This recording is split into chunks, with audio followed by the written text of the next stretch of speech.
Golf Channel is proud to present a premier international golf competition.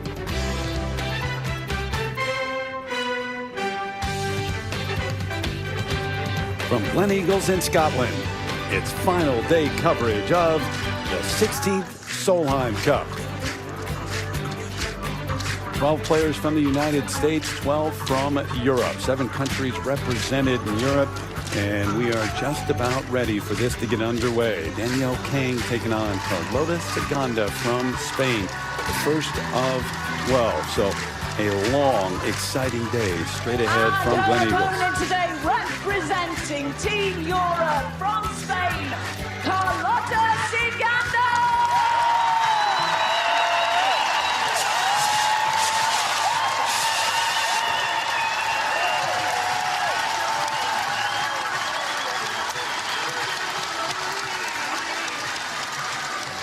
Stocking cap, mittens. Yeah, it's chilly. It says 54 degrees. Doesn't feel like it as we check out our Ping event summary. That's how we got here. 5th time at the Solheim Cup. Matches heading into Sunday singles. Tied up. Europe won it back in 2011. The U.S. been very good in the singles throughout the history of this event. And Celine Boutier looking to become the first rookie in Solheim Cup history to win 4 matches. Currently 3-0-0. So here we go. Terry Gannon alongside the 2-time captain, winning captain, Judy Rankin. This is a great atmosphere. These people, 2,500 people in the stands, but thousands alongside. I'm excited. I am telling you, this is some kind of crowd. I am so grateful to these hardy Scottish people and to all the people who have traveled here to the Solheim Cup. They have made an atmosphere that should make every player be up, even though they're tired. You've been in this position, if you're Julie Inkster or Katrina Matthew, and it's tied up right now. What were you telling your players last night and this morning? You know, I really believe what you're telling your players is tomorrow we play the singles. Tomorrow you have one job, and your match is your job. You take care of your business, and everything else will take care of itself. Having said that, though, anytime that you can put more red or more blue on that scoreboard, you help every other player that's playing for your team. But the way to do that is to focus on your match. You've looked at the matchups. What jumps out? I think Danielle Kang is a pretty good starter. I really do. She's got a lot of fire about her, but she's got a tough match against Segunda. Segunda has played every match. I mean, I can't even tell you how difficult yesterday was. 66 holes. And how hard that's going to make today, because she's got to be a little bit exhausted, even though she's young and strong. I'm a little bit surprised that Morgan Pressel is at the end, although I would predict that she's been going to play that last match for several weeks. Ever since she's been on the team, she would have been slotted for that, because she can stand up to that pressure. But both teams needed to front load. They did a pretty good job of that, if not a perfect job of it. You've got to have somebody at the end that can really play under the worst kind of pressure.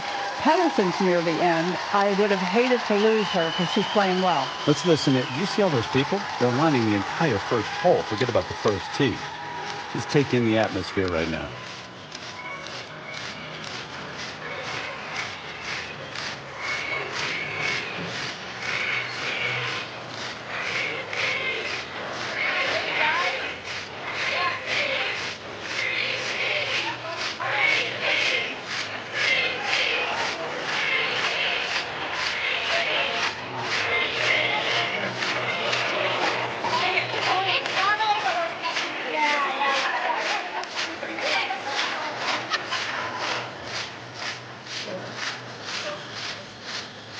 Saw Morgan Pressel out there with the group. She'll be the last to go against Anna Nordquist. So not waiting, not at the hotel, relaxing. No, and she hasn't warmed up yet, and this is just part of her warm-up. You know, you couldn't sleep in this morning. No. Would have been impossible.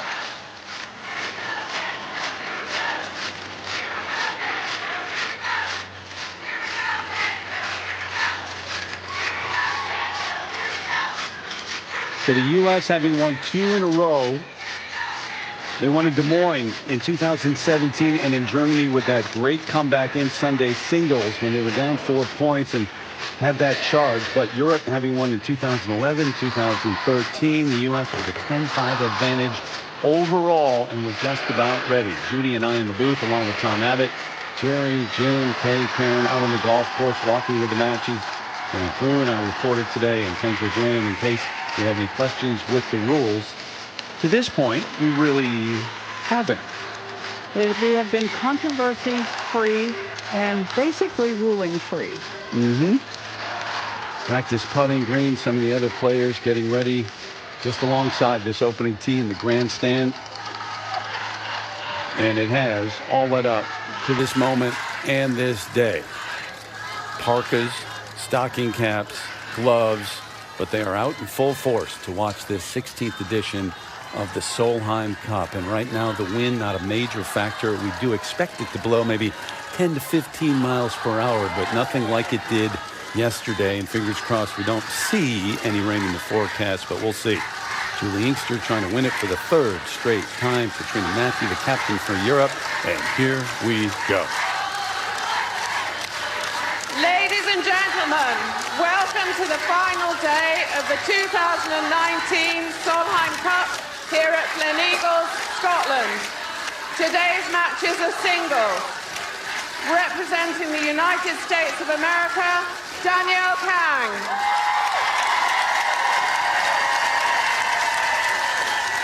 Representing Europe, Carlotta Siganda.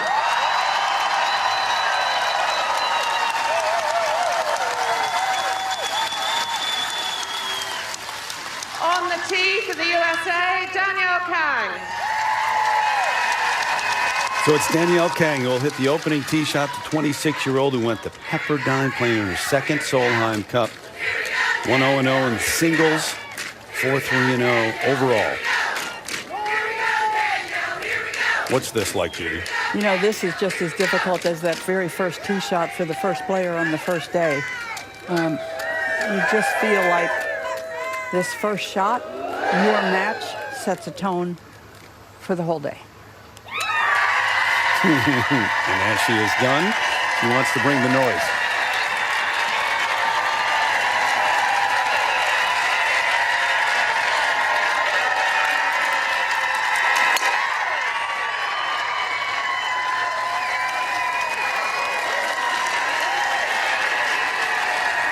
Fairway hit. Yeah, she has fought with the left rough every day off the first tee. That's a good shot. Taking on the veteran, 29 years of age, from Pamplona, Spain, went to Arizona State, and now in her fourth Solheim Cup. You see her record this week, so looking for a win, and she has played every session.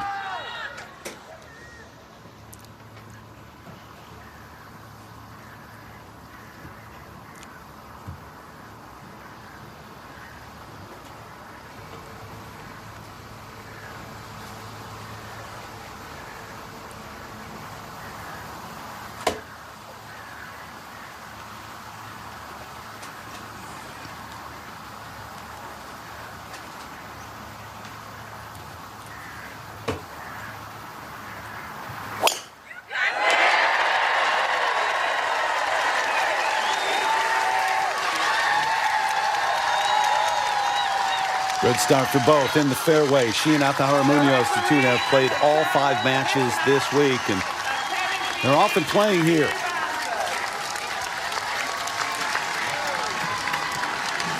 Playing all 5 matches is tough enough, but we cannot really say often enough how difficult the conditions have been. Gray skies, and the noise going to ring out over the glens all day long here in central Scotland.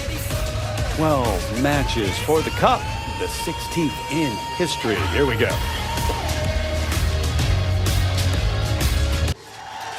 Back at Gleneagles, first match underway, and they welcome those in the second match. Caroline Headwall taking on Nelly Korda of the U.S. Headwall 0-1-0. Korda's been terrific, 2-0-1. Laura Davies, the assistant captain, who has played in 12 of these. This is going to go on for some time here at the opening tee. Headwall was terrific a couple of Solheim Cups ago. Keep the energy going for Nelly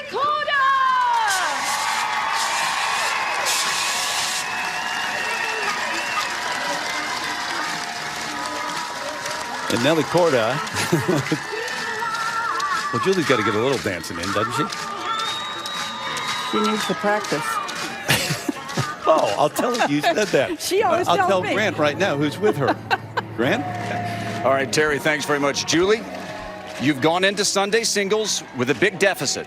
You've gone into Sunday singles with a big lead as captain. You've won both times. How much is the message and the mindset? I think your team just hit a good shot. It did. How much is the message and the mindset the same now that it's tied? You know what? My team's ready. They've been ready all week. My rookies have played amazing. You know, singles match is just mano a mano. Who wants it? I think my team wants it. All right. Rules say that the defending team only has to get to 14 points to retain the cup. In your mind, is the number today 14 or 14 and a half?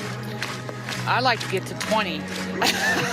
So, you know, they know every point, every half point is different. So, I mean, it means a lot. So, you know, we went out. We had a great night last night. Everybody was loose. We read off the pairings, and they're ecstatic. So they're ready to go. I'll let you go dancing. Okay, that's what I do good. All right, Terry. Well, what I do well. Yes, it is Caroline Headwall playing in the second one, and Kang's second on the way. This Jim is Gallagher looking good. Jr. out there. Yeah, Terry looking good. 153. There you go. Good start. Wow. That had just taken place, and that's the shot that Grant was referencing. So a good one in there for Kang to start. It's one of the hardest shots she'll hit all day is that first iron shot to that green that sits up just a little. Opening tee shot's not that easy either. You're right. Siganda ready for her second. Yeah, what a drive she hit all the way down there. Just 110. Might need to get up just a little bit. Don't want to be long. That's all right. Two good shots. Opening hole. Had the sense yesterday late that she was really worn out. Played a lot of golf here over the course of 3 days, but she's a gamer. She's one to rely on if you're Europe or underway. Gleneagles. Back at the first green. Siganda for birdie.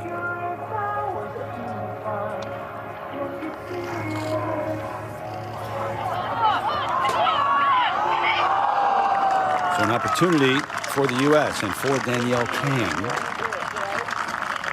We'll have a birdie try coming up after an excellent approach. Talk about Siganda playing 66 holes to get to this point. Kang has played 48s in 3 matches, lost a 4-ball match on Friday and then foursomes, but came back to win with Lizette Salas yesterday over Carlota Siganda and Atahara Munoz. So these two players who played against each other the last 2 days. And I feel like Danielle Kang sort of started to find her way yesterday afternoon. She really started playing well the way she's capable of playing. And made big putts down the stretch. So this for birdie to win the hole. Yeah, should have got a pretty good read off of Siganda's putt. Might go a little right if it goes any, but this would really get the momentum going early. That's what you want to do. And get this crowd kind of quiet, especially over here.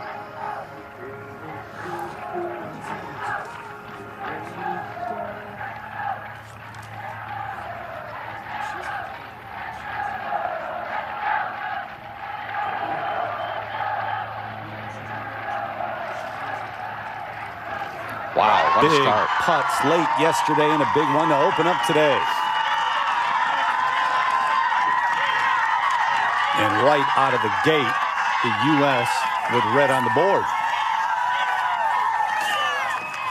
So lead those cheers. We take you back to the opening tee, and that grandstand still filled. Nearly 3,000 people there awaiting the next match.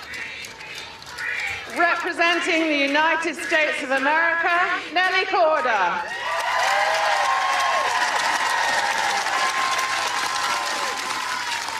Representing Europe, Caroline Headwall.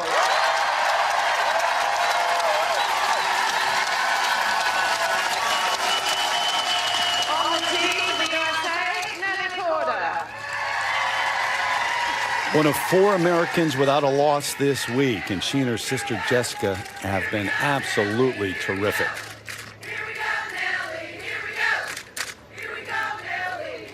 The 21-year-old from Bradenton, Florida. She's going to have a big advantage off the tee against Caroline Headwall.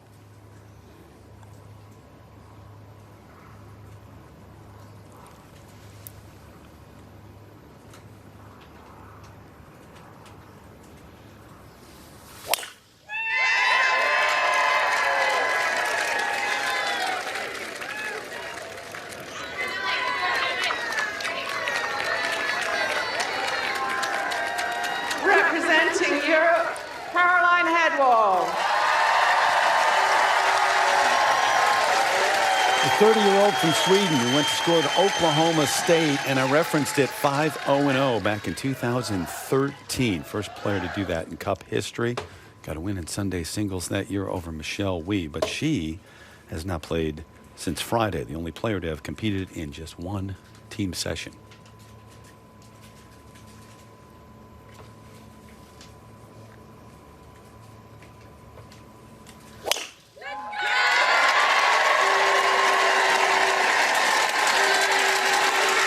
A match, Judy, that the U.S. feels like it needs to win? Yeah, I would think that they would see Nelly as having a big advantage in this match. You know, but match play is always a surprise. Always a surprise. And Headwall is a good match player. Maybe a better match player than stroke player. Karen Steppel's going to be with those two throughout the day. So a piece of bread already up on the board. Danielle King with that birdie at the opener as we await what should be a heck of a match. Lexi Thompson and Georgia Hall. Hall's 3-0-0 this week. And Annie Park against Celine Boutier, who's been terrific too. So that area of the board, when you look at the matchup, certainly Katrina Matthew counting on Hall, Boutier, Munoz. And it's going to mean a lot how that early part of this board goes. And Charlie Hull as well. But you go all the way down to the bottom there, and a Nordquist waiting to play Morgan Pressel. And Pressel, the veteran, standing by right now with Grant. All right, Terry, thanks. Morgan, you didn't play the Solheim Cup 2 years ago. How much fun has it been to be back? Oh, it's awesome. I mean, this crowd, you can just feel the energy here. It's just a lot of fun to be here. This team is incredible. Julie, of course, is a wonderful leader with along with our assistant captains, and it's just fun to wear the red, white, and blue. It's really quite an honor. What does it mean to play the anchor match? I've got a tough job ahead of me. So, you know, we all have been playing with partners for a couple days, and now we're solo. I'm going out last, and my job's to put that point on the board. You know Anna Nordquist very well. This will be the third time you played her in singles. What is different about singles compared to the first 2 days? I think it's just back to playing your own game. I mean, for me, I played alternate shot both times, so I really haven't played my own ball since practice. But, you know, just go back to playing our own game. Rock and I just, you know, plotting the course, and I love to play match play, so I'm excited about it. You've been doing this a long time, but when you look around here, what does this mean to you to see this kind of reception? Oh, it's awesome. I mean, being here in Scotland has just been wonderful. We're dressed like it might snow, but but the welcome that we've had has been amazing. We have some incredible American fans that have traveled all the way over here to cheer us on too, and it's just been a lot of fun. All right, Morgan Pressel, Anna Nordquist wrapping up the singles, Terry. She's been great too throughout, 4-1-0 in terms of singles play, and you look at those to go undefeated. Headwall, Morgan Pressel, one of them. Sophie Gustafson and Dottie Pepper, 4-0-0. Your thoughts? You remember the 12-year-old Morgan Pressel? Yep. She's a completely grown-up young woman now, and boy, does she carry herself well. Yeah, 3 players, by the way, from Europe got a chance to go 4-0-0. Georgia Hall, Celine Boutier, Charlie Hull this time around. So here we are, PGA Centenary course at Gleneagles. Jack Nicklaus design opened back in the early 90s in par 72. That's 6,400 yards. It's played long all week. It's a hilly piece of property. It's there's a lot of playing up to greens on this golf course. It's a very difficult walk, and there's a lot of yardage between green and tee. Scott Fennick, the course superintendent, with the setup this week, and it's been great. It was wet early, but the wind dried it out a little bit. Korda about to play her second, Karen. Has a bit of a downhill lie from 120. Grass growing just a smidge into her.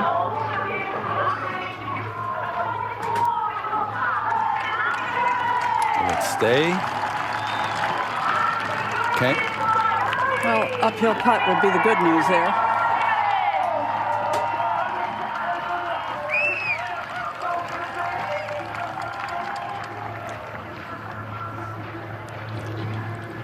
flag just about still, which it wasn't all day long yesterday. Head wall getting set. Well, and typically I would be a little nervous of a player that didn't play all day yesterday, but given the fact that the weather was so bad, I almost think it's an advantage for Headwall that she didn't have to struggle through all those conditions. She's got a really good lie on the fairway, down grain, and that was from 114. She ripped that first tee shot, and then this is a beauty. Arrested player. Not out in the 45-mile-an-hour winds in the rain yesterday. Advantage as we get back in that opening tee for the next match in a moment. Today's coverage of the Solheim Cup is brought to you by the new Ping GLE2, premium women's technology that takes you farther. And by Win Grips, the best grips in golf. Back to that opening green. Nelly Korda, lengthy birdie try.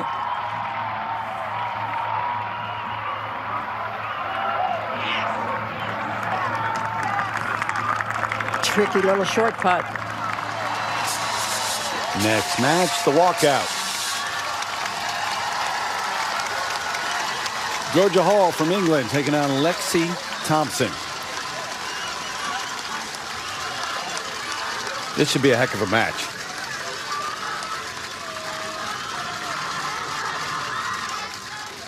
Georgia's played pretty well all week.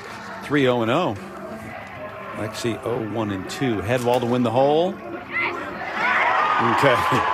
So the U.S. comes out, wins the opening hole in the first match, and then Caroline Headwall wins in this second match. 1-up. One thing Headwall knows is she is playing someone who hasn't been in this situation before. She's playing one of the rookies on the U.S. team. It's one of the concerns coming in. A lot of people talking about the fact that there were 6 rookies in the lineup for Julie Inkster. Had 5, and then you had Stacey Lewis pull out with a back injury. Allie McDonald come in, played very well early on. You see Allie will go out second to last against Bronte Law, also a rookie. Central Scotland and weather like you would expect. The Village there. For the U.S. today needing 6 points to retain the cup. Europe 6.5 to win it. Take it back.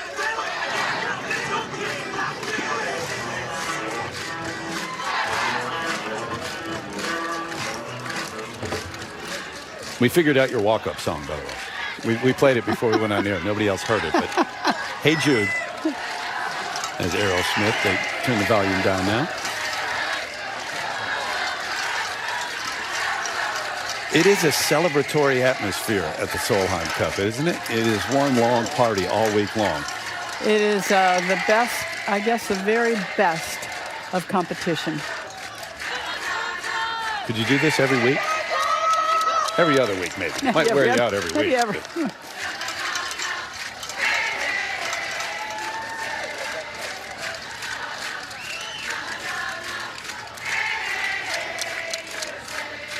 Representing the United States of America, Lexi Thompson.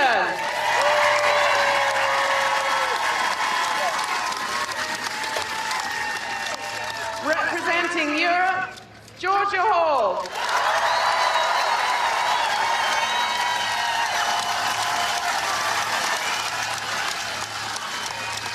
On the tee for the USA, Lexi Thompson. Lexi, obviously one of the best in the game. John Solheim, who we thank, the whole Solheim family, for this great experience, and Shirley Spork, sitting there at the first tee, one of the founders of the LPGA. Texting as watching. All right, 0-1-2, so a loss and a couple of ties this week. What do you expect from Lexi today? You know, I expect her to play well. I think that experience at Des Moines has probably got her mind right for this experience.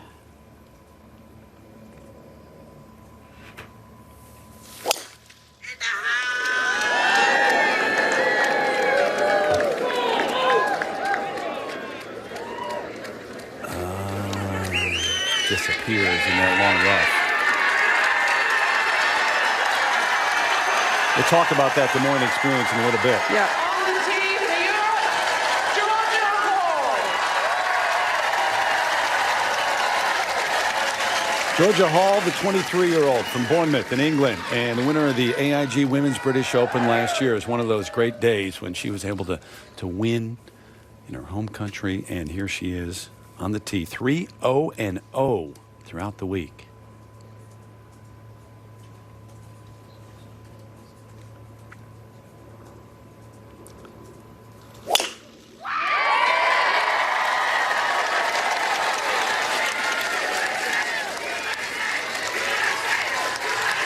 Fairway. Trying to become the 5th player to go 4-0-0 or better in the Solheim Cup. Dottie Pepper, Sophie Gustafson, Morgan Pessel, Caroline Headwall all did that. Headwall went 5-0. An advantage off the opening tee for Hall.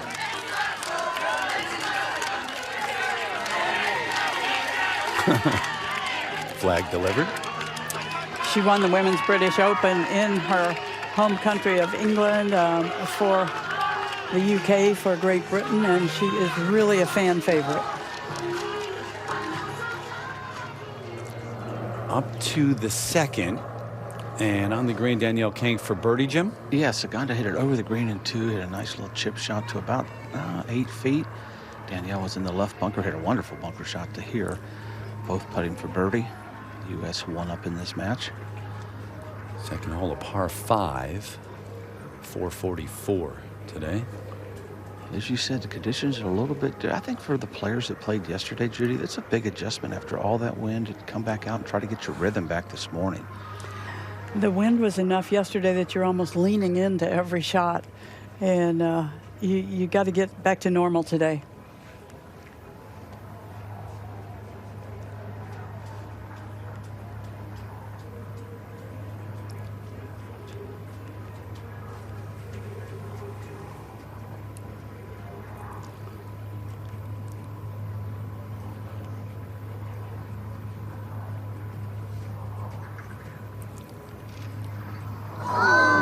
Good look at what she does right prior to the stroke.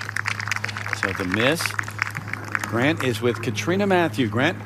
Terry, thanks. The last time, Katrina, that the Solheim Cup was tied going into singles, Allison Nicholas sent you out in 2011 in the first match. How much special pressure is there on Carlota and Danielle in that lead match? I think the first match can sometimes, just set the tone for the day. I mean, I think both teams are wanting to go out there and try and get that first point. And the player themselves, they want to go out, and Carlota was wanting to go first from the start of the week, so she was wanting to go out there and lead her team. So much pressure, so much emotion. How much do you want your players to block that out, and how much do you want them to embrace it? I think a little bit. You want them to embrace it. I mean, this crowd and the atmosphere today is just electric. So, I mean, I think that's hopefully going to be a 13th man for us, really, hopefully. Your homeland has really shown out as a hospitable host. How much will you need your country, women and men, to lift your team to victory today? Yeah, because, I mean, it's going to be close. You've seen that the first 2 days. The teams, there's not much between them. So, if that crowd can really get behind our team, if we can get some blue, that could really boost some of our players. Best wishes. Thanks very much. Terry? Katrina from North Barrett, a couple hours from here, and how much it would mean for her to win here in Scotland. Talk about the matches being tied entering singles. This is the 5th time. U.S. has won 3 times when that's been the case, but last time it happened back in 2011 in Ireland. Remember the rain, how soggy it was there. Colleen Castle, 15-13, you're up with the win. Up to the second, Saganda for birdie to win it.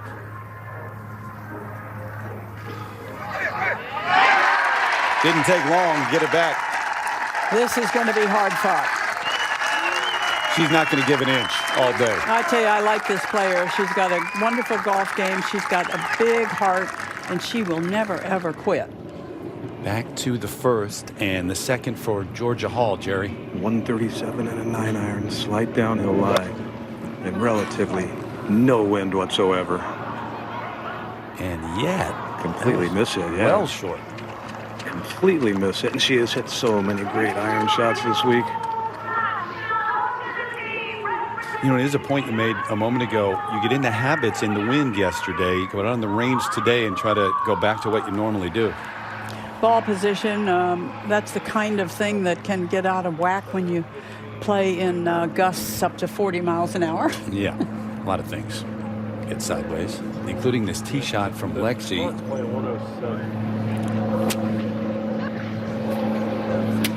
This is what I was thinking. I feel like it's gonna come out And good. then if it goes a little left, it should catch green over there, right? Yeah. Yeah, I like this. This could have Good been with much. that? Could have been All right, much commit to worse, it. Judy. It's suspended a little bit. You can get to the entire back of the golf ball cleanly, going with a gap wedge from 121. Club is likely going to turn over at impact or just after, though, from wrapping around the hosel.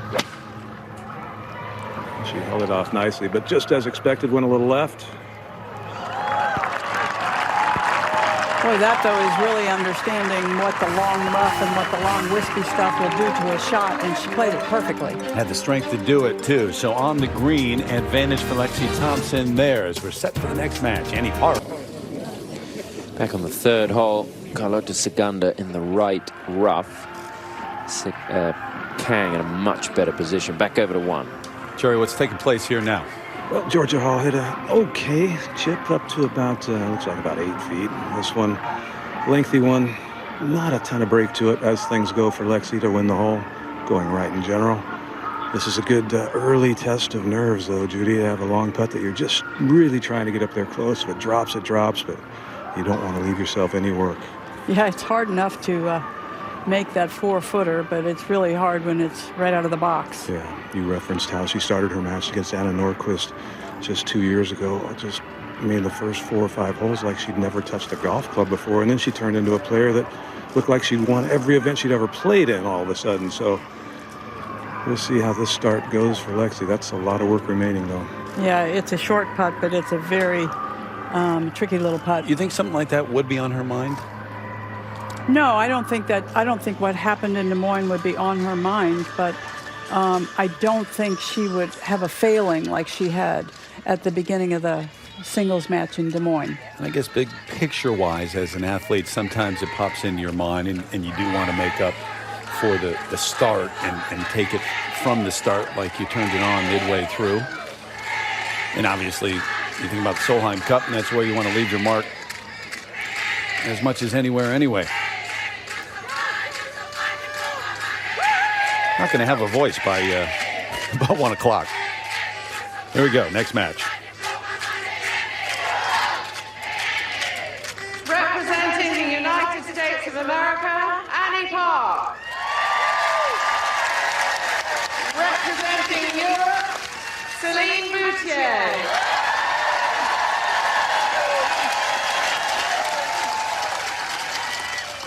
On the tee for the USA, Annie Park.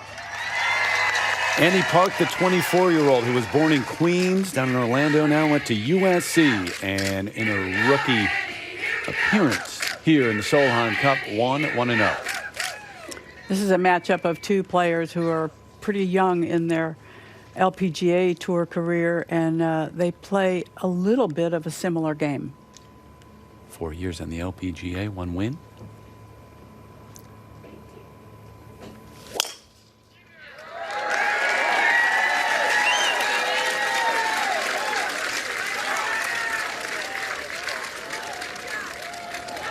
On the tee for Europe, Celine Boutier.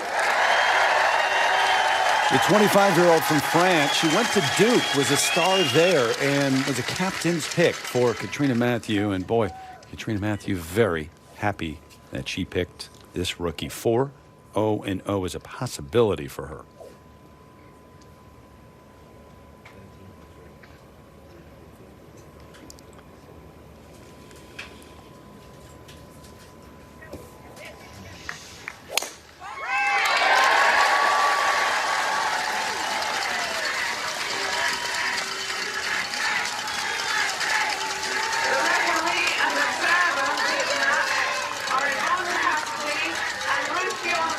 Playing major championships and so many people come out, but if you're a rookie, you've never seen anything like this.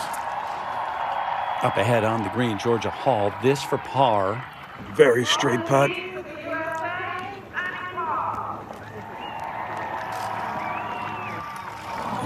moment ago. So right along the edge. That second shot that did her in.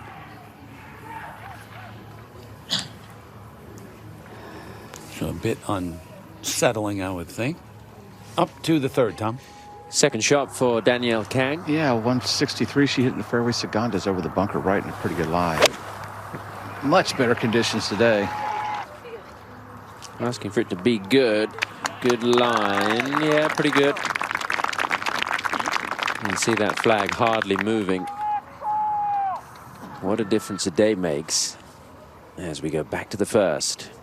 For the win, Lexi. Just about left center.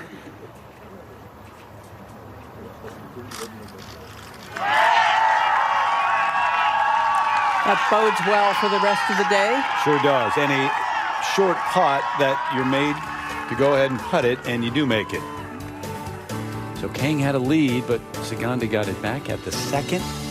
Edwall with that lead, and then Lexi taking the lead here.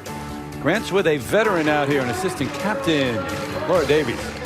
Terry, she's also the all-time leading points getter in Solheim Cup history. She said she didn't want to be a captain because she didn't want to be a gopher for bananas and towels. I see some bananas up in the crowd. How about this atmosphere? Oh, it's amazing, yeah. It's well, it's what the Solheim Cup's all about, the first tee, the excitement, and then we get out on the course and see the best players duking it out, which is, I think that's what people want to see. You have been Europe's best women's golfer of all time. What has the Solheim Cup meant for women's golf in Europe? Oh, it's escalated us. I mean, the individual game week in, week out is great, but every 2 years we're the showcase of the golfing world. Even it doesn't matter where the men are playing. People are focusing on women's golf, and I think that's what the Solheim family have given us. It's a good gift.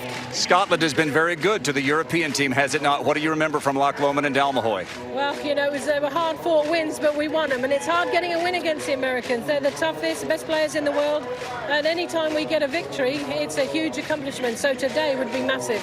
Go deliver some bananas. I will. I'm loving delivering bananas. It's great fun. Quite the appeal, Laura Davies. Yeah, what would you be, a banana or a daffodil if you were in the crowd today? That's the biggest decision. If I had to choose, I'd be a daffodil. I think so. Well, you know, most appearances, but I mean, you can go down the list. She holds so many records. Laura Davies, just a legend, one of the great figures in the game and in sports. Suzanne Henderson here, playing in her 9th, joining that list with Inkster, Matthew, and Kerr. Laura says she is not going to be a captain, but it's a sad loss if she doesn't do it. Head wall for birdie to win the hole. Karen. She had an eagle putt. She only had a 5-iron into that green, so she's on fire today, Terry. Yeah, that was a while ago. We saw that 2-up lead she had on the board as we checked it out. So it's going to be hard work for Nelly Corda. Back to the first. And Kay, what about Boutier's second? From the left rough, that was from 167 yards. Pulled it a little bit. Hard to tell if that is off the green or not. Yeah, off the back edge. It's in that little collection area that's off the back left. Yeah. It's possible to putt from there. A number of players have.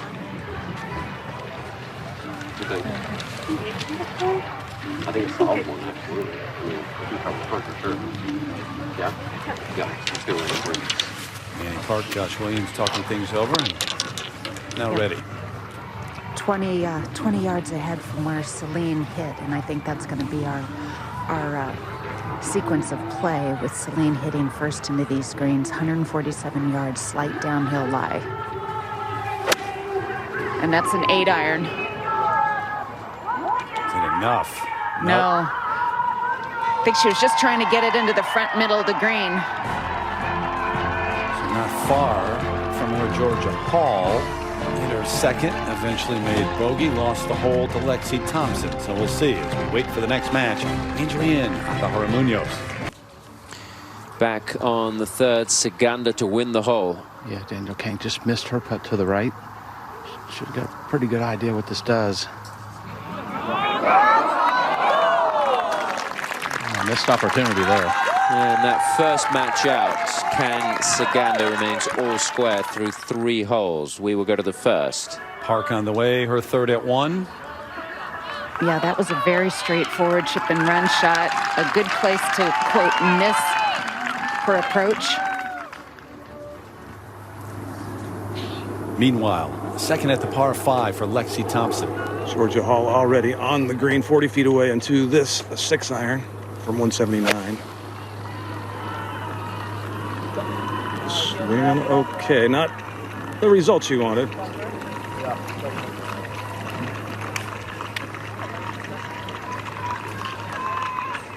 Let's see what the lie is when we get back there.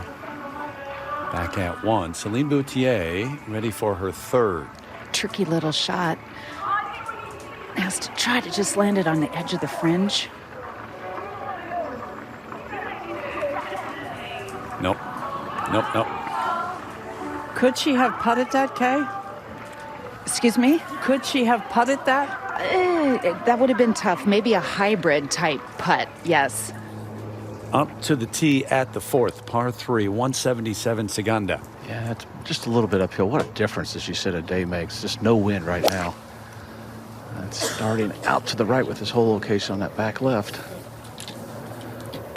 Well, you play straight up the hill to this green, and this has been a big swing hole in the first 2 days. Almost a do-over, Boutier.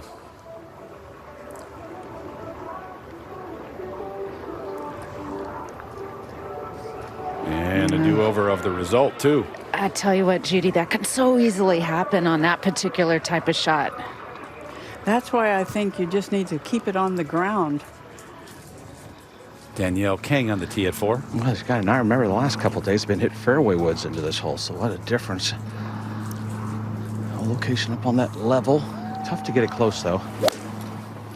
And that's up to the right where you would expect it. Will it be enough?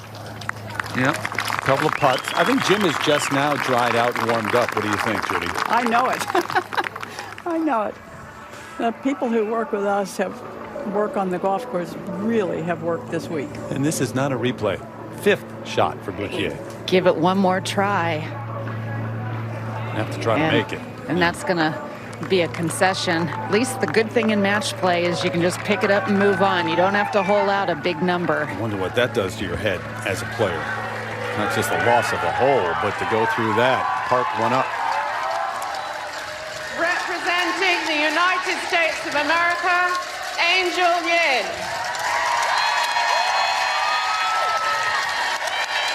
Representing Europe, Atahara Munoz.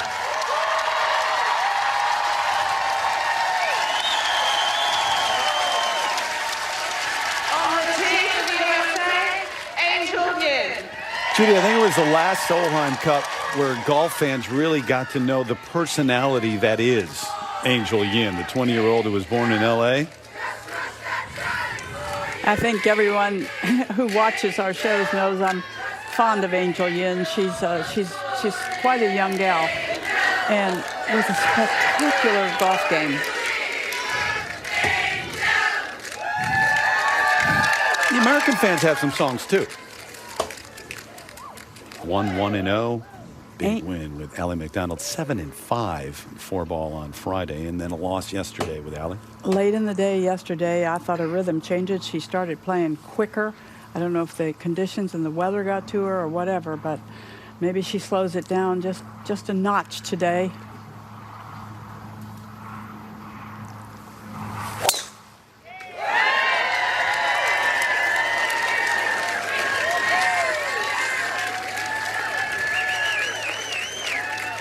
Okay, if you catch a lie. On the tee for Europe, Atahara Munoz. Atahara Munoz, along with Carlota Saganda, who saw off that first tee in the opening match. All 5 matches this week. That's a lot of golf. 2-1-1, especially given the conditions yesterday.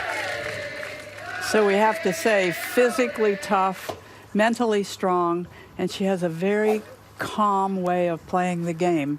She would be as solid as a rock as a member of a team. Yep. 31-year-old veteran from Spain who went to Arizona State.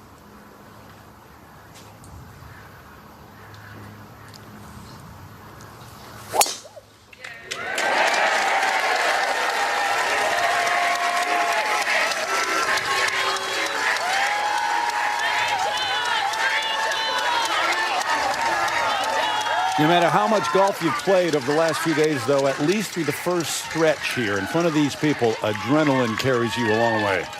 Yeah, and depending on how your match goes, adrenaline might carry you to the finish.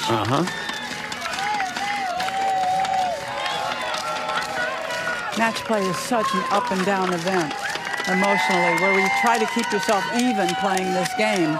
It's harder to do in match play. Go up to the green at the second. Jared, do you have some news on Lexi Thompson? Yeah, not good news. Lexi tweaked her back during her warm-up, the first time in her life she's ever had any significant back problems. It's in full spasm, according to her agent, Bobby Kreuzler.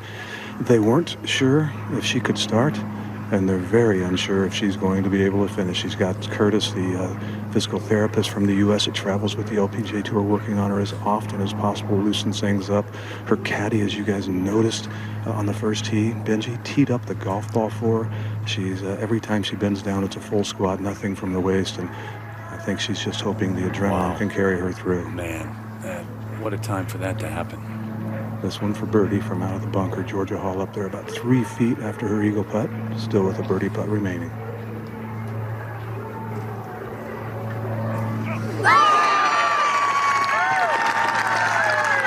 Gingerly bending over to take the ball out of the hole.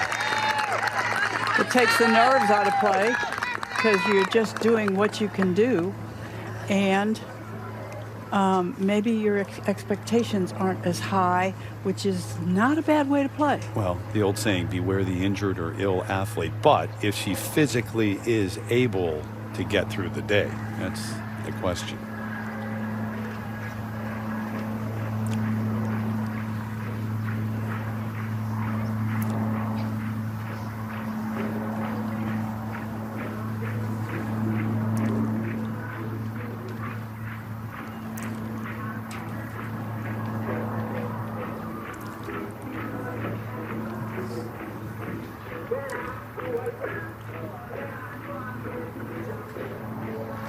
Okay. So Georgia Hall with the answer, but we'll keep a close eye on Lexi Thompson over the next several holes if she can continue here in Sunday singles. One up in her match over Hall. Annie Park also with that one-up lead, but Caroline Headwall out of the gates in fantastic fashion. That lead over Nelly Corda as we're underway. Everybody out there playing in the Sunday singles here at the 16th edition of the Solheim Cup.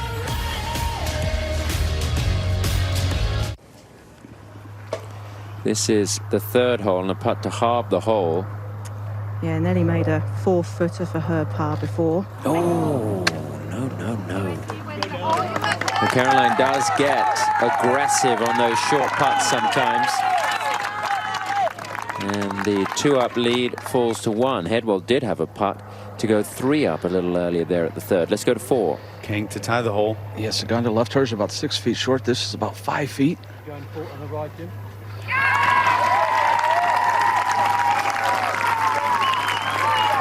Been very good with the putter. Tied up through 4.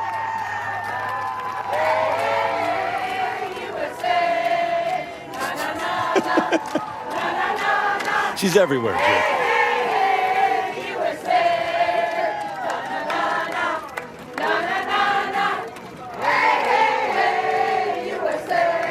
Yeah, that would be the captain. She may not be the captain 20 years from now, but she's very likely to be right there again. I know, exactly. Looking for 3 in a row. All right, they line that opening hole. Angel Yin is her 3rd in front of the green.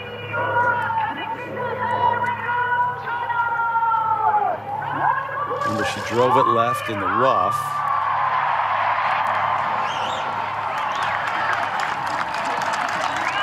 And we'll have to putt that for par. Opening holes this stretch, important for everybody, but maybe even more important for Angel Yin because of yesterday afternoon. Yeah, she finished playing very poorly yesterday afternoon. She let a match get away. Georgia Hall on the tee at 3. Lexi already in good shape, just in the left first cut. This one heading just a hair right. There's bunkers over there. Deep bunkers over there. It looked like it found one of the bunkers. It did. So problems for Georgia Hall, who's already 1 down. bogeyed the first hole. Lexi Thompson, as Jerry mentioned, struggling with some back issues, but not struggling when you look at the score. She's 1 up in the match. Let's go back to 1. Charlie Hall, Megan Kang, the next two. That match a couple of minutes away. Mel Reed, Laura Davies, Altahara Munoz. This is where she is for her third, and we know this is not easy. And she's in the rough. She's got to give it a good deal more bump and run. It will come back. What is it about that area, Judy?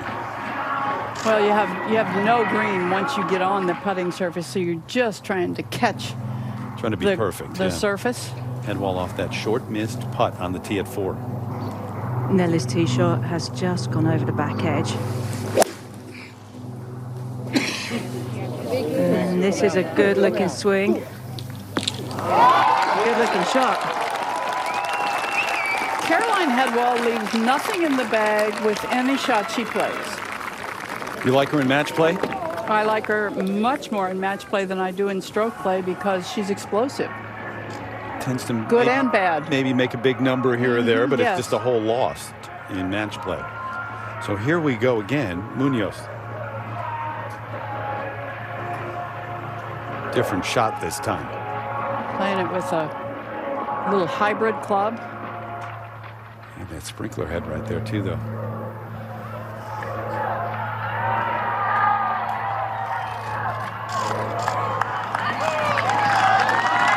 That's what I was talking about, like with a putter. And this was a great club to do it with, but keep the ball on the ground where it can't hit and stick.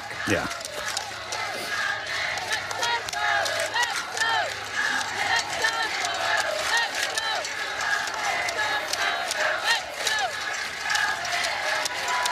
Representing the United States of America, Megan Kang.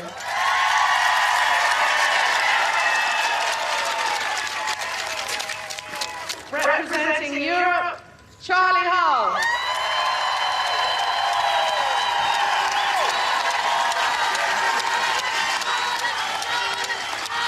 On the tee for the USA, Megan Kang.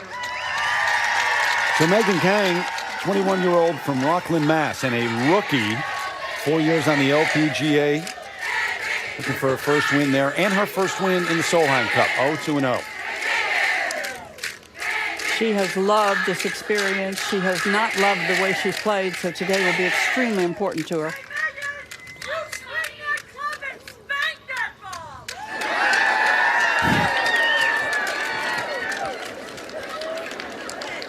Did you get all that? Only player on the U.S. team who's yet to earn at least a half a point this week.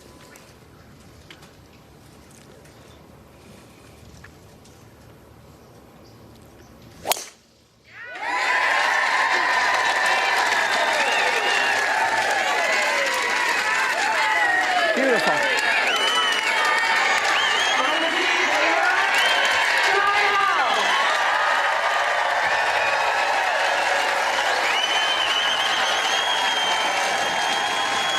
Hall, the 23-year-old from Kettering, England. 2-0-1 this week. Playing in her 4th Solheim Cup. Kind of fooled the crowd. She's a quick player with a quick tempo, and she's a lot of fun to watch. And Europe would expect to have an edge in this match. We'll see if it plays out.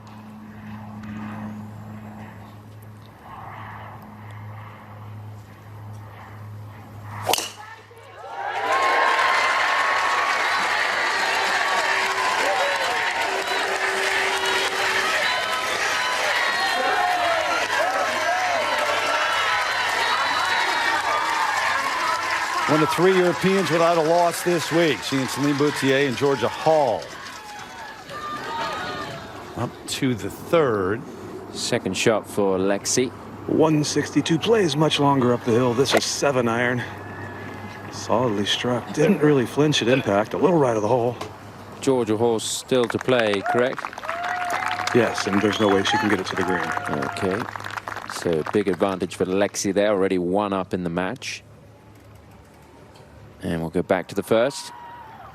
Angel Yin for par to win the hole.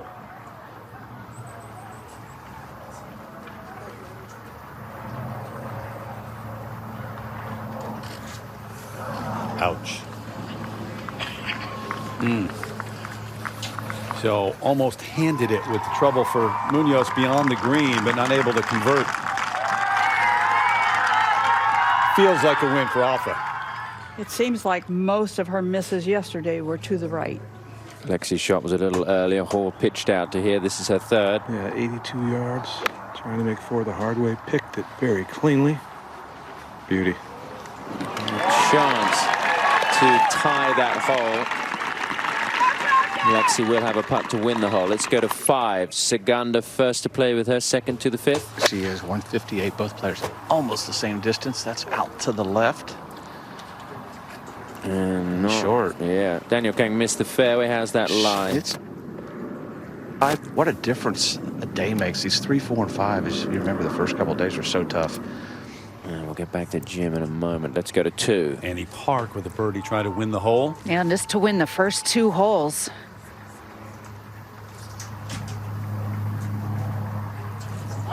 Against a player who's been very good in Celine Boutier.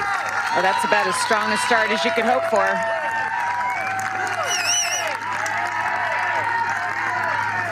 Boy, you're 2 completely different players if you're up early or if you're down early. Nelly Corda at 4 for par. Oh, man. Seen some misses from short range so far. And that was a moment ago. You saw what Headwall did in there with a tee shot, but she missed that birdie try, so Nelly had a chance. Gives it away. It's still Headwall 2 up in the match, so you got 1 sliver of blue up there and a couple of leads for the American side. Lexi Thompson, see how the back holds up, though. Back spasms while on the range earlier today, and some doubts as Julie Inkster sends her U.S. side out there to try to win for the 3rd straight time at the Solheim Cup.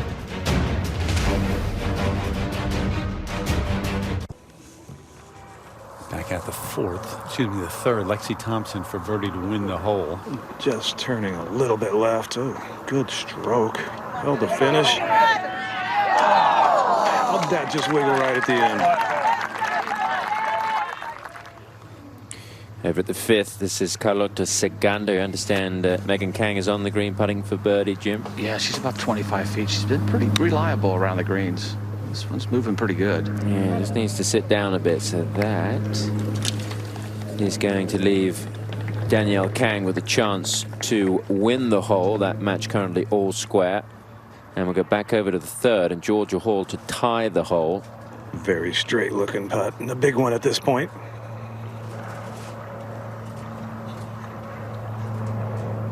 Yeah, important putt that for Georgia Hall. This is going to be a good match. Lexi obviously struggling with the back issue, but at the moment it has not held Lexi back from going 1 up. So quick check on how things stand. Plenty of matches still to get out onto the golf course. And meanwhile, over at the 5th, Danielle Kang has this to win the hole. Yeah, you want to give it a run, but you know that Saganda's about 5 or 6 feet by. I ought to break a little left to right.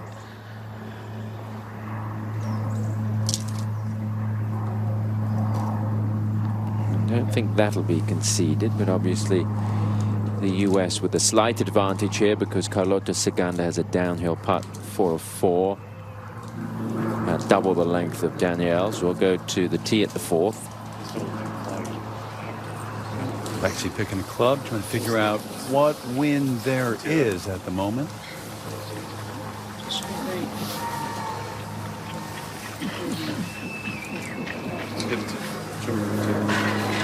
Sure. Benji's still teeing it up for her.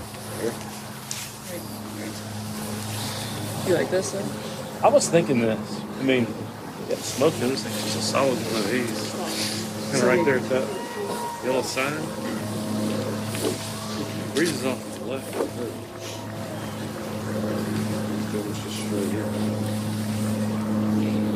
Your list? Yeah, 85 you said? Mm-hmm. Look at your shot here.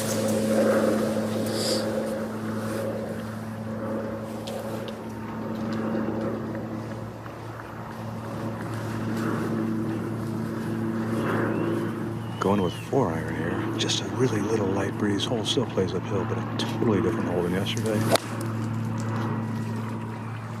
That's fading to the right edge of the green. It's okay. Yeah. He could have sold those yesterday for a lot of money right there. Sure could have. Saganda for a par at the 5th. Yeah, Danielle Kang's putt was not conceded. Oh, that's rock steady there. Let's see What if a good she... putt. No, she's not going to give her the putt now. So Danielle Kang will have a putt to tie that hole. And we will go back over to 4. I'm not sure anybody would concede that putt. That was, yeah. It's just on the outside of lovely. Well said. All. Georgia also going with 4-iron. That's going to take a mighty big one to get it all the way back to that hole today.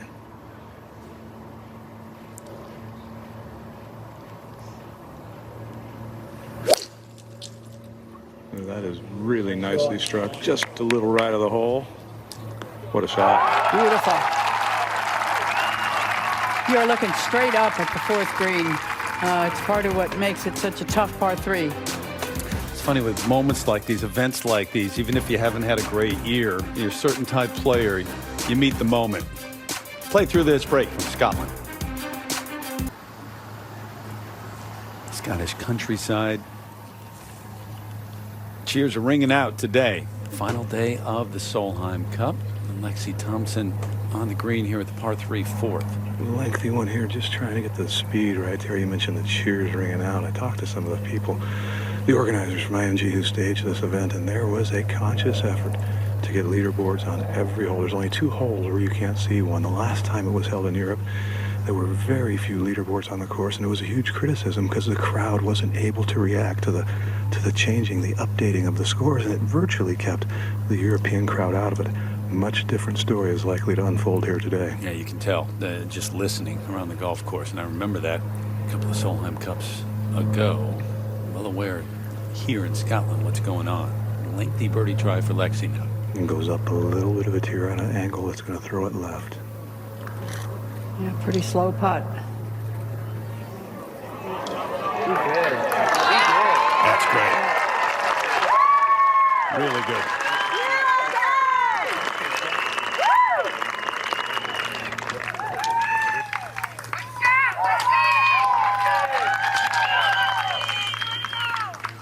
Meanwhile, up on the tee at the 6th, Saganda getting set, Jim. Yeah, she switched clubs here, I believe, a little shorter club, playing 160 downhill with the downwind, trying to get it to land about 145. Not near as much breeze as we've had. More downwind. Yesterday was more right to left. This match is tied. Pretty good ball striking from both these players. What you'd expect.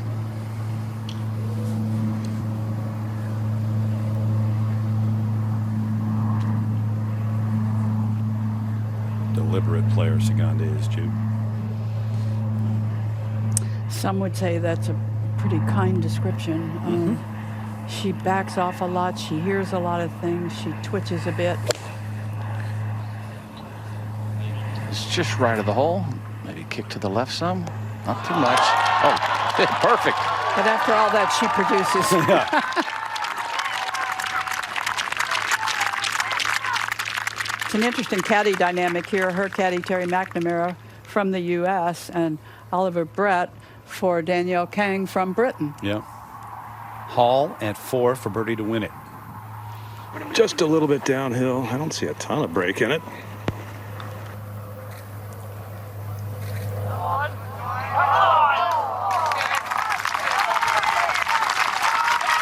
Nor did she.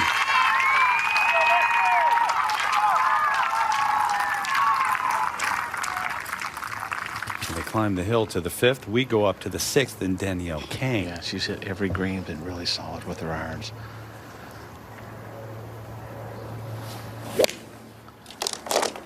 It's a little more right than Saganda's was. Took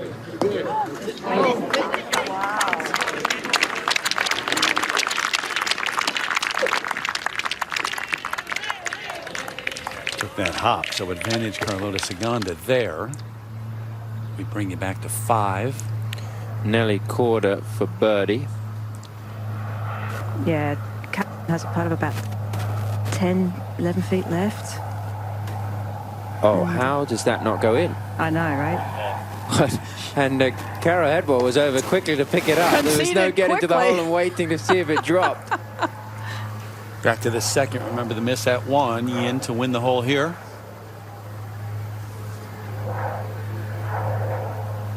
Okay.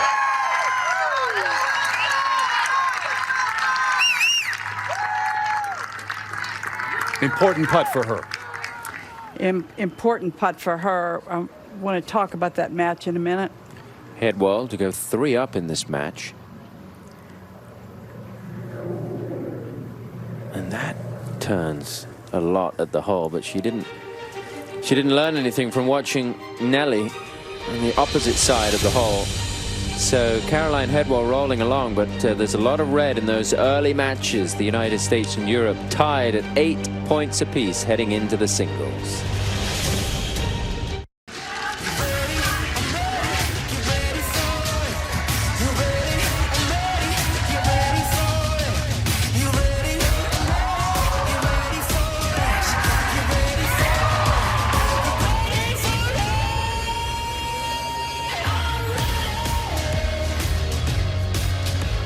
Ready for and watching this 16th edition of the Solheim Cup. Gleneagles here in central Scotland, all tied up 8-8 going into the final day, the Sunday singles. Just after 1 o'clock here, 8 a.m. East Coast time. We welcome you if you're just joining us right now. It's been terrific to this point. Yesterday's weather, I mean, it was something else, blowing 45 miles an hour at times. Rain was coming sideways, but today much better. Still chilly though. And right now, a lot of red on the board for Julie Inkster and the United States. Thompson, Park, Yin, and Kang all leading here as they try to retain the cup. They just need 6 points today. And Judy, you've been a winning captain twice. If you're Julie Inkster, you set that lineup for the final day. You're hoping to see red early on the board to get some momentum, some confidence, and that's what's happened. Yeah, she's seeing red on the board, and she's got to be pretty pleased with how this is going right now. I feel like the early matches will tell the tale here because it's so close going into this final day. A lot of times you think, well, right here you can catch up, right here you can catch up, and then it could really go right to the end. I will be surprised if this goes to the end today, but I will tell you that match play turns on a dime. Yeah. And what's red could be blue in 20 minutes. It's been a great scene back here, hasn't it? It's great. Maybe, it's great. Maybe the best ever at the Solheim Cup. I mean, they're all great, but you've got about 4,000 people, 2,500 seated at the first tee, and it has not stopped. Out at 6 for par is Kang. Ciganda's and they're pretty close.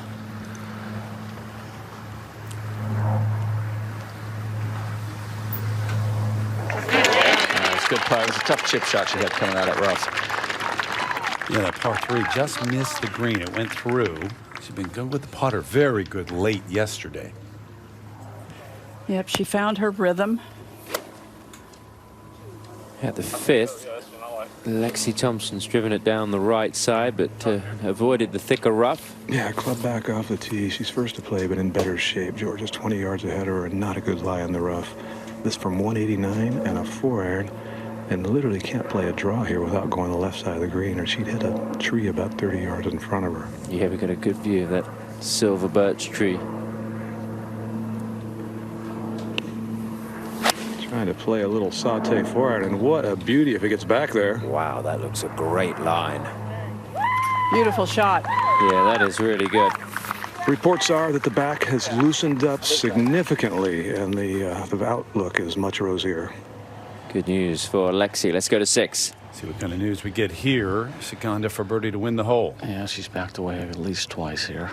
That's a pretty straight putt. It might fall a little bit if it loses its speed. This is to go 1 up.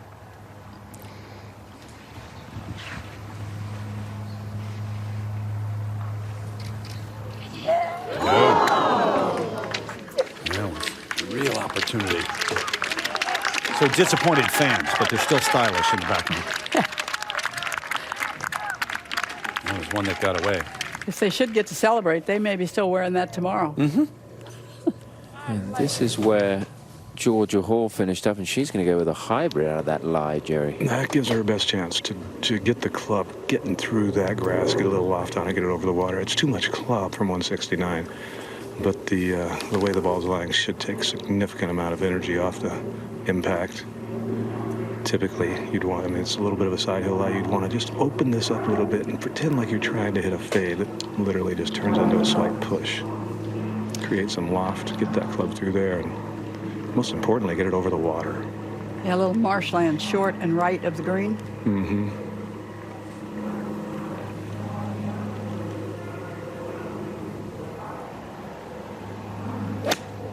Ooh, that just fluttered out of there. That needs to go.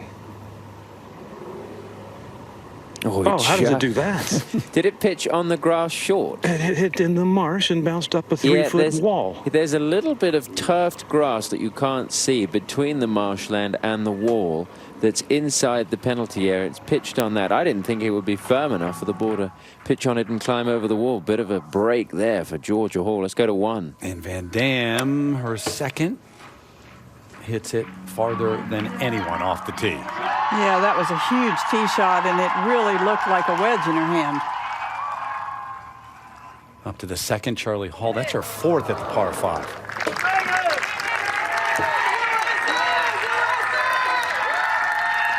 So it's Megan Kang who birdied this par 5, and she is 2 up in a match that you'd have to say Katrina Matthew looked at and said, no, we're the favorites in this one. Not so far. Tee at 6, head wall.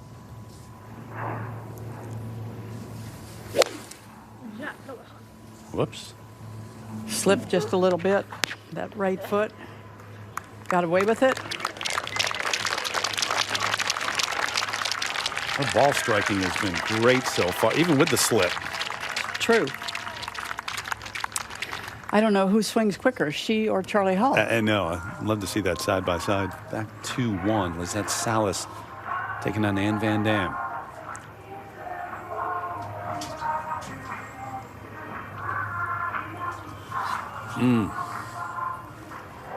So the 30-year-old from Azusa, California, went to USC, one down in the match. Van Dam's been doing that since she entered that opening tee area. Up to 6, Nelly Corda. Trying to turn this match around.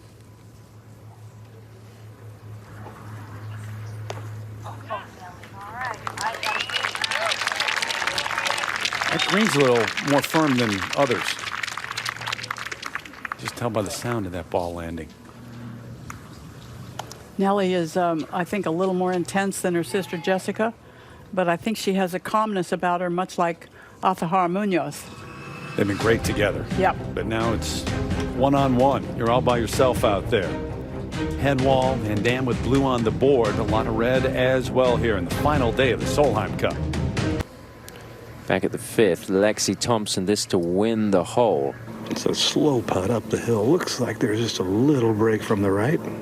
Georgia Hall's about 8 feet for par.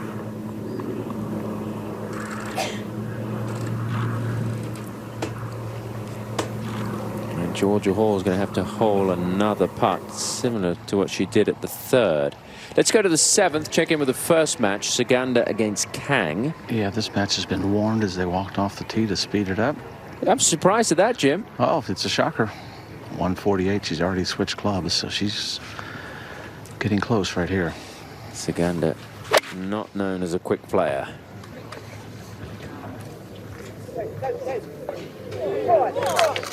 Not to belabor the point, but we've all known her caddy, Terry McNamara, for a long time, and Terry and I have talked about it, and her pace of play actually hurts her play. There's no doubt. Head wall at 6 for birdie to win it. Well, after a very friendly bounce off that mound. Whoa. Got a break, took advantage.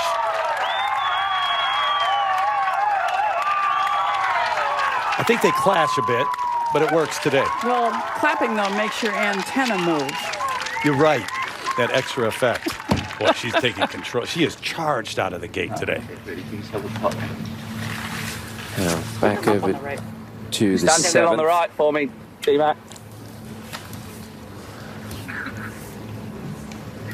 Was he calling out Terry there? Well, that's the direction he was looking. They were the only ones really kind of moving.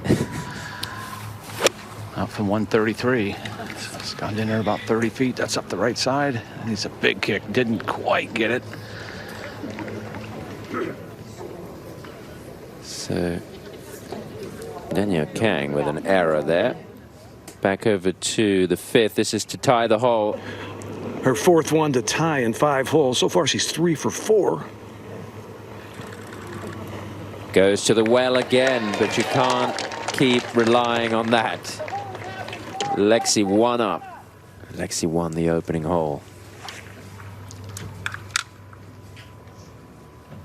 This is Angel Yin to win the hole at the 3rd. You can see the mark there of Atahara Munoz. She was short of the green with her 2nd, chipped up to there. So this to go 2 up.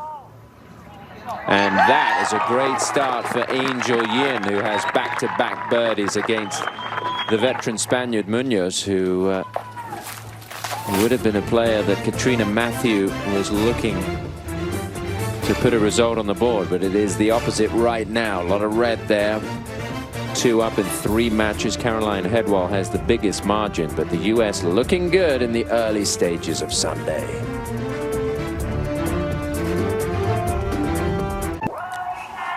Back at the first, Caroline Masson had a putt at 18 yesterday to win the match. Wasn't able to make it. This for birdie to win the opener against Jessica Korda. Yep. Just about the same length. Yep. Remember, she had a putt back at the Solheim Cup to seal the entire deal in Germany against Serena Hiller. Wasn't able to make it. They're not cold. They're warm today. The yellow might. I mean, where'd the yellow come from? I think it's rain gear. I know, but stick with the stars and stripes. Lexi on the tee, 1 up at 6. Lexi going with a 9-iron there. Another quality shot. Beware the injured golfer. No, it is a good point. If physically she's able to do this, I mean, the pressure, you're not thinking about that. Yeah, watch this swing, because when your back is really going to grab you, not yet, but just as you get to that impact area, right there is where it is hard when you have back problems and back spasms. I do speak from experience here. And you can never get in any form of a reverse C, or you just can't even breathe. Saganda to win the hole at the 7th. Yeah, just trying to lag this one up there.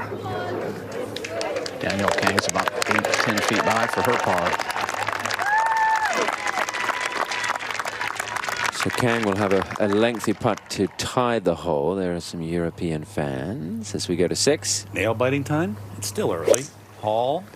7-iron for Georgia. A little left to Lexi's ball and turning a little left. Needs to get up.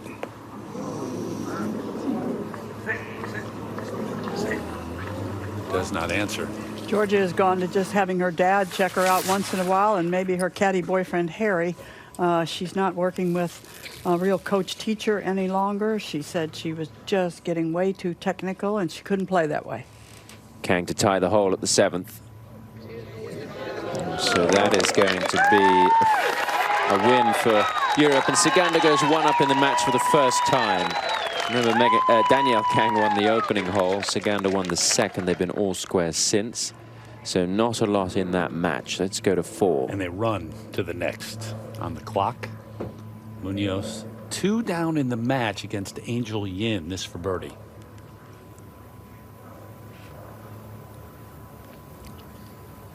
Wouldn't believe there'd be any panic from Arthur. A little bit of a slow putt, a little bit of right to left turn. But you do have to start putting better than that.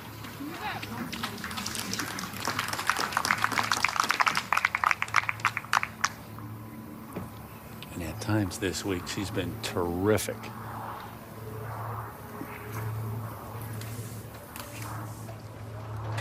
Oh, okay. Headwall right off the tee at 7. She is, but she has a good light on. The ball is below her feet. That's difficult, but it's sitting out, and she's only got 135 to the hole. She's hit some shots today. Talking about a player who's ranked 122nd in the world, going up against Nelly Korda, who's 10th in the world. And here is Nelly. Nelly's got 1, 2, 4. Hit a good drive in a good spot, but she's on a slight upslope, so judging distance control is going to be slightly awkward. But there is a little window here. If she can get this close and pull one back. Ooh. Well, we're going to have very similar putts. In fact, Headwall's going to help out Nelly with the line. Nelly just closer. Let's go to the tee at the 8th. Saganda now, 1 up. Not a whole lot of wind. Playing downhill, just trying to get up that right center.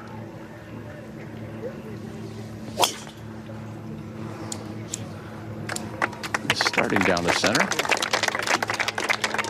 That should be really good right there. Yeah, beautiful. Great position. The second shot, the fairway, it sits just up above the green.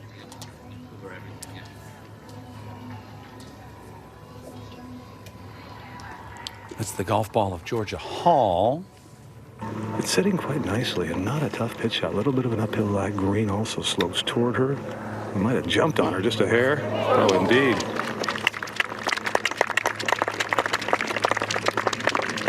Up to the 8th, Kang. This looks like it started up the right. Maybe should be all right, though. Yeah, she was watching it. There was talk of going to a more forward tee and making True this enough, just in the fairway. a drivable par 4, but the conditions haven't been conducive to that being a reasonable move. This is Annie Park at the 5th for par to tie the hole. Yeah, this after a poor chip. And so Celine Boutier gets a hole back there. Remember, Celine got off to a tough start, had problems on the first. Lost that hole. Annie Park birdied the second to go 2 up. So that match back to 1 up in favor of the United States as we look down on the PGA Centenary course, and the Kings and Queens course is there at the top of your screen. 3 18-hole layouts here at Gleneagles. And at the moment, it's pretty close as we go down to the 6th. And let's go down to Grant Boone, who has an update, we believe, on Lexi Thompson. Thank you, Tom. Following up on what Jerry said earlier, Lexi is feeling better with her back. I just spoke with Curtis Crook. He is the team physio for the U.S. team. He said he administered some relief with something called a hypervolt. It looks kind of like a hair dryer. He's carrying it in his right hand as he follows Lexi around, but he said he hasn't given that treatment since the 3rd hole. He says she's feeling better, and quite obviously, by hook or crook, she's trying to stay out there, and she's swinging it better. And it's looked pretty good to this point. This for birdie to win another hole. Yeah, turning a little left, slightly uphill. She's hit some good putts. Another stroke where she holds her finish. Another good putt that doesn't go. Didn't hold the line. Back to putt.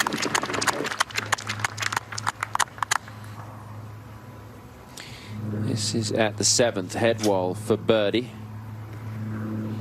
And even though she's close to Korda's ball, that 6 inches makes all the difference in the line, but Nelly will have a good idea on the speed from that putt. I'm surprised Nelly didn't charge in a little quicker to look at the line there. Back to 6. We saw that miss from Lexi Thompson. Georgia Hall now. And this is her 5th putt to tie in 6 holes now. Can she go to that well one more time? This one, not a difficult one. I don't see a lot of breaks, slightly downhill, and the consequence of missing it is irrelevant.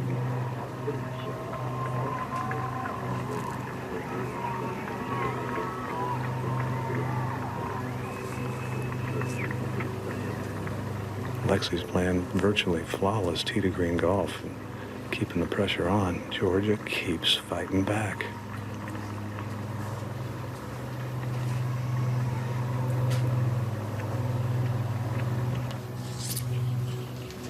But, Judy, it's hard to keep putting yourself in that position and keep coming through. That wears out. I don't care how good you are.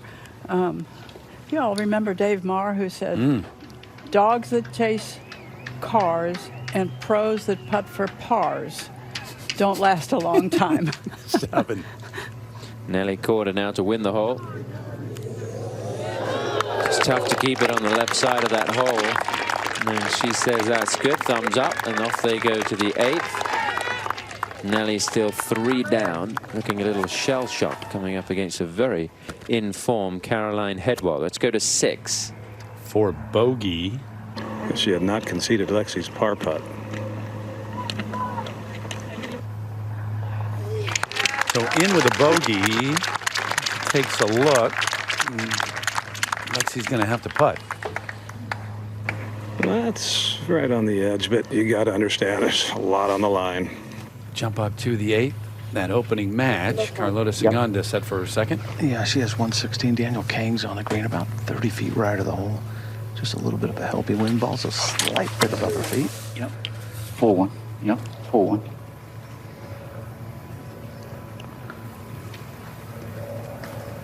For the first time today, we have bright sunshine. Is that what they call that? Oh, going behind a cloud, though. That's what I thought.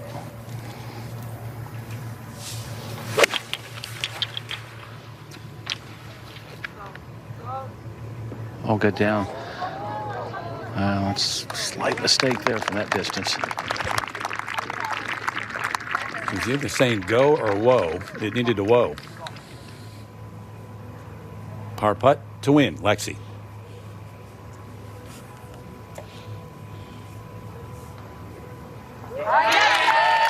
Did that anger you at all, having to putt that?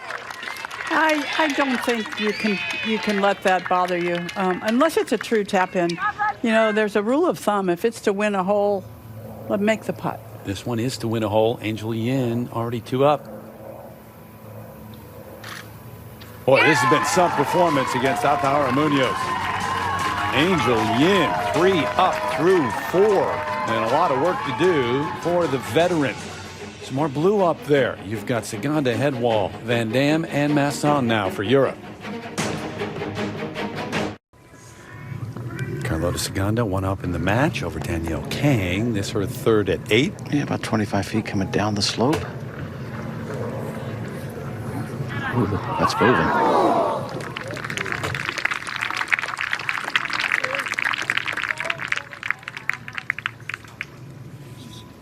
Coming off that win at 7 to take that 1-up lead. Remember, she trailed. It was Kang who won the opening hole. Jody Ewart shot off this for par to win the hole against Brittany Altamare.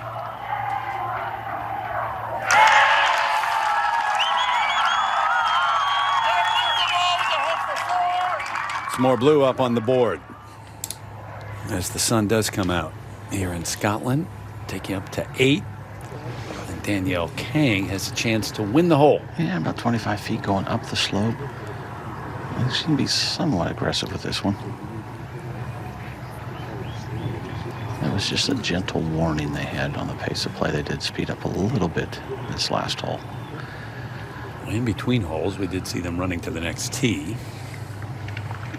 Well, it takes you out of your rhythm, although they do need to speed up a little bit, but it does take you out of your rhythm when you're a slow player. It has that effect on a fast player as well, Judy. Yeah, and once again, not to belabor the point, but they know that they're the lead group out, and that puts a little pressure on their normal pace of play. And that's what the officials have said. They got to set the pace.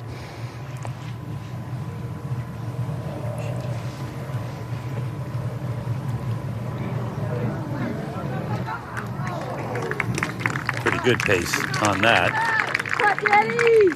He's tailing off to the right, but Ciganda with a significant putt as we get back there. And right now on the tee at 6, Annie Park. This is 7-iron in hand. Celine Boutier has missed the green long left. That was a pretty swing.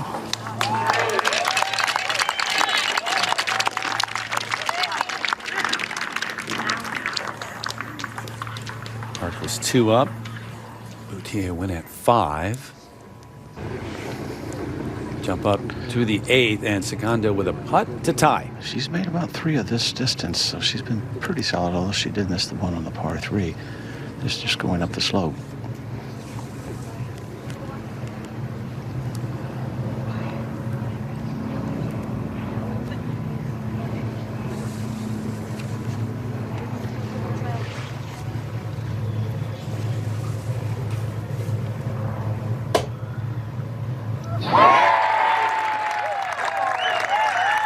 Doesn't want to give that lead back.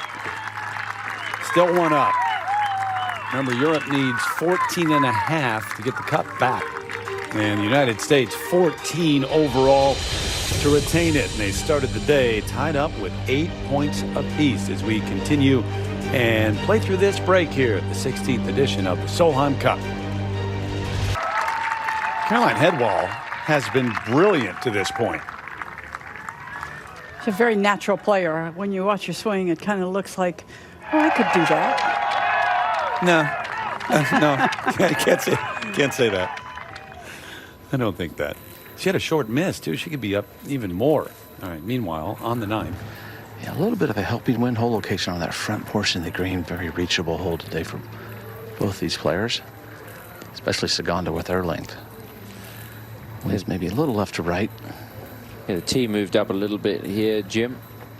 And that'll really narrow the fairway up, but you can carry that left corner. Ooh, that's going right. Yeah, way right. There's a bit of room over that bunker, but not that much room. No. They give him the X, whatever that means. I think it means may not be findable.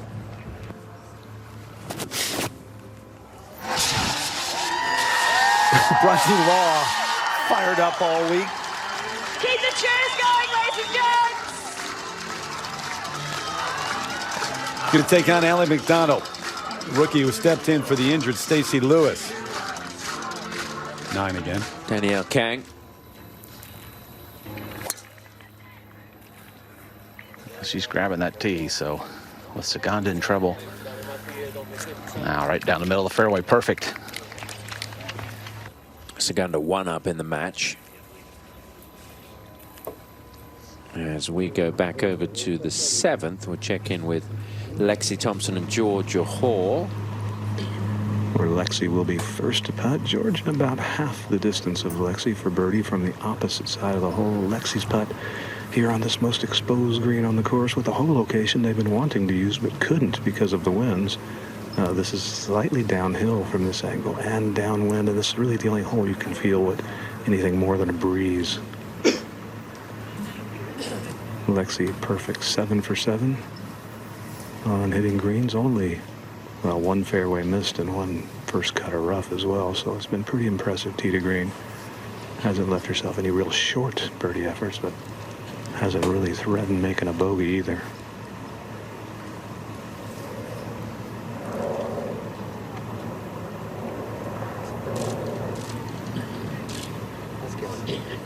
Pretty good effort by Lexi. Just keeps running on this green more than any other.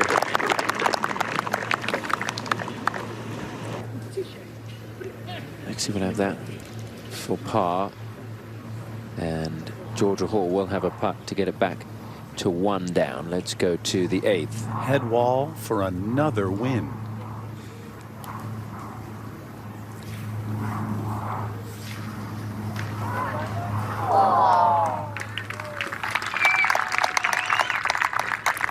Nelly Corda's got to be thinking, where's my teammate right now? I need my sister. Yeah. Well, she is a rookie on the team, and this is her first time to play alone. And Headwall, remember, hasn't played since Friday. Got the rest. She's the only one to not play yesterday at all. 7. Seems like Georgia Hall hasn't had many chances for birdie out here so far today. It's been a bit of a scramble. Yeah, 2-putt birdie on the 2nd, and then a decent look at it at 4, but nothing really where she was thinking about it. This one quite slow, even though it doesn't look it, because you are slightly back uphill and into that wind. If anything, it just dies a little tiny bit to the right.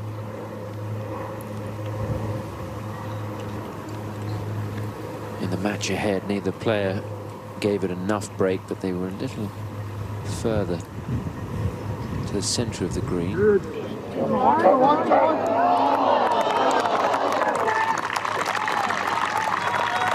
It's going to be a 4. And Lexi will have a putt to tie the hole. Georgia struggling in the early going. She's 1 over par if you take her stroke play score, as opposed to Lexi, who's 1 under.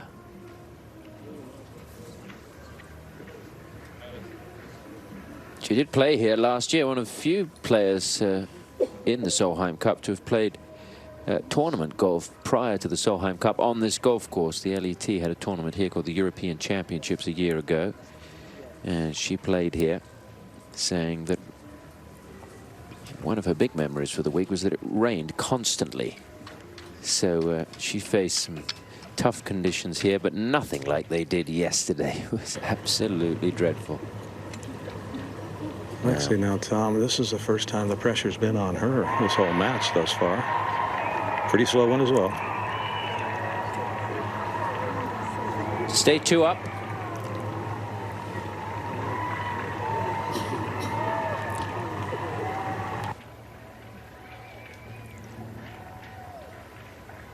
Good putt, well hold.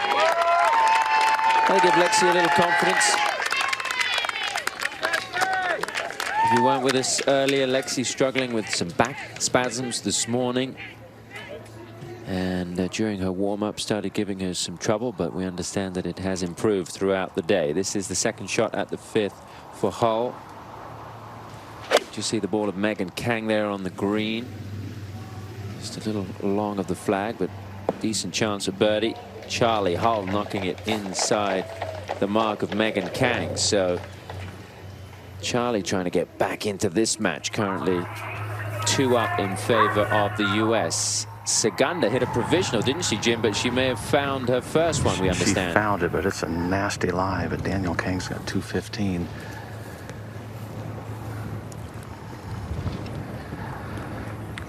Should be able to get home here. Yeah, with a helping wind. And that is left of left. Well, that's okay, because I don't know if Saganda can get it out of the lie she has. Didn't quite see where it finished. Did you see? Oh, there it is. It's just in the left rough there. Yeah. Yep. So that's not as bad as the tracer would have led us to believe. A lot of room over there on the left. Now Saganda's going to try and chop it out. I'm not quite sure how she's going to get it out of this line. She's going against the grass, and as soon as she hits that tall grass, it's going to shut this face down. I'm surprised they even found it, Jim. It was a miracle. I mean, I think if you take the unplayable, you come back here a little further, but that's probably what I would have done. Could she get it on the green if she took the unplayable and came backwards? No, she'd still be in the deep stuff, but she could at least get it going forward and try to make 5.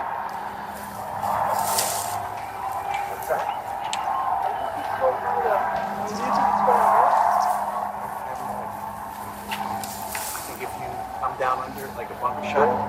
Yeah, steep, and from this side, if you can feel like you're coming in there out your iron, you're coming right down under like a bunker shot.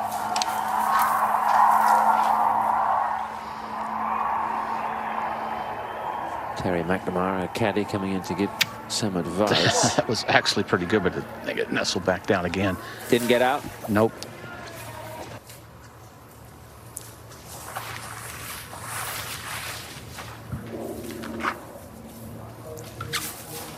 Let's take another look from a different angle. There we go. Oh yeah, it doesn't get out of that long stuff. So big problems there for Saganda, with Daniel Kang in a decent position. Meanwhile, Brittany Altamare, this for birdie to win the hole over Jody Ewart. Shot off. Remember who won the first, so evens that one up. While they walk to the third, the par 4, I remind you, back at it again on the PGA Tour. The race for the 2020 FedEx Cup has begun. Final round coverage of a military tribute at the Greenbrier comes your way today at 3 o'clock Eastern Time on Golf Channel. Back out to the 9th, Tom. Third shot for Saganda. Just another chop out. Whoa. That's all she could do. That was really about it. Probably would have had to do that if she took an unplayable. Yeah, that really turned the face over there, didn't it? So Carlota Saganda in danger of losing her lead there in that first match. The US comfortably up in the Angel Yin Atahara Munoz match. And the Europeans up comfortably in Caroline Headwell's match, but everything else is pretty close as we head towards getting all 12 singles matches out onto the PGA Centenary course, where the atmosphere is fantastic. On the tee at the 9th, this is Nelly Korda. Caroline Headwell has already piped one down the fairway and will be able to get to the green in 2. Important for Nelly to hit the fairway here, and this is a good answer, Tom. It gives you an idea of the distance those two players hit it. Nelly just getting past Caroline Headwell. Two big hitters of the golf ball. Yeah, Nelly's average on the season 271. Caroline Headwell's 257. So she has, you know, come up with a little extra today. Angel Yin's been terrific. 3 up in the match. This her second at 6, way up in the air. Oh, wow. A few oohs and ahs from the gallery. Jump up to the 8th, and Lexi in the fairway for her second. Yeah, I went with a hybrid off the tee well back of Georgia, who hit driver and used the contour to her advantage, almost 50 yards ahead. But this, just a pitching wedge. Downhill, breeze helping.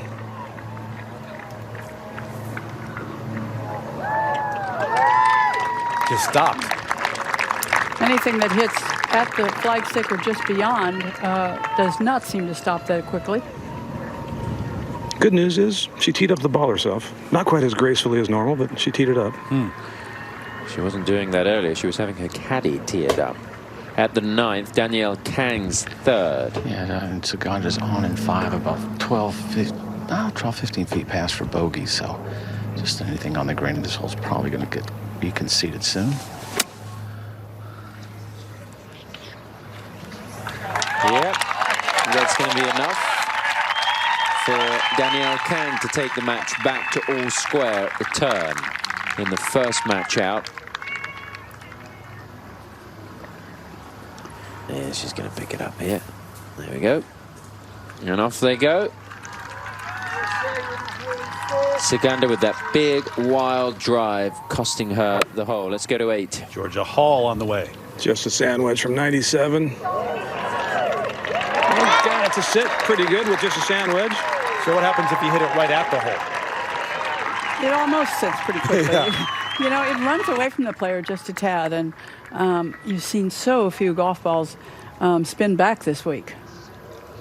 This is at the 7th, Annie Park to tie the hole. Yeah, and this to stay 1 up in the match.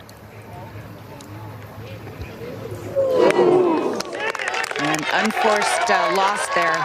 Came in with a 9-iron, missed the green, failed to get up and down.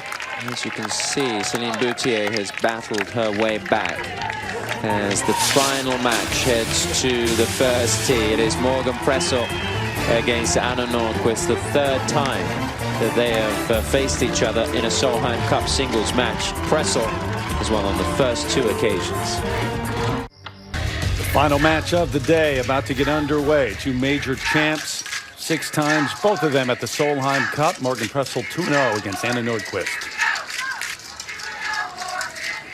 Representing the United States of America, Morgan Pressel.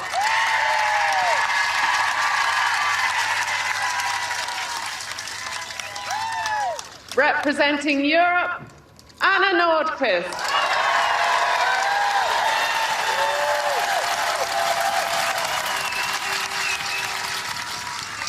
On the tee for the USA, Morgan Pressel. Captain's pick for Julie Inkster, 1-0-1 this week, but 4-1-0 in singles play throughout her history at the Solheim Cup, trying to become the 5th American to win at least 5 singles matches. And this atmosphere, Judy, is why players spend so much time trying to make it to the Solheim Cup. Absolutely. I mean, you want to play for your country, you want to play for your captain, but you want to experience this that you have seen from afar. Yeah.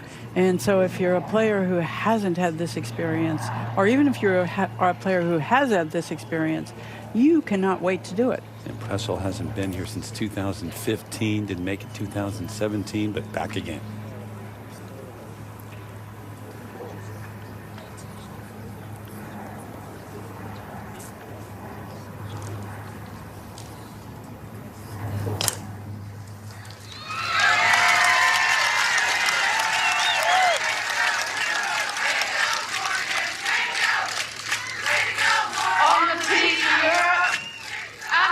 breakfast.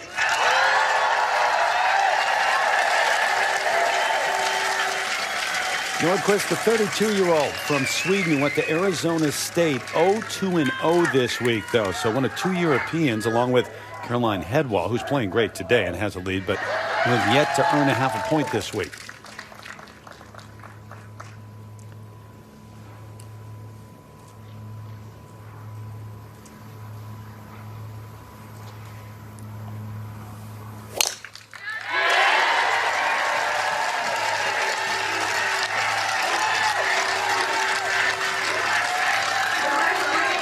Both good. So those fans who've been there for hours, it was chilly when they got to that grandstand to fill it up. And they'll head out to the golf course and watch these singles matches now. And we take you up to the 8th. Georgia Hall to win the hole.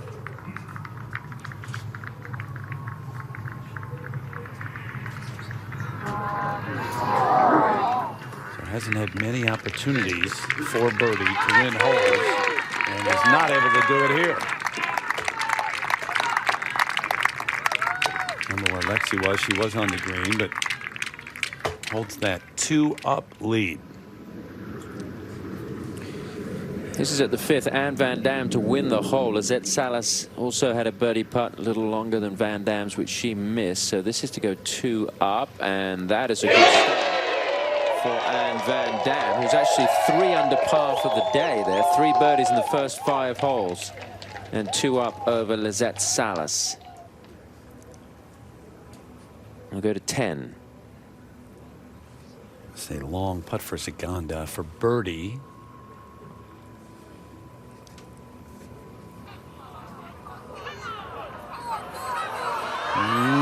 Nearly.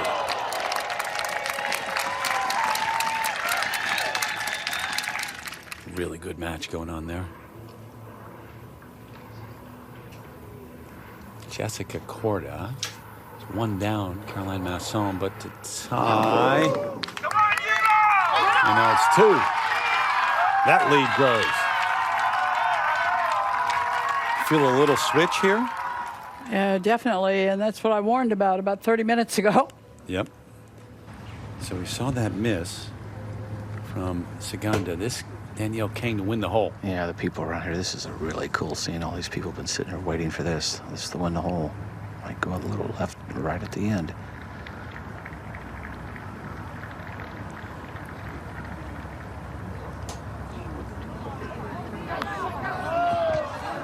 A lot like the putt from Saganda.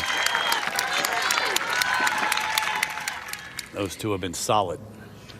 On the tee at the 9th, Lexi not going with driver. Doesn't need to even to get home in 2, but this one's a little left. And is it going to get out of the long stuff? It's trying, but I don't think that it did, Jerry. All right, you got that. Just gingerly getting the tee out of the ground. She's moving so much better than the first tee, though.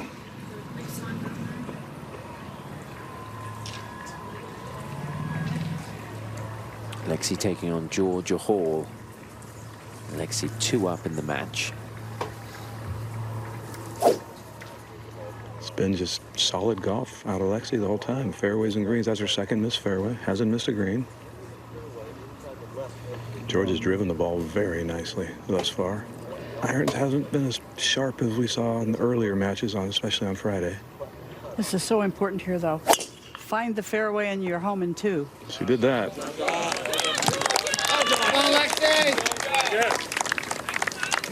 An advantage Georgia there off the tee at the 9th. We'll just have to see how Lexi's ball is lying. Not good if you've got a bad back to have to hit it out of that long rough. So all the matches are out on the golf course. Sunday singles at the 16th Solheim Cup. And it is evenly matched here. You get the feeling it might go all the way to the wire. Heather Munoz just looking for some sort of spark. The long putt goes in. I believe Angel Yin still has a putt to tie that hole at the 7th. So it's not all celebrations yet for the Europeans. Here is the putt from Angel Yin to remain 3 up in the match. Yin 1-1 so far. 1 win, 1 loss at the Solheim Cup. At the Harlem Munoz 2-1-1. Angel has come out of the gates very strong today.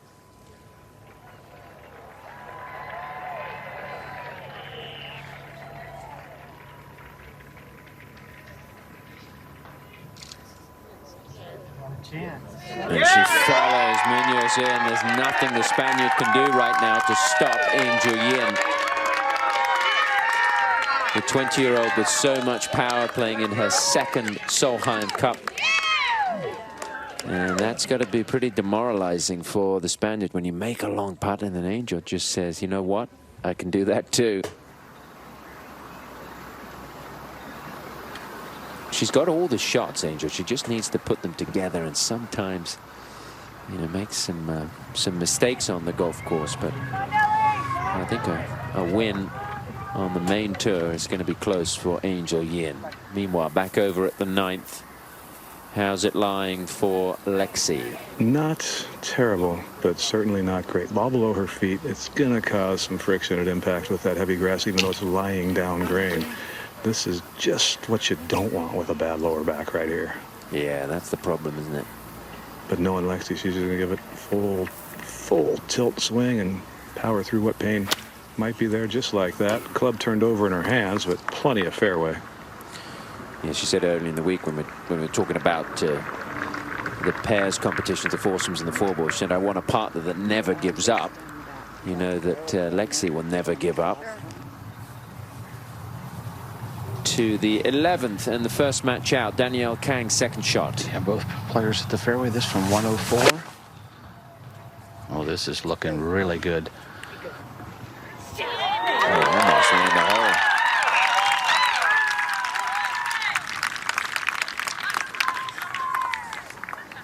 And we'll go to 9. Second shot for Georgia Hall. 199 front, 210 to the hole. This is leaking a little right. Bunker bound? Yes, it is. Yeah.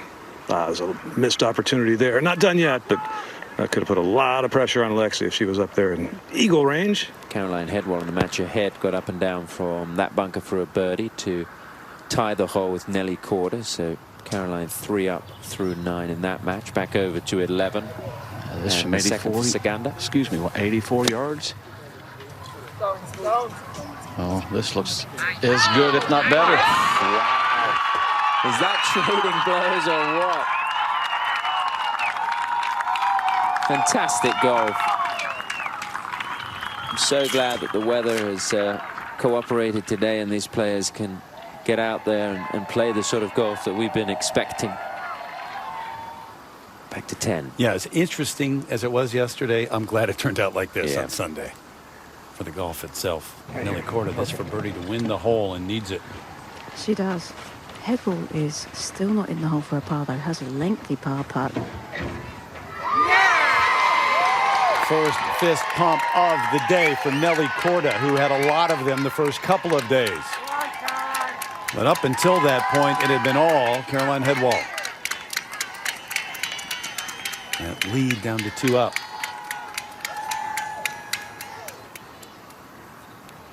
This is the 7th and the second shot for Charlie Hull. She's playing Megan Kang. Kang 2 up in the match. One of the first 2 holes. A little club twirl there from Charlie. That's a big advantage. Megan Kang is just at the back of the green, maybe slightly long. So a chance for Charlie Hull to get one of those holes back.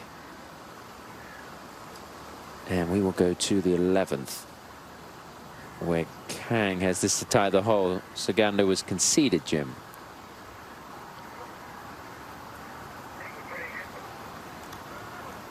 Quiet, please, guys. Yeah, it was conceded. She's just trying to get this, you know, to tie the hole here. Shouldn't be much in this one.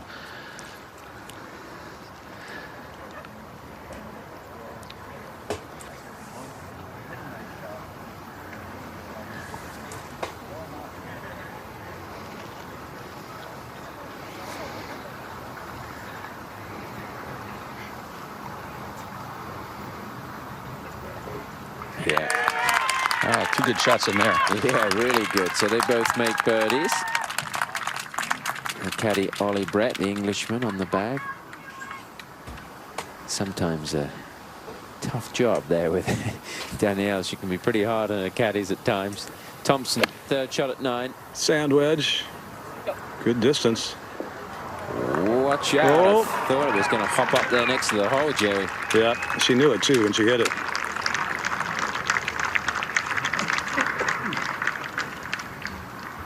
Georgia Hall, of course, in the bunker and has a 3rd shot to come. We will go to the 7th. That is where Megan Kang finished up. I talked about her shot being just a little bit long. It did go over the green. And Charlie Hull has, what, about 6 feet for birdie?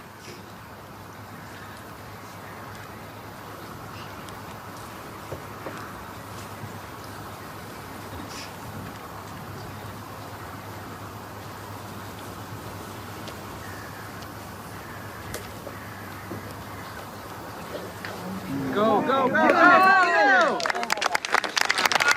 It's actually closer than that, isn't it, Charlie Hull? She's got a really good chance there for a 3.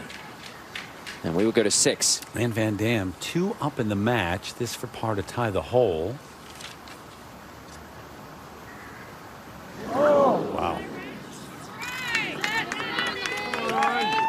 She came out charging today, much like she did on day 1 when she was playing with Suzanne Pedersen, but that lead down to 1 up. 3rd at 9 for Georgia Hall.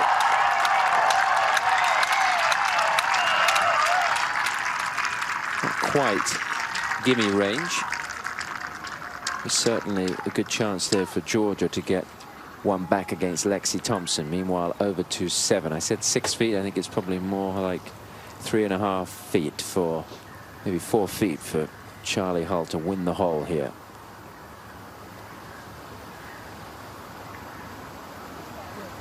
Doesn't go.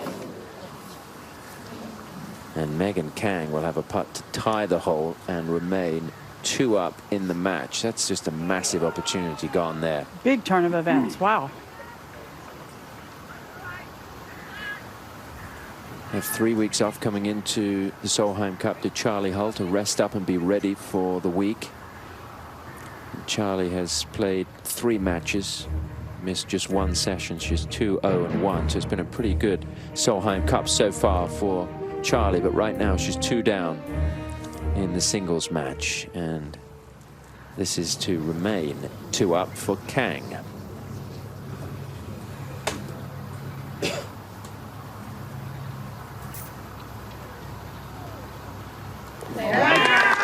Megan Kang has not earned a point for the US yet. Lost both of her matches so far. And there is no doubt she would love to feel like she's contributed something to this team as we go to the 9th. And Lexi Thompson for a birdie. Up the hill, maybe moving just a little right, not much. She has not conceded Georgia's birdie putt, but she also knows Georgia's not going to miss it.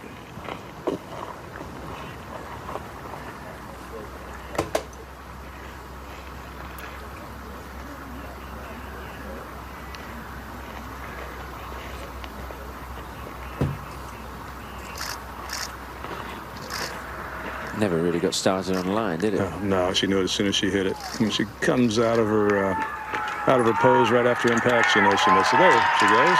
Good sportsmanship.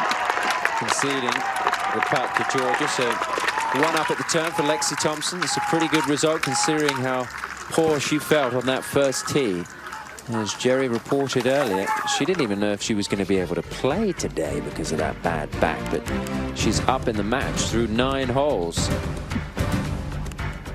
We've got a lot left to go here. There is going to be plenty more action here at the Solheim Cup. Yeah, on the tee at 10, Georgia Hall, 1 down in the match. 8 iron, trying to hit a good one here and keep the pressure applied. 164 yards downhill. Ooh, pulled it just a little.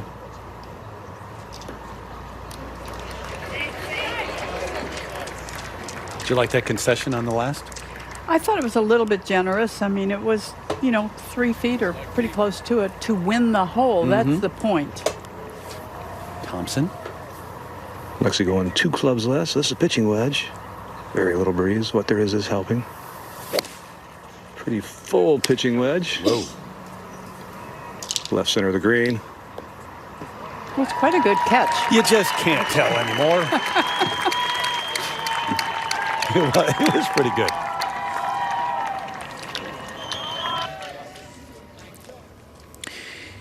At the 11th, this is the second shot for Nelly Korda. Headwell's already got one in close to the hole. Very important to get this one close.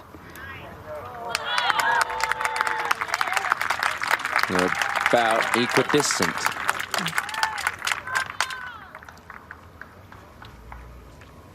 And we'll go to 5. Jody at Shadoff for birdie to tie the hole.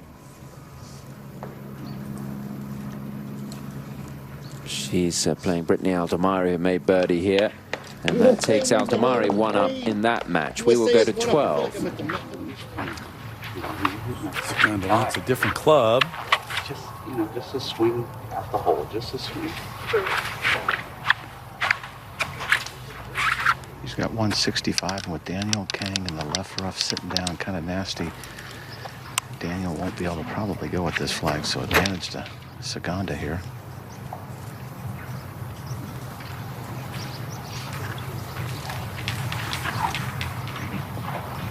Judy, this has been a match. Looks like neither one is going to give in any way.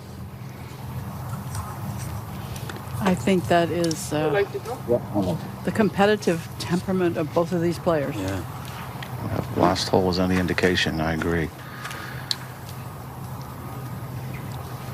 Just slightly uphill, not much of a breeze at all. I don't know if Carlotta's made any changes, but not very long ago, she just had a beautiful makeup of golf clubs. A little easier to hit long irons and a little more very traditional short irons. I love the makeup of her bag. Wrong club that time, maybe? Looked like it. Nelly Korda first to putt at the 11th. This for birdie. And great opportunity to apply the pressure here. Yeah, and I tell you what, to keep that momentum going, she just won the 10th. It looked like Headwell was rolling along. 3 birdies in a row for Korda. Yeah, Headwell's going to have to make a putt to stay 2 up. Opening for Kang, but I think it is. But if it doesn't, I have a lot of room to work with that one. Okay, yeah, let's go with that. Unless you want me to go right away. No, you said it's going to come out. I can't hit the 6 and then try to hit high cutoff. But you like me attacking it? Yeah, I like you attacking. Or do you want me to just go right over it and just have it? No, if you tell me if you say it's coming out fine, which I feel like it is going to come out okay, then we can go at it. These two are a reality show. Yeah, exactly. You tell me it's going to come out fine. Well, I don't know. Right of it. Draw, it'll attack it. If it doesn't, it'll stay. Perfect. Perfect. She must be stronger than I think she is, because if she goes at it with this, I don't know how she's going to hold it, especially with Saganda 25 feet past the hole. I think the shot's just to the right of the hole. There you go. And slow, short, and right. Actually, not bad. But it wasn't easy to get it out of there. No. No, it was not. But she and Ollie, he's affectionately known as, like a good they medium. have great conversations. Yeah. Yeah, I like Georgia Hall off the back edge. No, you tell me This is her second at 10. Side hill lie, open in the face a little bit. Massive crowd around here. What a shot. Yeah. Man. That was beautiful. Yeah, this is the putt for Headwell to tie the hole at 11. It is, and she gave a little bit of extra shrug, like she was trying to shake a bit of nerves over this putt, Tom. That's huge for Nelly. Huge for Nelly, who wins 2 holes in a row, and suddenly she's right back in this match. And Headwell on the front nine. Looked like it was going to be a guaranteed point for the Europeans. Not so much anymore. Let's go to 10. Yeah, what a scene here with all those people on the bank. Lexi, lengthy one, but this would win the hole. Yeah, mid to long range, another one for birdie. Has yet to miss a green. The one thing this match is missing thus far is something to happen. One of those Solheim moments, Terry, that really gets the crowd inspired. It's been solid golf. We haven't seen any of those yet. Oh, wow. For a moment, that might be it, but this race is a long way by. Yeah, that needed to hit the back of the hole and get stopped. So Georgia Hall already in. That's been conceded. Work to do, but we go to Pressel. Remember that final match against Nordquist? This to tie the hole.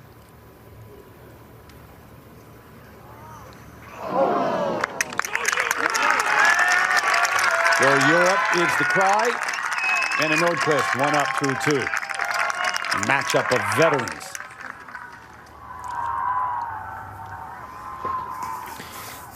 This is Annie Park to tie the hole. You know, Boutier made her first birdie of the match. And that was needed because Park has been a little sketchy with the putter the last few holes. That match is all square at the turn. Let's go to 8. Check out the live for Charlie Hull.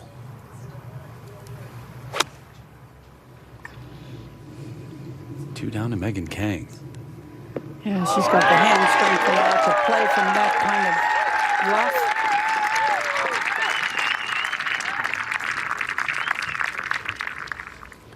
Thompson to tie the hole here at 10.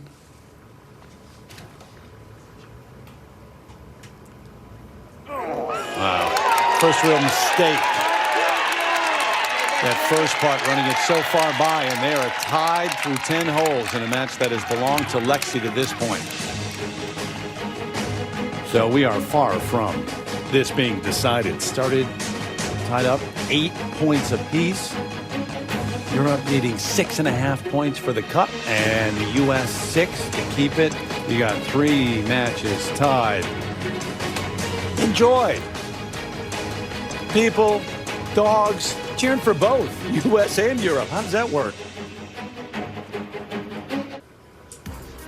Remember when it was mostly red? That's not the case anymore.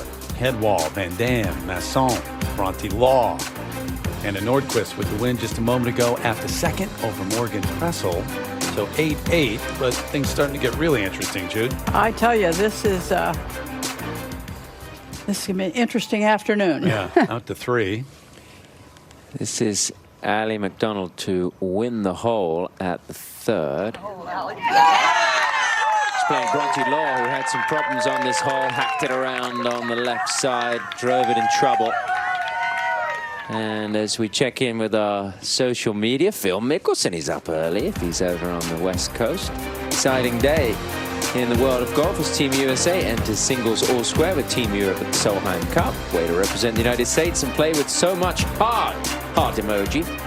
We are watching and cheering for an exciting and victorious finish. Go USA. Good morning, Phil. Calf exercises on the couch as he watches, no doubt. Why wouldn't you? Lexi Thompson on the tee at the 11th. Georgia Hall in good shape. Left first cut. That one's going to be just fine for Lexi. Yeah, 3-wood, Jerry. Just off the fairway, this hole. Is there for the taking.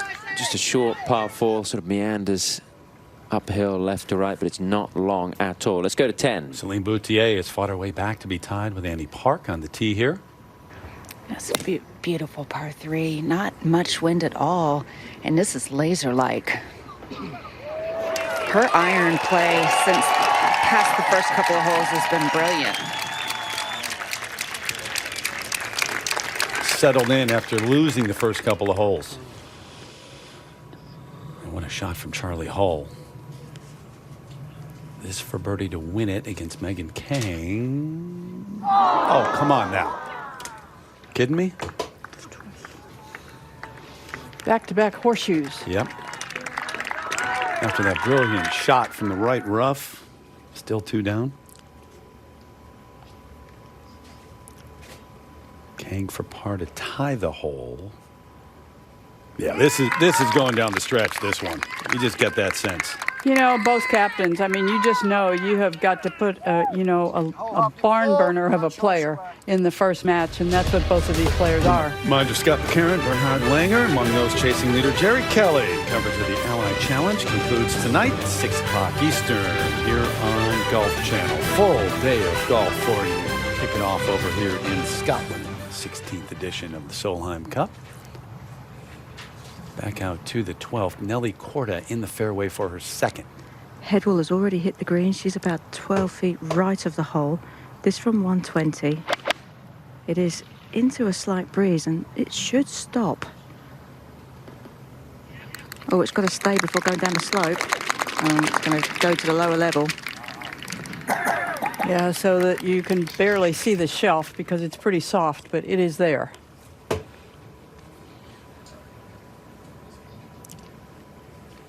Amy Park for birdie from the edge. Yeah!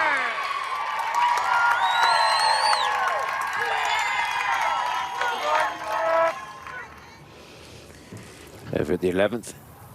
Second shot for Lexi. 108. Can get plenty of spin on this. That's just a gap wedge. Where's Georgia Hall, Jerry? She's actually in the fairway. About 15 yards closer. Just left of the hole. Oh, needs Careful. a bit more. Well, that could come back into the penalty area. Maybe stopped by the rough. It is really steep. There are just a couple of feet at the beginning of the green that are really steep and take a ball backwards. Go back to 10.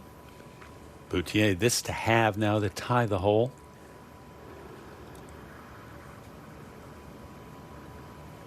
Wow, the turn of events, huh? The up and down. Off the tee, and you're thinking, okay, great shot in there. And Park one up now. As we go back over to the 11th. And Georgia Hall. Late club switch, 91 yards. Get this close and well and truly flip this match for the European side. Into a little breeze. No problem getting it to stop. As we saw with Lexi, problem is getting it not to back up. Yeah, George has won the last 2 holes. This needs to go. She kind of got away with it there. From the shots that we've seen, her birdies are needed, so Lexi's let her off the hook with a poor second shot.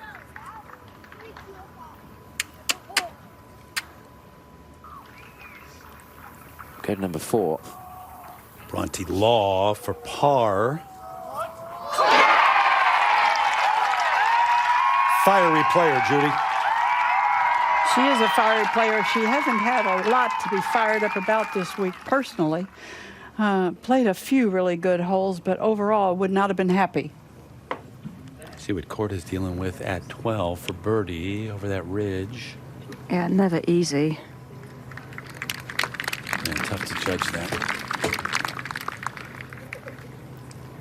Statistics say that were compiled a few years ago, considerably fewer putts are made up and over a shelf. It doesn't necessarily lead to 3-putting, but considerably few from comparable distances are made. That you're going to say that are left short. Thank you. None of those go in. No. Headwall, who had that big lead, and still is up in the match, but 3 birdies in a row until that point from Nelly Korda. Taking a look at this. I think when you're talking about putts that go up over a shelf, it's almost divided into 3 sections. You have the initial putt and the line that it has to take. Then you have the line that it's going to take up over the slope. And then once it gets on top of the slope, it has another line. So you've got 3 different things to factor into. But Headwall is to regain a little bit of what she lost. Yeah, and you see right here, it's so important to be on the proper level. Didn't move. Thinking about it. Short sleeves, by the way. Haven't seen that this week. Danielle Kang, second at the 13th. Yeah, Saganda drove it in the right bunker and just had to wedge it out to about 150 yards. This from 184. Whole location on that back left, so advantage to Danielle. Good looking shot there. Great looking shot. Little help from the wind, but this is a considerable par 4. Yeah, longest par 4 on that back 9 that the players will face at the 11th. Third for Thompson. Pretty good lie in the rough, uphill lie at that. Not bad at all, but not dead.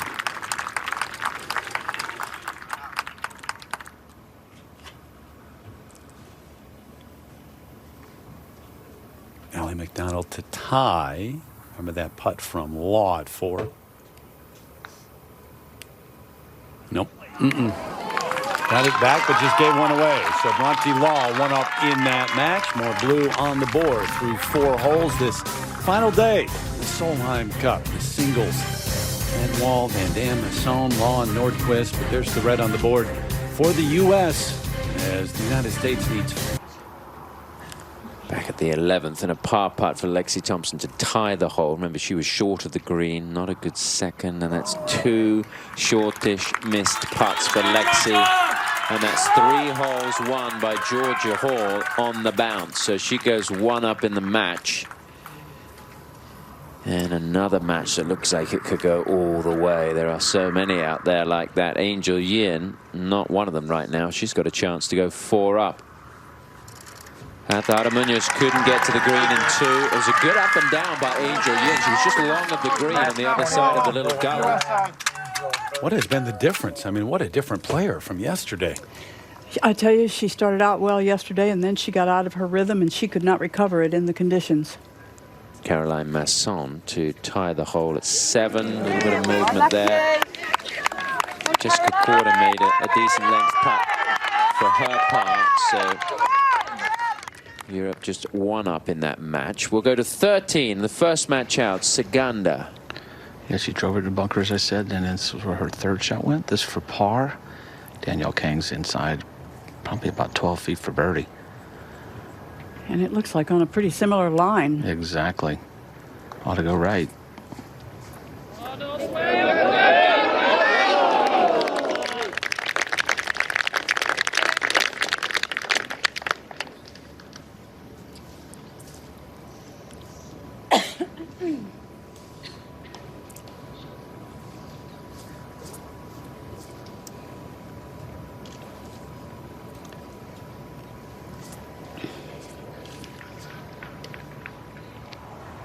Celine Boutier just stepping into her shot here at the 11th. Little 3/4 wedge shot, and this will be to try to better the shot of Annie Park that's in there pretty close.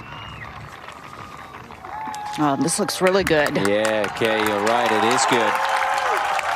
But no guarantee yet, because Annie Park has held a nice putt already on the previous hole, so she's going to have some confidence. Let's go back over to 13, where Danielle Kang has 2 putts to win the hole.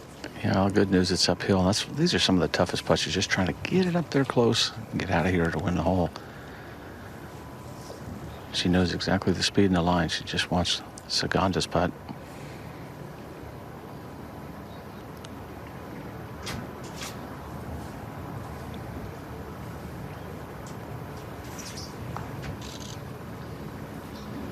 Doesn't need 2, just needs 1. Danielle Kang is up in the match once again. She was 1 up after the first hole.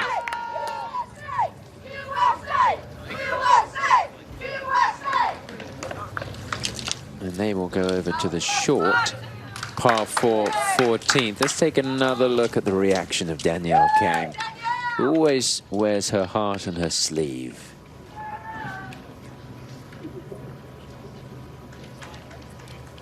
Two of the best players on either team. Carlota Saganda, the highest ranked player for Europe. She's 12th in the world. Let's go to the 12th. Georgia Hall, who's taking the lead. Playing rather long today, slightly uphill, dead straight, but into a little breeze. She liked this one, but it's a little left. Yeah, stopped watching it. Didn't get a lucky bounce either. We can't see it, Jerry. Yeah, I can't either, and I'm not far from it. To the tee at the 10th. Ata Munoz got to turn it on. 4 down to Angel Yin.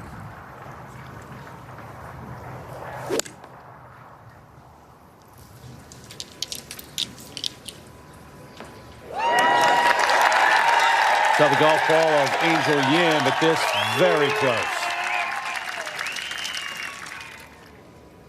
13th, second shot, Caroline Headwall. That was from 156 off of a downhill lie. Come on, ball! Come on, ball!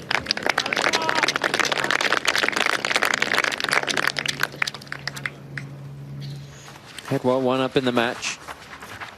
And we'll go to the tee at the 12th. And Lexi Thompson now needs to really stop the flow of momentum towards Georgia Hall's side. This one was nicely struck, but turning a little left as well. Yeah, similar. Obviously, it's warmed up, Jerry. Oh, my goodness. This is Baltic compared to yesterday. Big jackets, parkas almost yesterday, and had stocking caps. It was raining. Much different today. Sun is shining here. Perthshire, Scotland. We're back at the 11th, where Celine Boutier has a birdie putt to win the hole. Yeah, and to get back the hole that she lost at the last. Yeah, it was a shaky start for Celine Boutier. She was 2 down early, but now the match is all tied up through 11 holes, and we will go to 12. Georgia Hall left of the fairway. You can see the golf ball in the line. Yeah, she can get to the back of the ball very cleanly. Much better than we first thought. This is a 6-iron from 149. Uphill into the breeze. Not a great angle, but getting it close might not be the priority. Not quite. It's a tough little chip, too, because it is from that lower level to the upper shelf.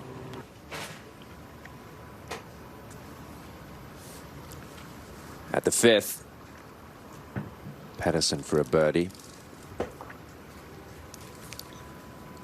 Oh, looks good. Whoa, wow. She was the first to putt there. Marina Alex still has a chance. That match all square. Let's go over to 9. Charlie Hull to tie the hole.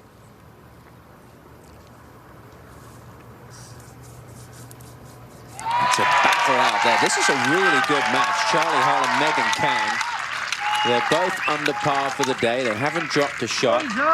Megan's 3 under on the front 9, which is a tougher 9. So they are really playing well. A good old match there. 2 up for Megan Kang at the turn. We'll go to 12. Chance for Lexi Thompson now, her second. Going with 9-iron, 131. Decent lie. Not great. It's going to take a little bit of spin off it.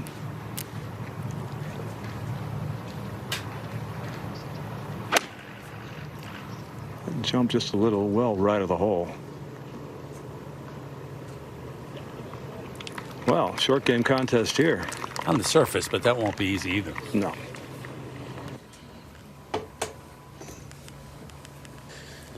Here is the putt to tie the hole at the 5th.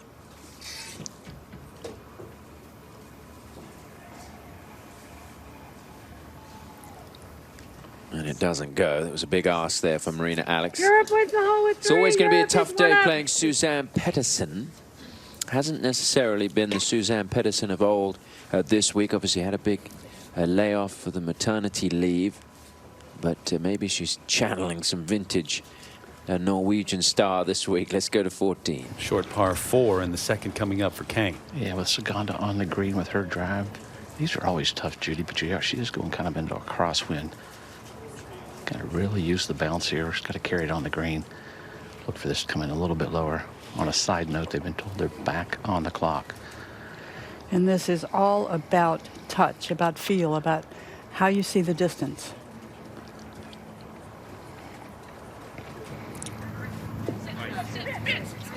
Pretty good.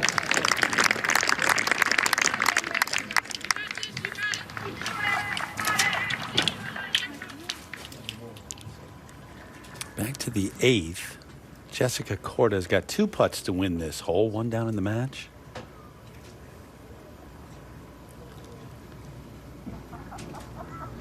And we'll do it. So take another bit of blue off the board for Europe right now. This one all tied through 8. at the 13th is to win the hole. Yeah, Caroline had a really shaky short putt. Really nervy, and have opened the door for Nelly. Nelly's right back in it. It's all square. The Big Quarter turn of Sisters events. making a little fashion statement today. I don't know if anyone else has noticed that there's a lot going on. I noticed it. You did? I wouldn't necessarily go for it myself, but maybe that's what the youngsters love. Go ahead. How would you describe it, Jude? I'll give you a moment to think about it. Saganda for eagle to win the hole first. Yeah, about 45 feet coming down. Ought to go a little bit to her right.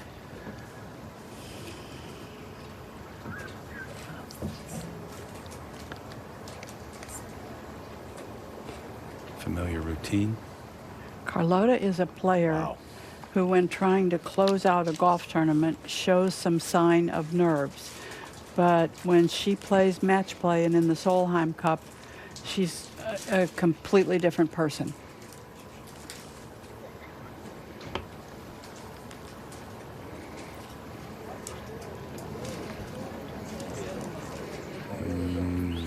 Not what she expected. You got a description yet? You're still working on it, aren't you? I was just going to say it works for people who are almost 6 feet tall. Very nice. Look at the crowd here at 10. Munoz to win the hole. What she hopes is the first of many in a comeback. Been down since the start. Run into a player who's really playing well and putting well today, but gets one back. Up at 14. Being played to here, so this for birdie. Yeah, this is a real important match for the U.S. Being with just one up here, that she has to get out here to get this one with Saganda in about a foot closer. I mean, as a player, when you're walking out here and you see that red, kind of energizes you. But right now, we're seeing a lot of blue and yellow.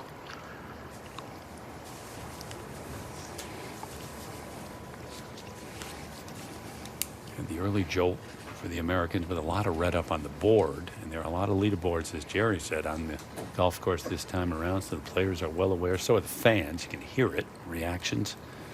But Europe has come back. Well, Katrina Matthews here, that's how important it is.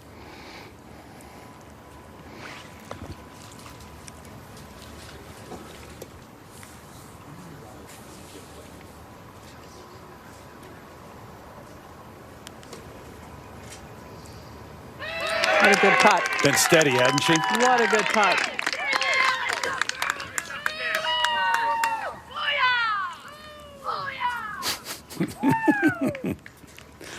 Georgia Hall in front of the green at 12. Very slow one here up the hill. Up that slope, it'll turn it right. All about dialing in the speed. She's done a good job of it. Yep, not done yet, though.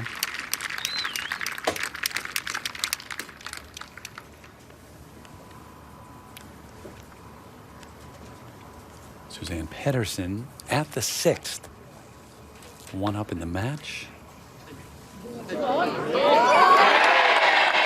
Means so much to this team. Was a captain's pick and a bit of a surprise. So lightly played the last couple of years, but big leader for Europe and Katrina Matthew. Now, Saganda for birdie to match. All right. Mini fist pump. And it's a head up the hill to the 15th, the par 4. Lexi coming over this ridge. A lot to deal with here for the win. Yeah, similar putt, but a little different break. Not quite as slow. The last thing she wants, another 3 or 4 footer. And that's more than 3 or 4 feet. Gives you an idea of those two putts, though, how difficult that is. Marina Alex for the tie at 6.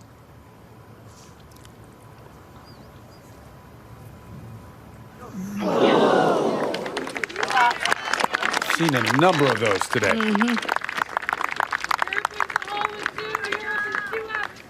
So you heard it, 2 up in that match. Europe to 15. Danielle Kang on the tee.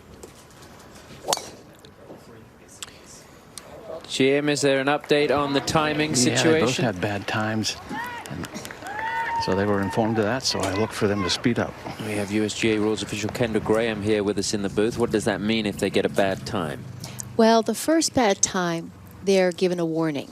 It's the second bad time that's going to be a problem. To 12. Thompson for par. Turning a little right.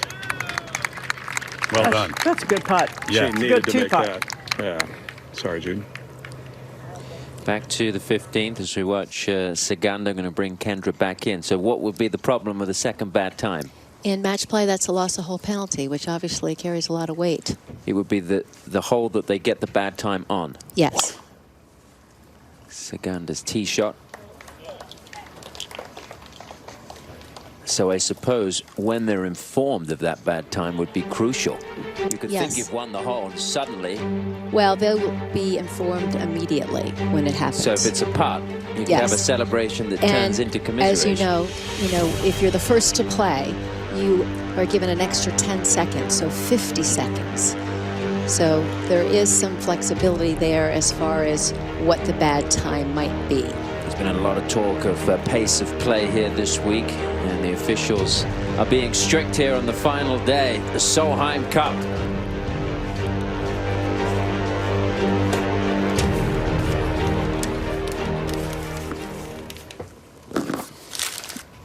Important putt for Georgia Hall here at 12. Lexi Thompson already in. Yeah. Holds that one up lead. Two good pars there.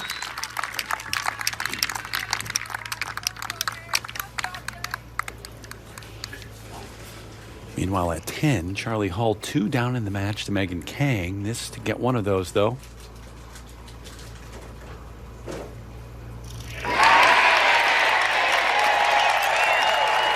That would indicate putts were hard to come by. That would indicate finally. Yeah.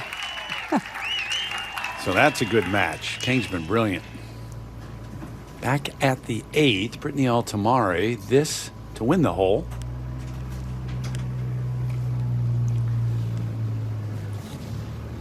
Taking on Jody Ewart. Shot off. Did it reach? It did.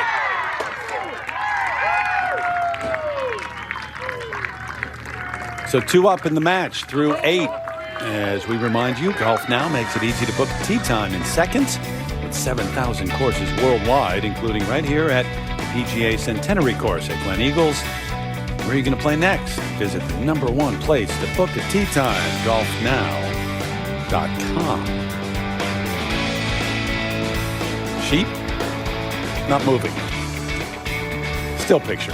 I was waiting for them to move. And they're there permanently. They're all over this place, this part of Scotland, of course. See how we stand. So 4 of the matches are tied. 4 up for Europe, 4 up for U.S. out to 15. It is close. Danielle Kang second. Yeah, Saganda's ball was on the green for a minute, just kind of rolled off to the left. Just a short iron in. Hole back in that valley. You good? Come on. Yeah, it's Needs cut a kick. right in the dip, isn't it, Jim? Yes, sure is. That's just on the top of the hill. I mean, it's not a severe slope. It's just a little downhill putt. Yeah.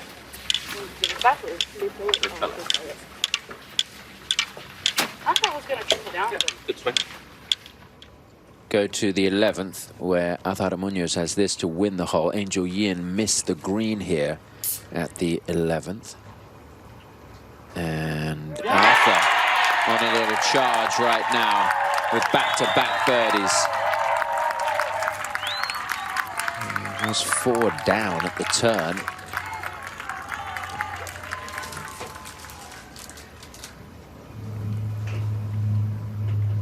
Here at 14, Caroline Headwall. Match that is now tied. This for birdie. Well, she hit a poor chip from the front of the bunker and really could do with making this, because I don't see Nelly putting a bad putt on her upcoming birdie putt from about 8 feet. Karen Nelly Cortez just hung in there. She was down since the start, but has fought her way back.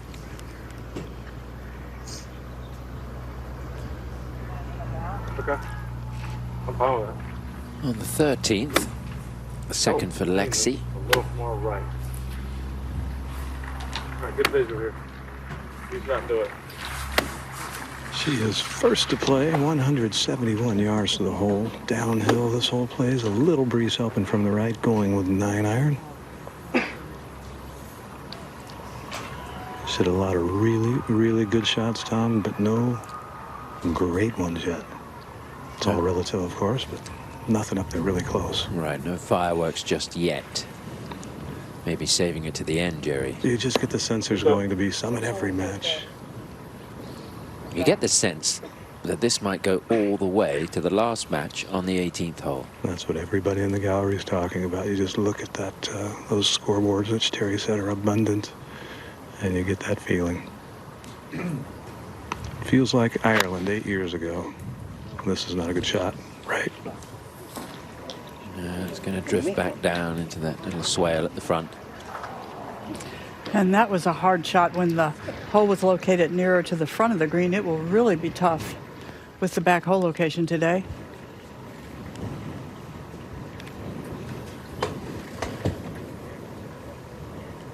Awkward lie here for Georgia Hall, ball above her feet, and a downhill lie. 164 the hole and an 8-iron. It's going to come out low, not with a ton of spin.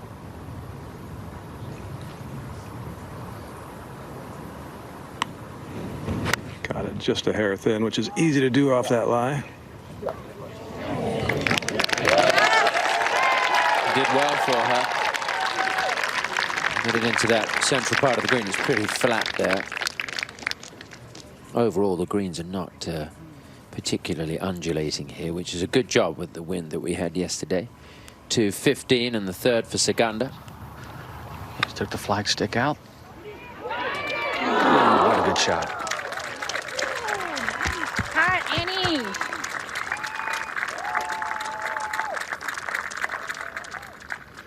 Nelly Korda at 14 to win the hole, take the lead. Well, momentum really on her side right now. Has made a few good putts of the last few holes. How about this comeback? She was 3 down after the 9th. Boy, and Nelly, you're watching a really good player who I predict will be great. Putt to win the hole here at 15 for Kang. Yeah, really quick putt coming down the slope, just trying to ease it on down there.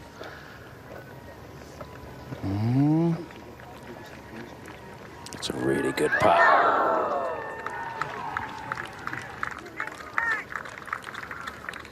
Neither putt's been conceded, obviously, so we'll go to 10. And Van Dam for birdie to tie. So Salas has fought back as well. Lizette racing to the next tee. And Van Dam charging out of the gate, but now Lizette, the USC Trojan, up the hill. This to tie for birdie at 9 for Masson. She was just short of the green, chipped up to there. So that's a mistake for Caroline Masson, and Jessica Korda's on a good run here, as you can see, going from 2 down to 1 up at the turn, and we will go back over to the 15th. Very important putt at this stage in the match. Danielle Kang for par. These are the putts you really don't want this late in the day. It looked like she had the advantage, but not now.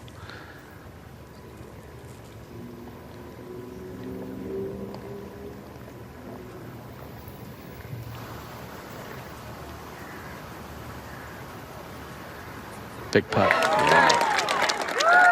Pressure right back on Carlotta. And remember, they each have 1 bad time, so Carlotta needs to be careful.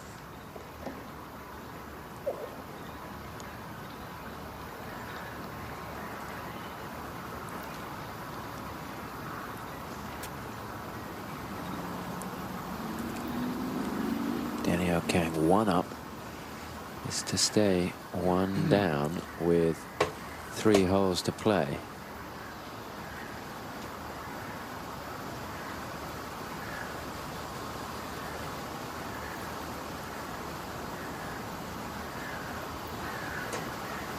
Yeah, we'll hold.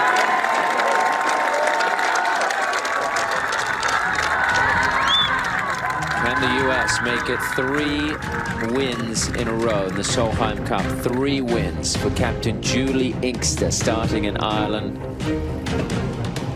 Excuse me, starting in Germany. And winning last time in Des Moines and then here in Scotland. As these players try to win it for a captain they respect so much. Can they pull it off on a Sunday at Gleneagles in Scotland?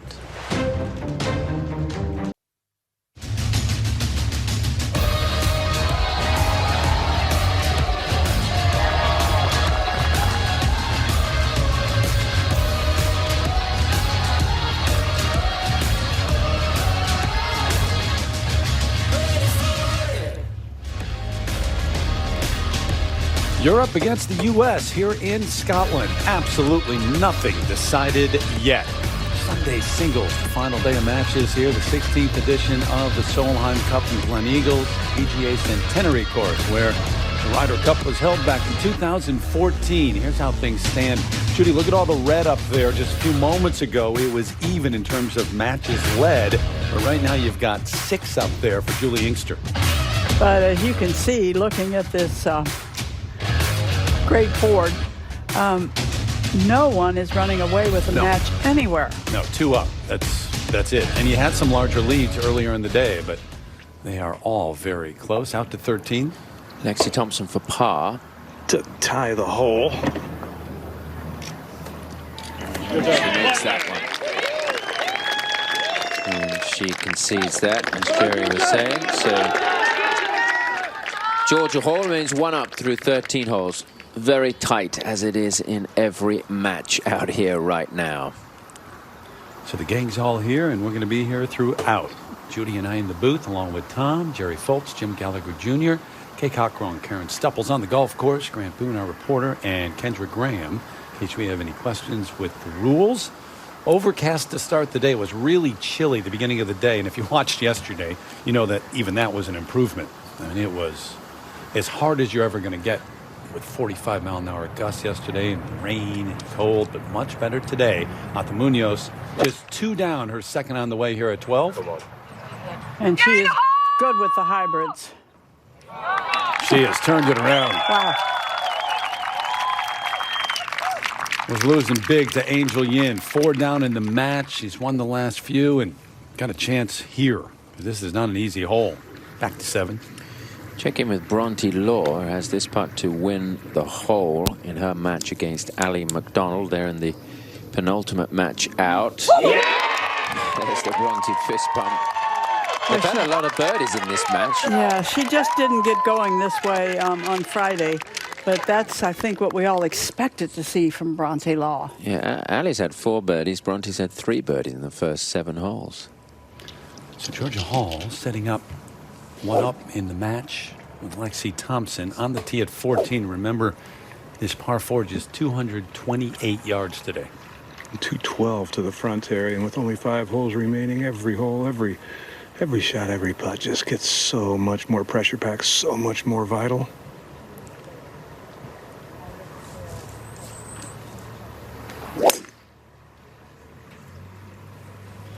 This right at the center bunker.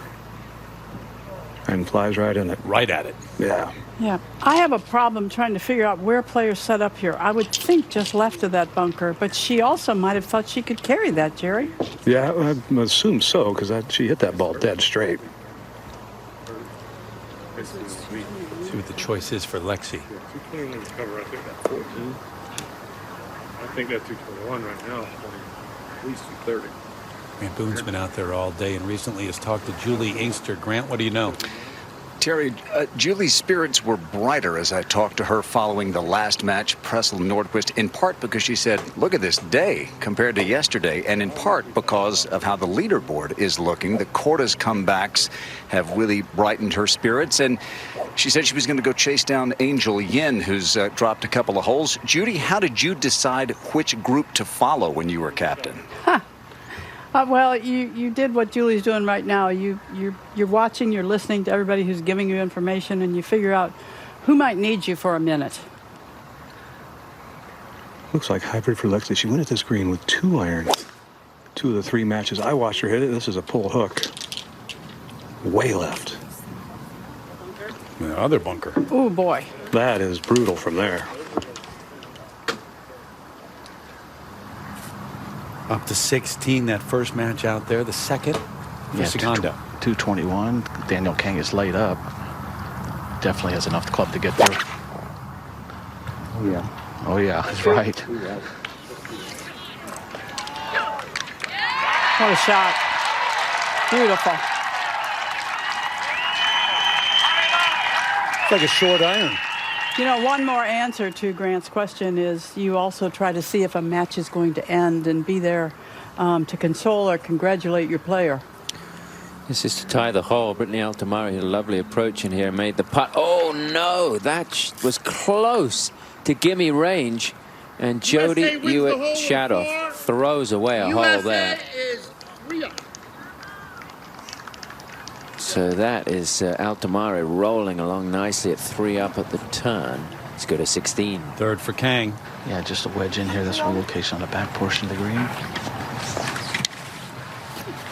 The first thing is connect. Yeah.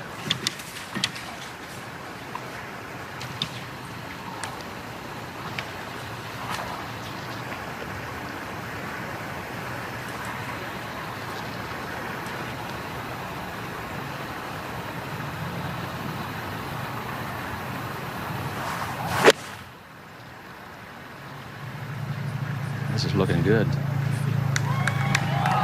Gonna probably have to make that. You would think.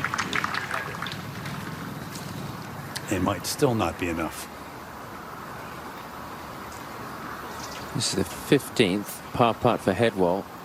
Has looked really shaky, Tom, with these short putts. Looks nervous. And she's just really giving this one to Nelly right now. Yeah, she's hit some wonderful iron shots, but as you say, Karen, she's been shaky with those short ones. At 10, Jessica Korda, 1 up in the match. This to tie this hole. So there goes that lead. Well, it was a good putt, though, to miss. Masson made putts early, has missed lately, but it's a match that's all tied. Here's her sister. Yeah, this to win the hole now.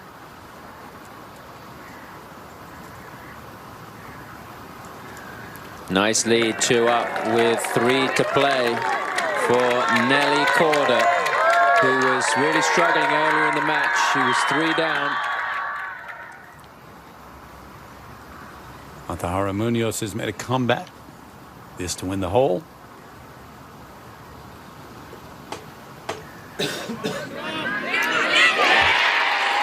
That one gets tighter.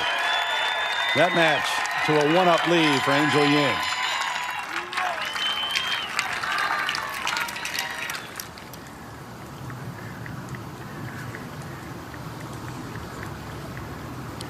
Marina Alex. And Marina Alex knocks that in for the win in her match against Suzanne Pedersen. So that's going to be a good battle, you feel, between these two players. And whenever Pedersen is involved in a good battle, it makes for great TV, doesn't it? Let's go to 16. So King's got a birdie putt, but this is an eagle putt for Saganda. Yeah, this makes for a great finish here. Going up the slope might swing a little bit. What a setting around this green.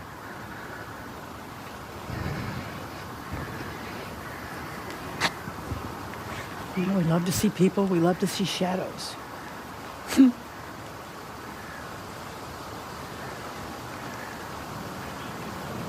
Oh, my. Oh, Oh, Carlotta. wow. A long way from being done.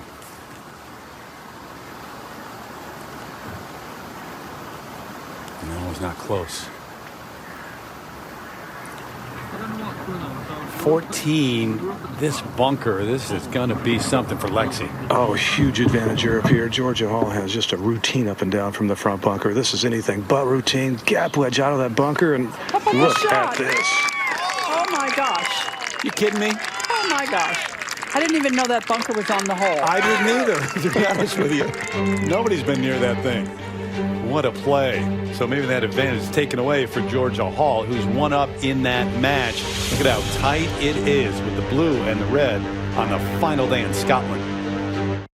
Back at 16, Carlota Saganda for birdie to win the hole. Yeah, Megan Kang missed her putt.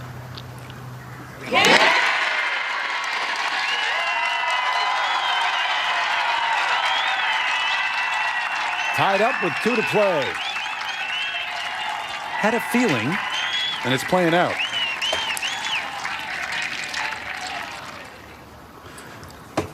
After that brilliant shot from Lexi, this for Georgia Hall for birdie. First to putt, yeah, up the hill, turning a little right. Beauty.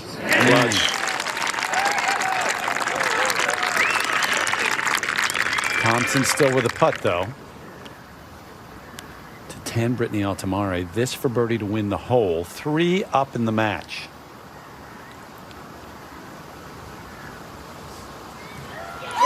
Been a tough one for Jody Ewart-Shadoff. Pick up the coin, took control back at 5 and just racing. So 14, Lexi Thompson needs to make this. Just pretty straight looking putt, maybe going a little left, 2 in a row since she's needed to make it a similar distance.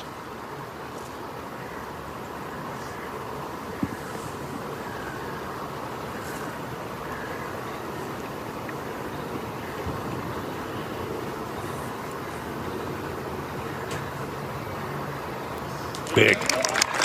What an unlikely birdie from Lexi Thompson. It's her first birdie since the second hole. Seriously, you think about it, it's just a tie. It's an important putt, but what a birdie. What a birdie.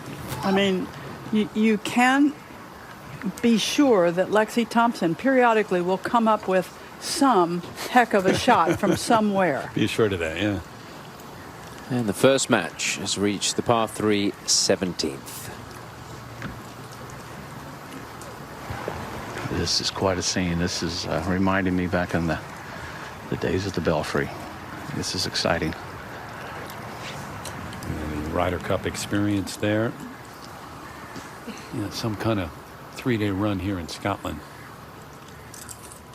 Well, step away to tell you the European Tour intensifies.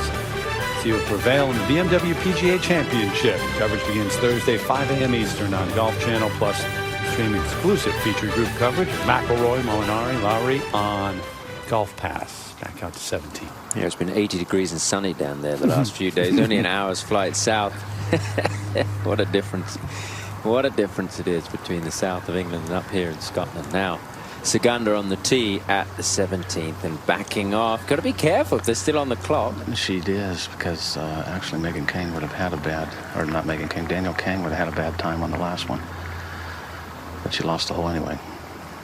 Well, they've each got a bad time, so one more bad time and they will lose the hole. I mean, that's a difficult decision for an official to give, but they're ready to give it. Yeah. This is right, needs to draw. And it's going to go on that little shelf. The shelf on the back right of the screen, and she's found it.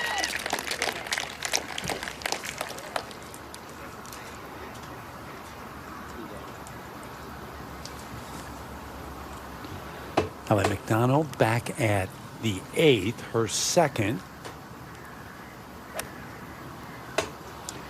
That's that short shot down the hill at the par 4. And that is a great shot. Beautiful. Taking on Ronti Law, who's one up in that match. So if they both get a bad time, is that, do they both cancel each other out? I don't know. That doesn't make a whole lot of sense to me, but I'm going to stay out of that one.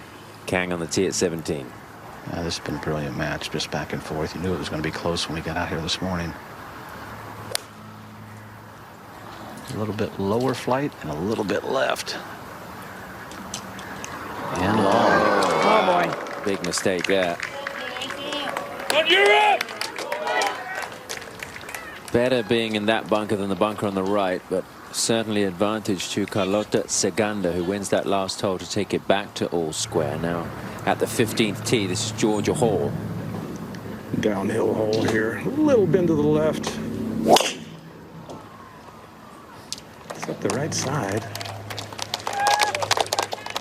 There's a bunker on the right, which is past that. Yeah, that's not in play today, really. There you go.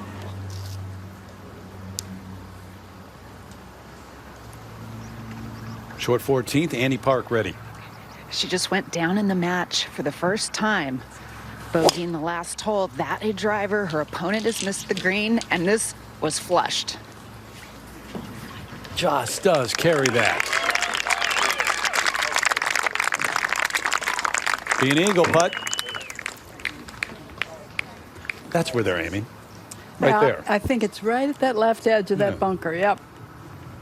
Saw that approach, which was terrific. Allie McDonald to win the hole. Against the fiery Bronte Law. Allie's got some fire, too. They're from Mississippi State.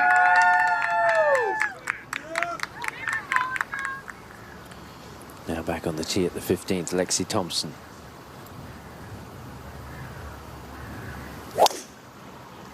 Ooh, pulled this one a bit. There's some rough and then some hay. Yeah, and some out of bounds eventually. Not that far, but it's gone into the hay. There is another golf course over there, Octorada Golf Club.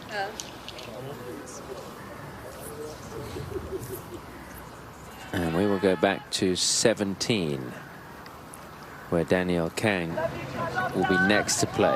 Yeah, relatively easy bunker shot down in the flat. Probably going to try to land this about 10, 15 feet on, let it release, and it should. But when you have nerves and the tension of what's at stake. Danielle Kang doesn't strike me as a player that gets particularly nervous, but I suppose everybody feels it. They do. Yeah. Trust me. Some handle it better than others and show it differently. She just recently did a little instructional piece in one of the golf magazines about her sand play, and she actually remarked that she releases the club through the impact area more than an awful lot of players. Very wide stance, but she'll tend to kind of thump it and release it. Well, that's how you got to spin it.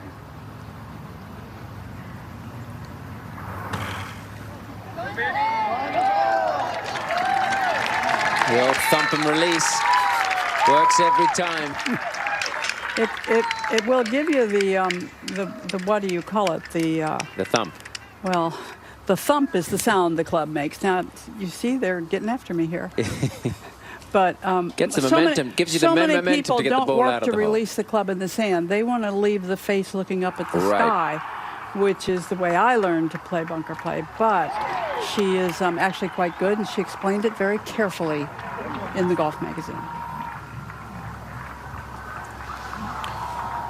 Danielle will have a putt for a 3, but Saganda now has a putt to go 1 up with 1 to play. This would be massive for the Europeans, Jim. Well, she made one of similar length earlier in the week. Yeah, she's made a couple on this green. Exactly. Shouldn't be a whole lot in this putt. And one more time, she has played every match. No one will have spent the energy she has spent on the golf course. But she does not have a win yet in this Solheim Cup. 0-2-2.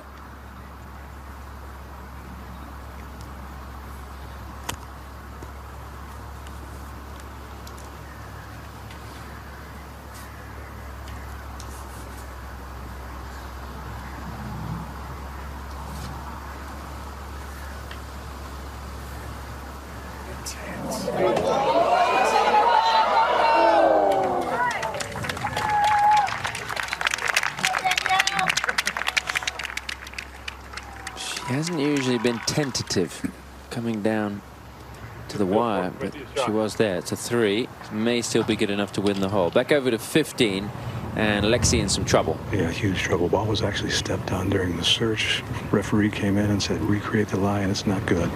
Just trying to gouge a wedge out of there, and did it too well. Actually didn't turn over on her. Wow, she's got some power.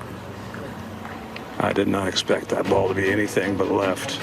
Well, we know how much time she spends in the gym from the selfies that she posts on social media, and it paid off there on the 15th hole at the Solheim Cup. Back on the 13th, where Azara Munoz has this putt to tie the hole. And the momentum suddenly swings back to Angel Yin, who is now 2 up with 5 to play against one of the most experienced players on the European side. And we will go to 17, where there is a huge putt here for Danielle Kang to tie the hole.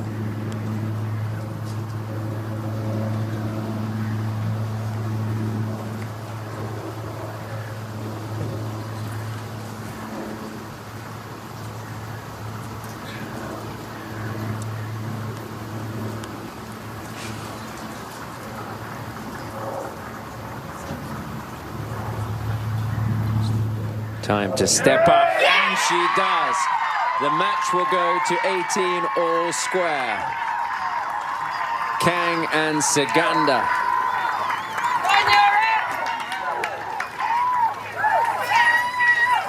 Thump, release, make.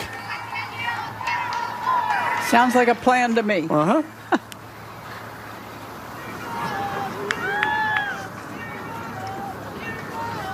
The passion and the pride of the Solheim Cup etched in her face. 16, headwall 2 down to Nelly Korda.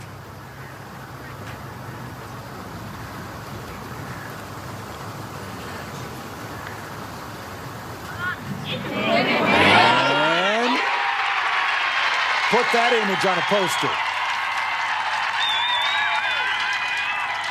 As they watch from the hill and then celebrate.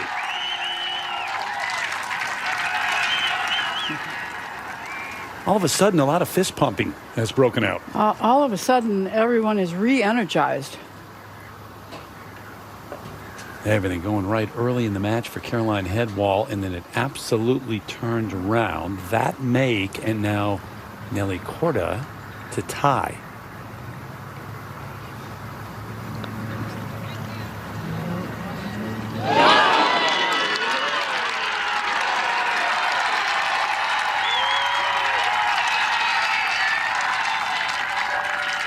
Korda 1 up, 2 to play as we come down the stretch, and we're a long way from deciding this. Saw what happened with Korda a moment ago, and Danielle Kang, the big up and down from the bunker to take Carlota Saganda to the final hole. Georgia Hall, some big putts so far. Lexi hanging in there, though. Megan Kang, Charlie Hull, that's been a really good one. Megan Kang's been brilliant so far.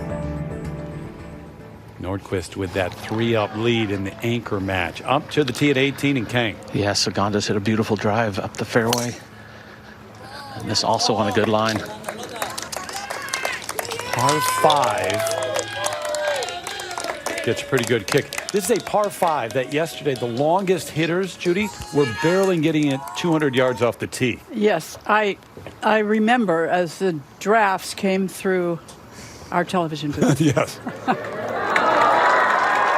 Third shot there at 15 for Georgia Hall. That should be a 4. Lexi still has a putt for a tie.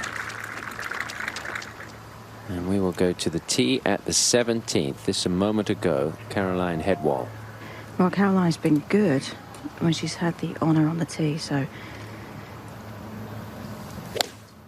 it is an inviting hole location. I think you have to assume with Nelly's ball striking, she's going to be good, and the pressure's still on. And that's a great momentum there after that putt in the last. Go ahead and hit a shot too. Pretty good right there. You know, Caroline Headwall looks to me like she learned to put her hands on a club really early, and they just look so comfortable. She's been racked with injuries through a lot of her career on the LPGA Tour. Nelly Korda now, how will she respond? Well, she's just one of the best par 3 players in the business, so I expect her to hit a good one.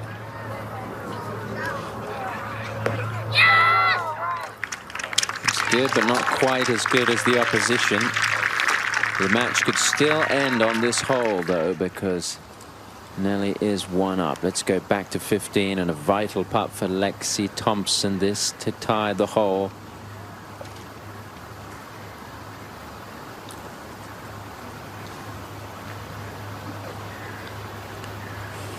Lexi's 1 down.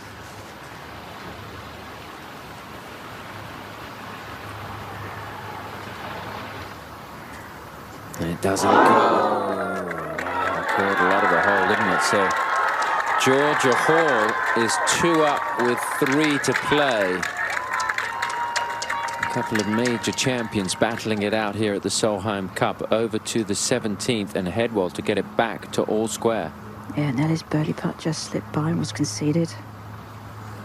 Is it another putt?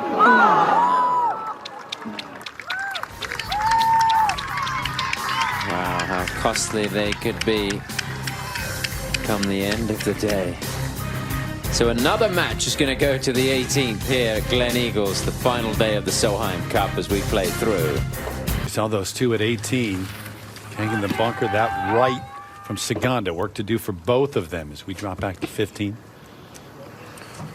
And we check in on the Celine Boutier-Annie Park match. This is the second shot for Boutier.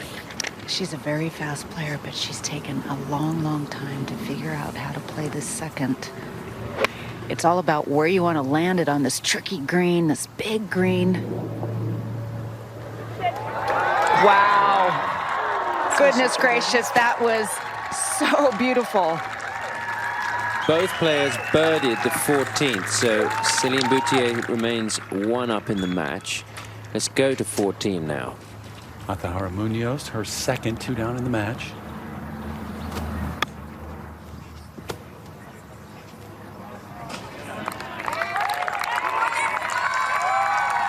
Better than good. A concession, I would assume.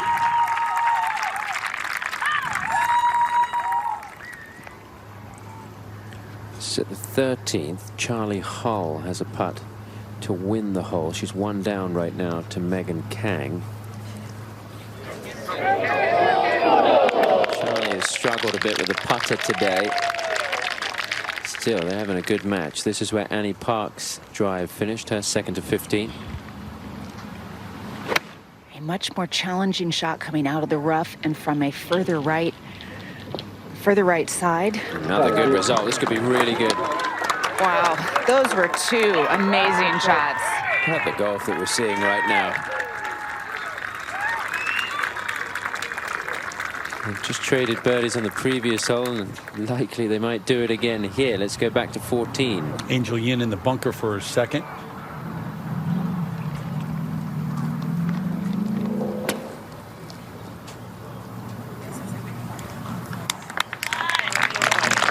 Maybe not concession range, but a very good play.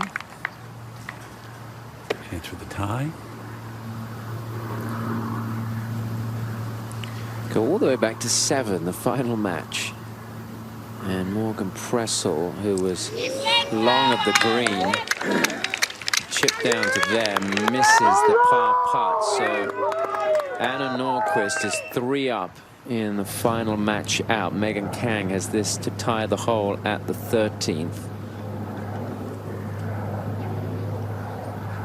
And that misses, so that match back to all square. The first time that it's been all square since they were walking down the first. And we will go to the 18th. That first match, and Danielle Kang from the bunker, a lengthy bunker shot, her third. Yeah, about 45 yards. She has to go with this flagstick because if she goes either way, the green falls off left and right. Very difficult shot. You just don't practice this enough. I like to use a gap wedge. I'm not sure there's a perfect technique for that shot.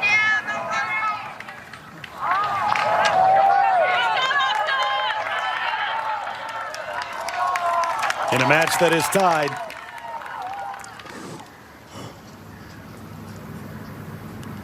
Angel Yin for birdie at 14. Needs it. Nope. Boy, that miss on the right edge has been her miss for a couple of days, and that has to be you're just a little tight with the putter going through. Munoz was way down and then got it to within 1, lost 1, and just got it back. So that's very tight, too. As we take you back up here to 18, Carlota Saganda up on the bank.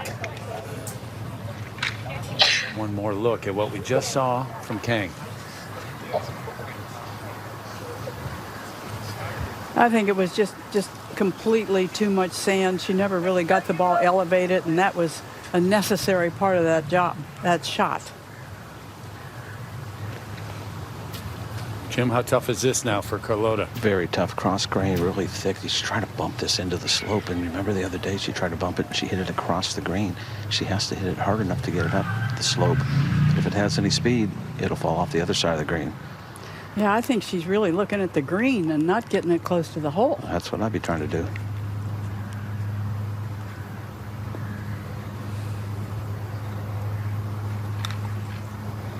Gotta go. Beautiful shot. Wonderful. Very nice. From Spain. From Spain. Advantage Segunda in that opening match. Tied at 18, looking to put a point on the board for Europe. I feel like Danielle King's got to get it up and down. Yeah, it's just such a hard shot going away from her. She needs a high soft one now. Doesn't get it. Just didn't stop it. Spin it.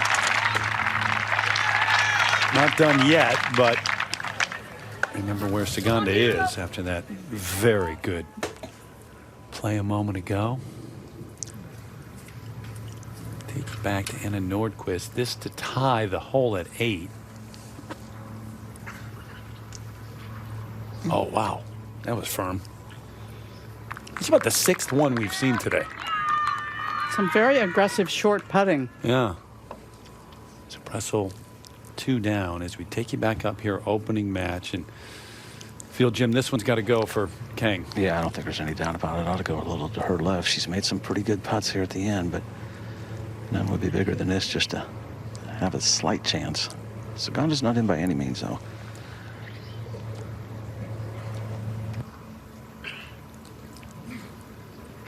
Reed, Trita Matthew.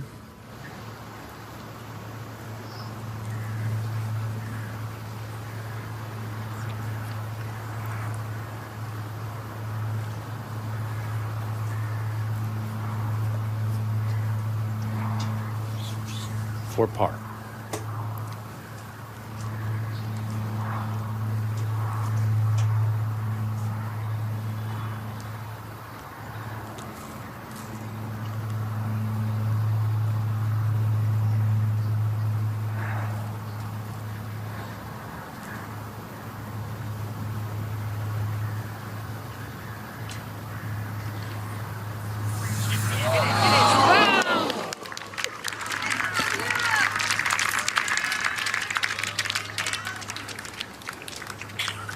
Segunda with a birdie putt. They're going to discuss this.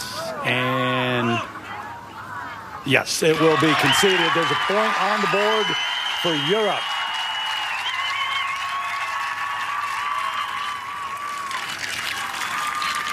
And Carlota Segunda, who has played all the way through every session for Katrina Matthew, her first victory of the week.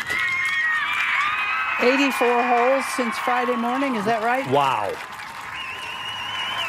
And out first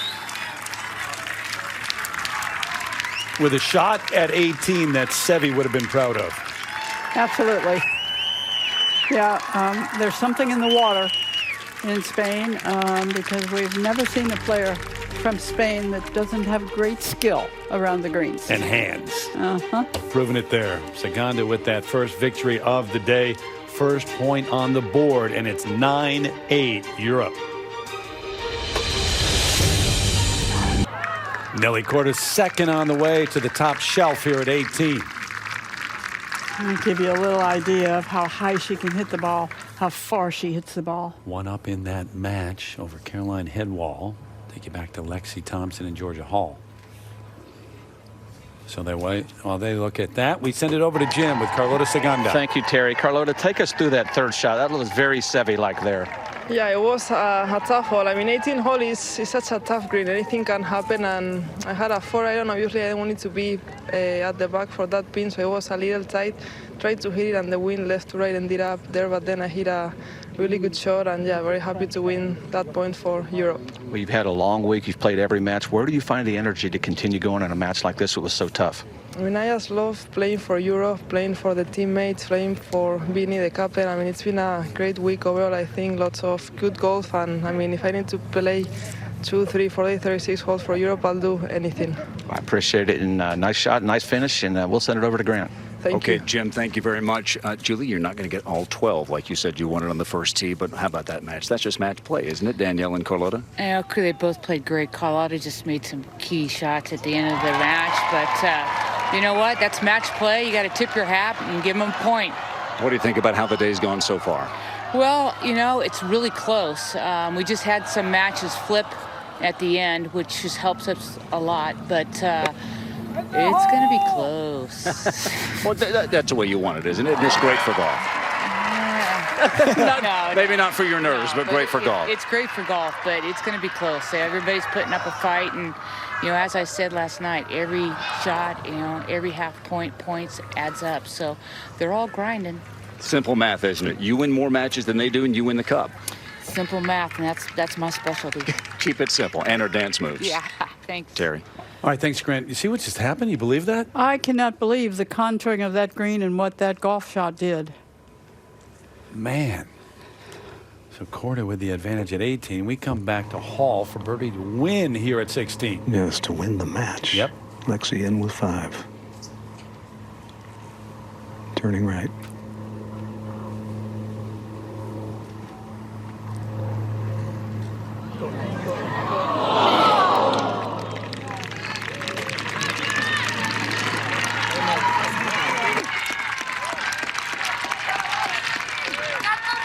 But 2 up, 2 to play. Not done yet.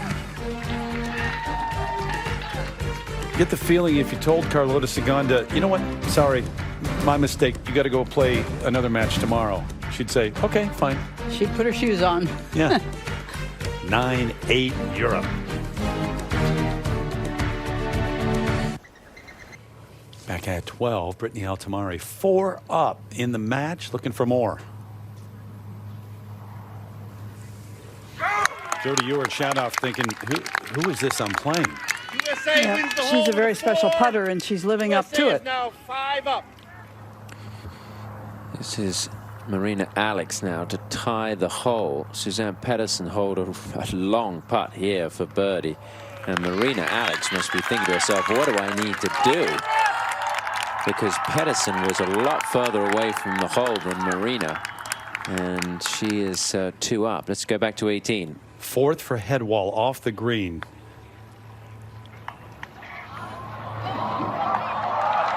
If you remember, that approach landed just past the hole. It spun back and all the way off the green, and that's going to do it. Because Korda, that was her birdie right there, and that's conceded. 2 up. Nelly Korda, the 3rd U.S. rookie to earn 3.5 points in her first Solheim Cup. Started a little shaky today, but really what made her shaky was Caroline Headwall started so well. Yeah, great ball striking right out of the gate from Headwall after the rest yesterday, but it's 9-9 right now.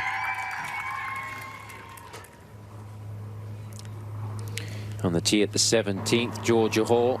5 iron, Tom, plenty of club, not just trying to get it on, trying to get it close. Good shot, 15 feet right of the hole or so. Yeah, it was a good play in the end.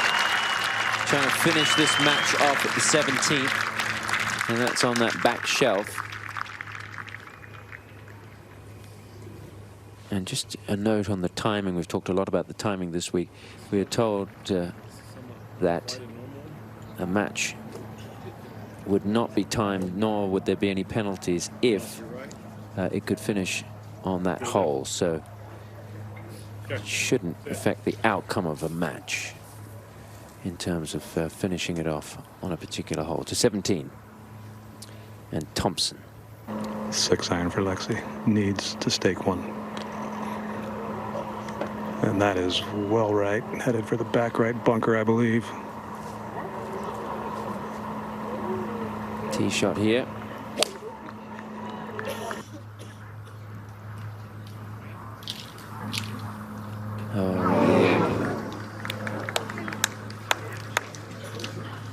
So let's go down to Karen.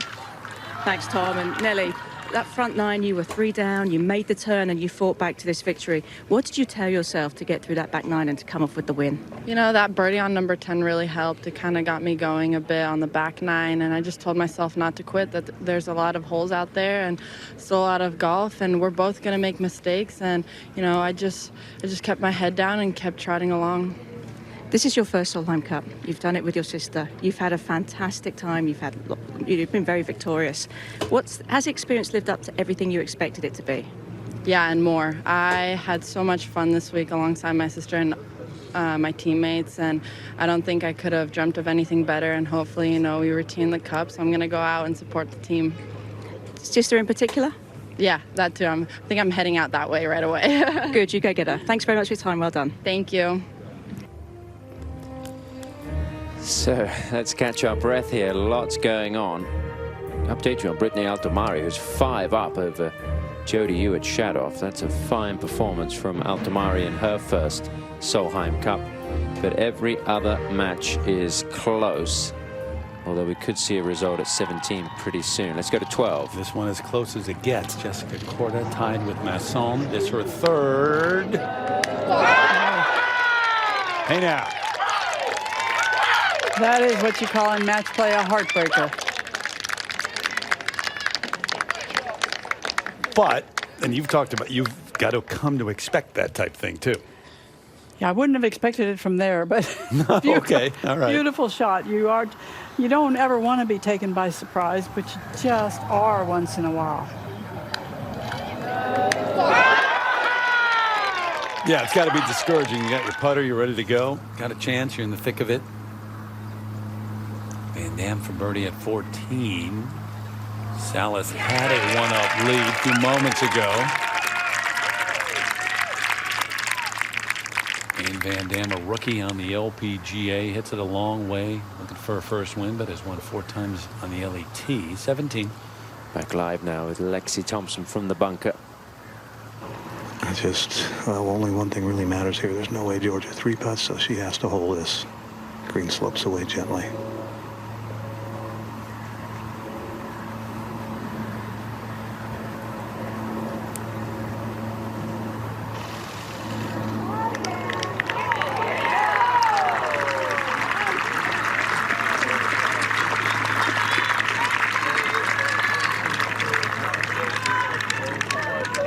It's been a wonderful Solheim Cup for Georgia Hall, coming into this match 3-0-0 and looking likely to make it 4-0-0, and a perfect record in the matches that she's played, just missing 1 session. And we'll go back out to the golf course to 13, and Caroline Masson in that match with Jessica Korda. This to tie the hole. We saw Korda knock it in, so Masson is now 2 down to Jessica Korda with 5 holes to play. To some degree, over the last 3 days, her putter has let her down.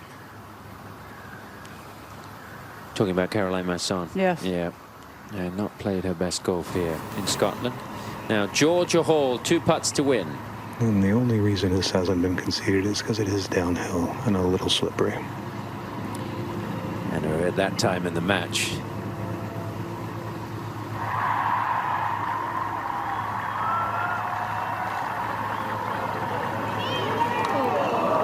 I think it might be conceded now. Yep. And Georgia Hall, the 5th player in Solheim Cup history to go 4-0-0 or 5-0-0 in 1 year. Her playing partner this week, Celine Boutier, could become the 6th. Boutier right now 2 up. So it's a pretty good week for those two. And Captain Katrina Matthew is going to give her a big hug.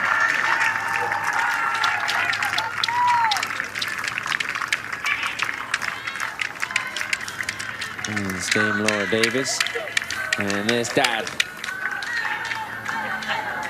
who was famously on the bag.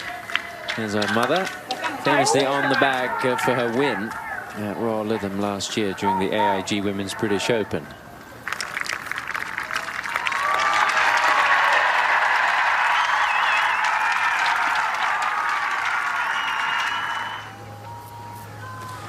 All right, 14, Lizette Salas this for birdie to tie.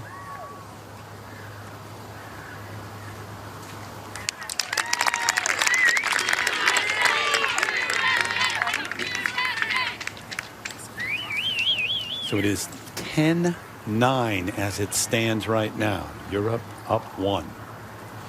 Jodie Hewitt-Shadoff is really struggling here to keep this match alive. This is to win the hole at 13. And she hasn't had a birdie all day. And Brittany Altomari has taken full advantage now. 5 up with 5 to play. So that could be over pretty soon and put an American point on the board. A little bit documented that she had to have a procedure and rest a lot to play in these matches because of a back issue. Just mentioned Celine Boutier. This for birdie to win the hole. Yeah, big putt to get 2 up in the match and ensure a half point. How good has she been this week? She's been amazing. She's been undefeated that good. Captain's pick. So it's 10-9 Europe. Saganda with the win. Nelly Korda with the win. But Georgia Hall just finishing off Lexi Thompson, who was questionable at the start of the day because of back spasms.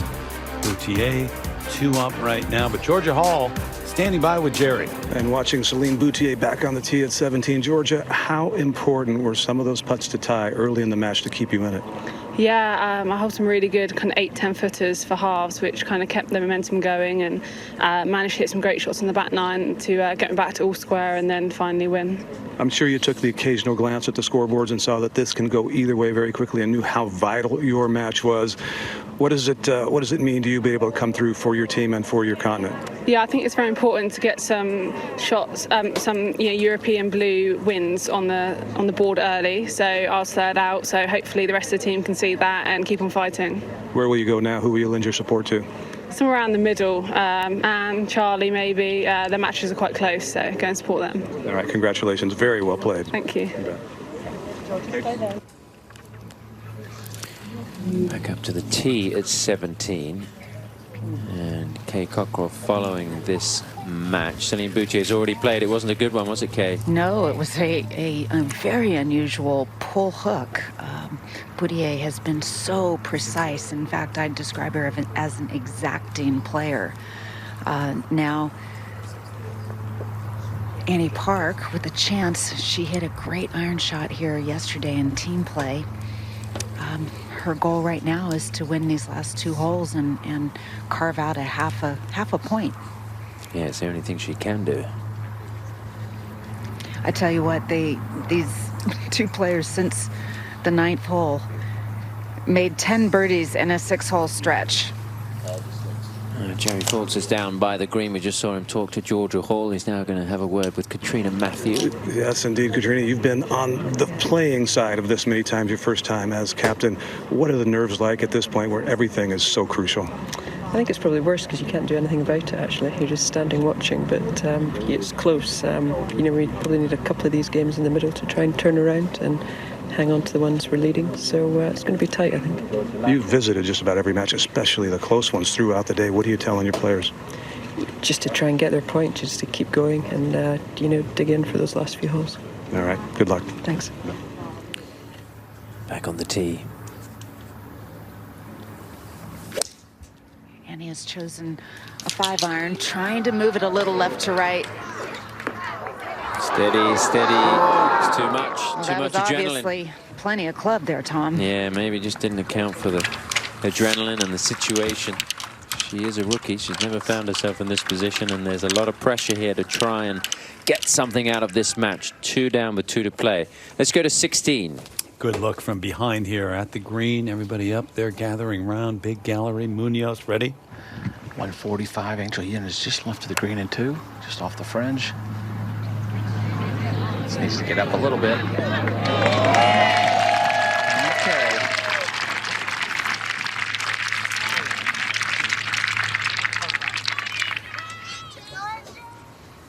On the way back at 10, that final match, Morgan Pressel 2 down, this to stay there. Big lead. Brandon Nordquist 3 up in the match. And as close as it is, could come down to that final match of the day. And Pedersen also with a lead, 2 up in that match. There's only been 1 birdie in that final match of the day, so they are both hanging on by their fingernails. If you count the numbers right now, though, the U.S. needs 14 points to retain the cup. They're up in 5 of those matches. However, only a large lead in 1 of them. Already on the board, the points for Carlota Segunda, Nelly Korda for the U.S., and Georgia Hall with the win over Lexi Thompson. It is close coming down the stretch. 10-9 Europe.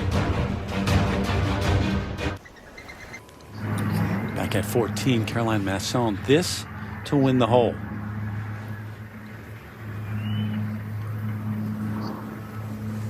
Yep, and that one gets closer.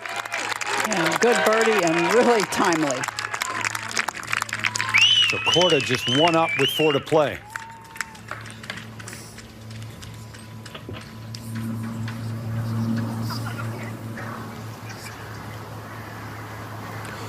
Go back over to 17, where Céline Boutier could win the match on this hole, Kay. Just needs to tie this hole to win the match. Decent lie in the rough, plenty of green to work with.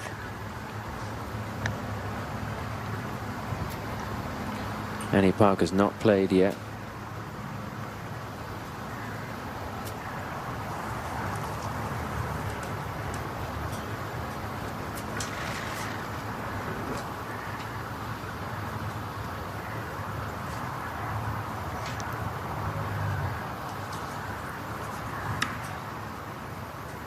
Up and down will probably be good enough. That is a super, super touch from Céline Boutier. She is having the best professional year of her life. In week. Angel Yin, this her 3rd. Yeah, coming off the slope out of break pretty good to right. Munoz is 25 feet, so.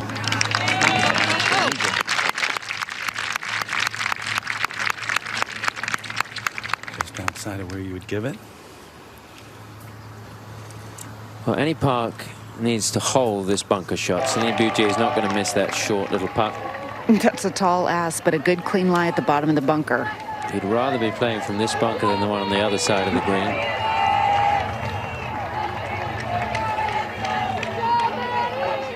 You'll have a little left to right break.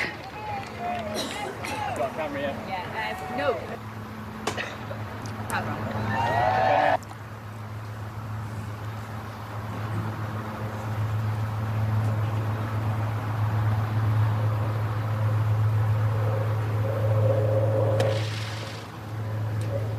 Oh, this is special. This is special. What a shot. Had to go in, but it was a really good try from Annie Park, and I think that's going to be enough for Céline Boutier to win this match. That one's conceded, and Annie Park is going to see a putt. No, she's going to pick it up, I think. Yeah, so the match is over. And Céline Boutier, the first rookie to win 4 matches in her Solheim Cup debut. 3-0-0 with Georgia Hall, and then a singles win over Annie Park. It has certainly been a week to remember for the Frenchwoman. She was down early in this match. She was 2 down through 4 holes, battled back. So we now have 4 matches completed. 3 have gone Europe's way, 1 to the United States. But of those matches out on the golf course, Europe are up in just 2. But we do have close matches in what? The Angel Yin match is close, Megan Kang is close, the Zet's close, Korda's close, Ali McDonald is close there against Bronte Law. So this is going to come all the way down to the wire with the way it looks right now. Out to 16. 1 down in the match. Munoz for birdie. About 25 feet coming up the slope. She's liking it. Oh, she loves it. Oh! How many of those are we going to see? Oh, my. And that was going the perfect speed.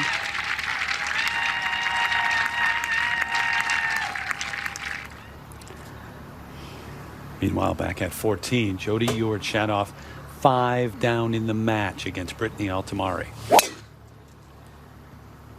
You could just skirt the left edge of the front bunker.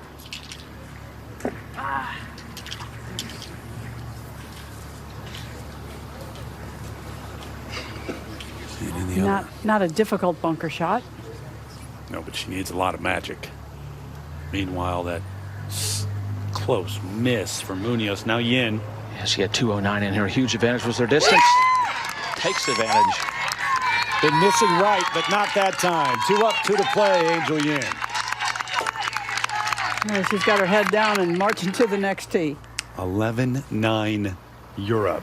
See how close it is. The last time it was tied going into the Sunday singles, 2011 in Ireland. You saw final 3 matches turn in the last 30 minutes, and Europe with the win as we send it down to Kay. Thank you, Terry. How about another hot rookie who puts up the 3rd point for Team Europe? You go undefeated so far this week. Describe what this whole week has been like and your excellent play. Yeah, it's unreal, and I mean, I would have never expected to do so well, but you know, I had a great partner in the doubles with Georgia, so we managed to have 3 points, and then today I just tried to focus on my game, and I feel like me and Annie both played very well and steady all day. We just had to make birdies to win holes, and you know, that's kind of the golf that we like to play, so it was a very good round, and kind of indescribable feeling to bring 4 points to the European team. How do you switch from going from team play where you have someone to lean on to go out there by yourself and try to get a point?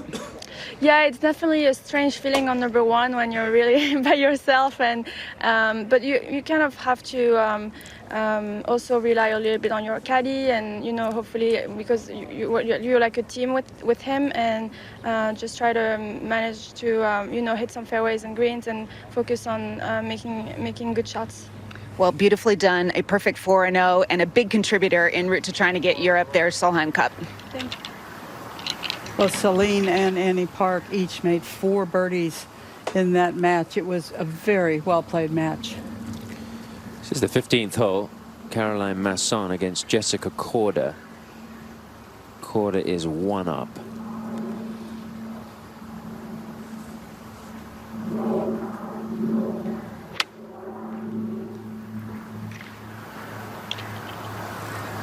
You got 30 paces of green to let the ball release. And it's going to run away into This the little is swale. slick. Yeah. That's the danger of going left of the hole. Tough shot from down there. And we'll go to 16. Charlie Hull, second, Karen. Megan Kang was forced to lay up. That was from 223.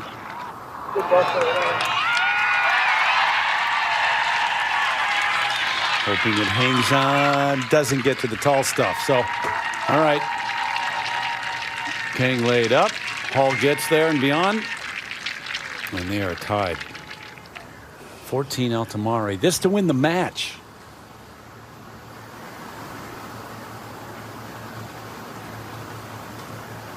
Just go ahead and make putts all day long and make a short day of it, Brittany Altamari. It's what she does, but I'm not sure anybody expected this.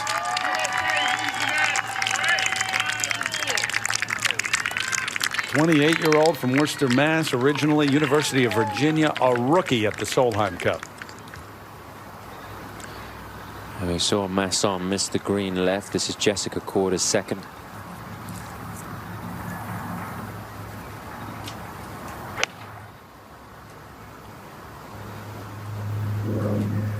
It's also going a little bit left. Steady. Oh, that spin saved it. Saved it from going down into the same little swale as Caroline Masson. So now Korda has a great opportunity there to maybe go 2 ahead in that match. Back to 16. You know where Hull is? King's third. Well, the pressure's on her to hit a quality short iron into this flag. It's kind of set in a little bowl on the right side. Good shot.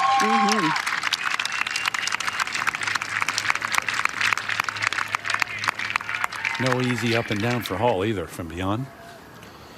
Go to 17 and Angel Yin. She's just looking.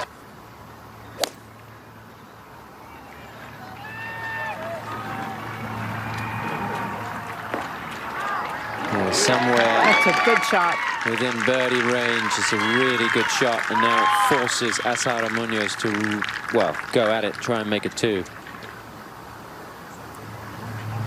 And we'll go back over to 16. Just saw that third from Megan Kang. Now Hull's third. Thought a little bit about what she wanted to do here, and I think ultimately using the putter is the best play.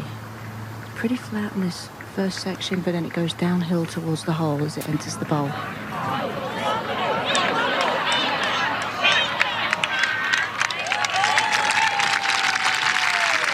Pretty similar putts for birdie coming up. Yeah, very similar.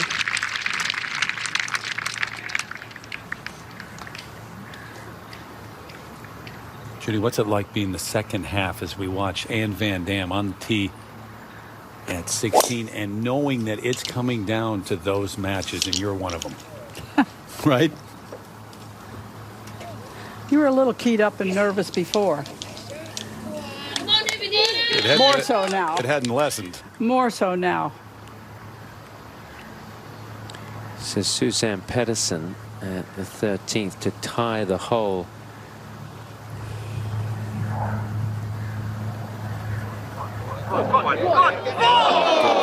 Time. Missed the green left, didn't get it up and down. Yeah, Alex breathes a sigh of relief.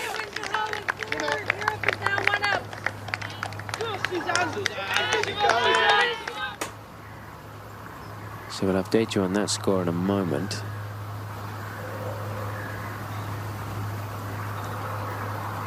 This is at the 11th. Anna Norquist to win the hole. Morgan Pressel didn't hit a good approach there. Came up short right. And so Norquist is going along very well in the final match. 4 up, but will it count?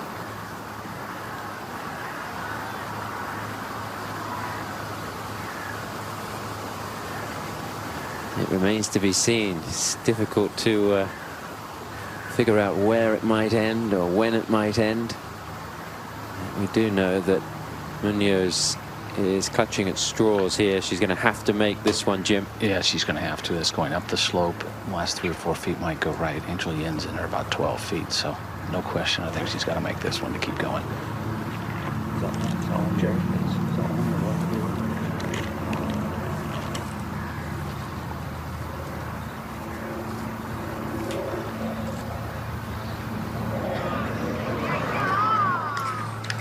Going to update you on the Suzanne Pedersen Marina Alex match.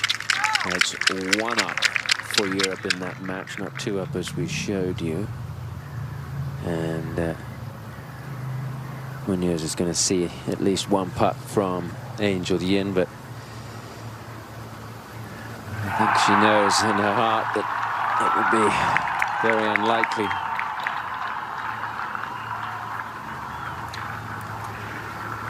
Angel Yin has so much potential. You're just waiting for her to break through on the LPGA Tour. She's played well this week, and she's so fun to watch. Well, I wouldn't be surprised if this week was the week that kind of takes her and propels her up. Well, we thought it might be 2 years ago, but she's maturing as a player. I mean, she's still young. She's just barely out of her teens. She is, but I saw some focus in here on Friday. Now, they lost it a little bit in the afternoon yesterday when they lost that match, but just watching the last couple holes, she's got that focus and looks like she's on a mission.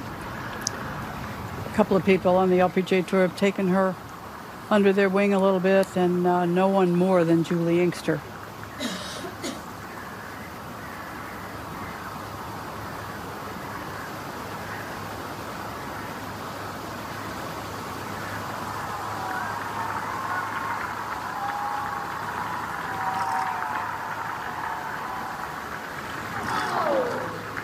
And I think that's going to be it.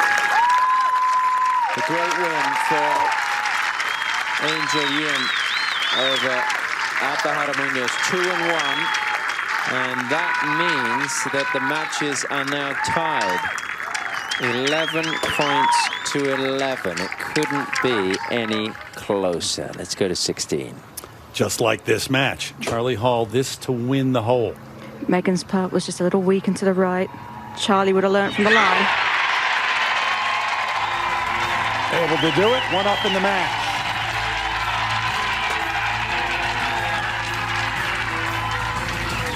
So she's one up, but we are all tied. 11 apiece here on the final day at Gleneagles. Wow. Back at the 15th hole where Jessica Korda has a par putt to win the hole. And she goes 2 up. Big mistake by Caroline Masson, missing the green left. Korda was a little bold with her first putt. And she'll be 2 up with 3 to play. Good position. Let's go to 17 and Charlie Hull's tee shot. Caddy said she could go right at it. This one might be just drifting a smidge left, but pretty good. Yeah, only slightly left. That is very good.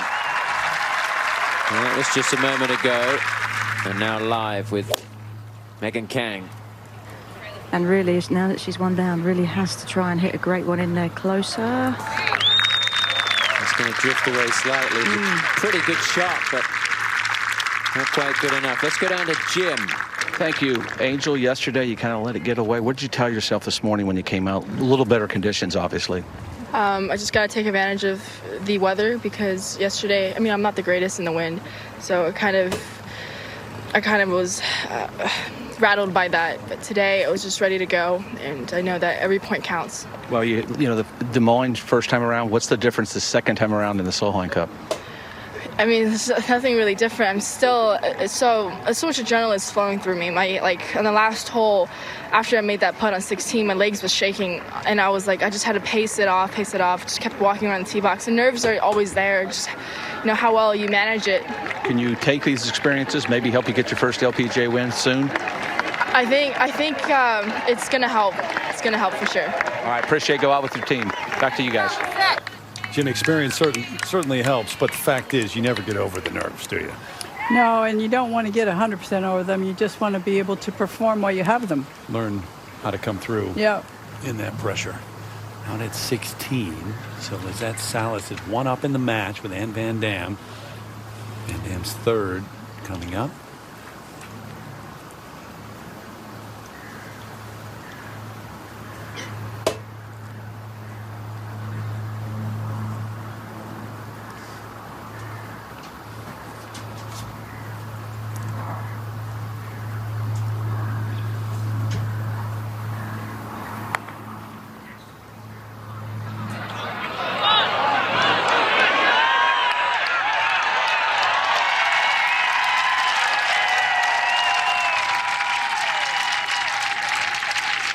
And one of the 3 rookies on this team for Katrina Matthew. She's one of a large handful of players in the women's game that have unbelievable potential. If it should all be realized, what we're going to see with the level of golf in the next 3, 4, 5 years is going to be an amazing thing in women's sports. Well, we just went from Angel Yin to Ann Van Dam, 2 of the longest hitters out there, and they had a long drive contest, as a matter of fact, a few weeks ago in Portland. We've had the great pleasure of watching the Korda sisters. Oh, what a week for them. Lexi's been on the map for a while. And Van Dam won that long drive contest, didn't she? On the first ball. Yeah. She was quick to remind Angel that. On the 17th green, Megan Kang. Could go either way here. Megan's got a putt for a birdie. I've just walked past our colleague, Jim Gallagher Jr., who has just told me that this putt is particularly slow. It does have to go up a little slope, and I'm really all for this teamwork of helping each other out with the lines. Oh, you mean amongst the on-course commentators? Absolutely. Yes. It's like playing with a partner, Karen. That's right. Jim could help me out on the golf course any day. Ink still looks on. Well, I think this putt is just huge, and because I think the advantage would be to Charlie if they were to go up the 18th hole with her length.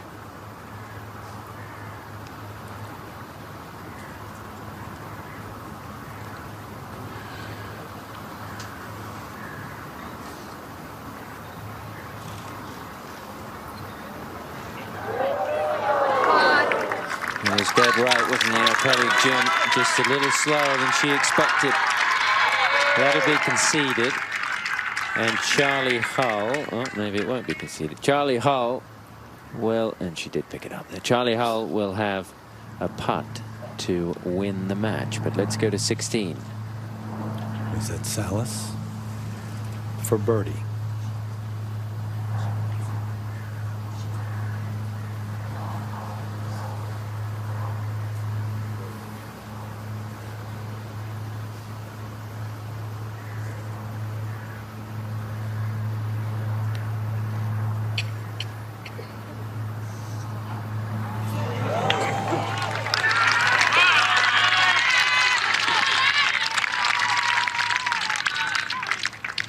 Red on the board for the moment there, but we'll see. So here is the putt for Charlie Hull to win the match and add another point to her very impressive Solheim Cup record.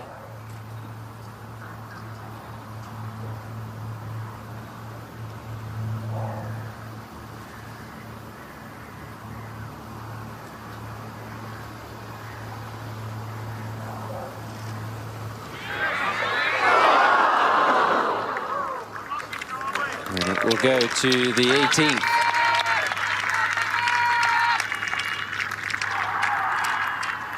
Maybe not quite yet. I'm surprised that she's going to make a putt. That's a pretty short putt. But you got to make them all, I suppose. I'm not often surprised, but this one surprises me. It is fairly titchy. It's maybe a... What do you think? Could be a foot. It's maybe just a slightly hair more. over. Yeah, no more than 1.5 feet for sure. 18 inches. Oh. Although... Not taking it for granted, though. Well, you can't, can you? You absolutely have to give it 100% concentration. And not even think about the fact that you're having to make it.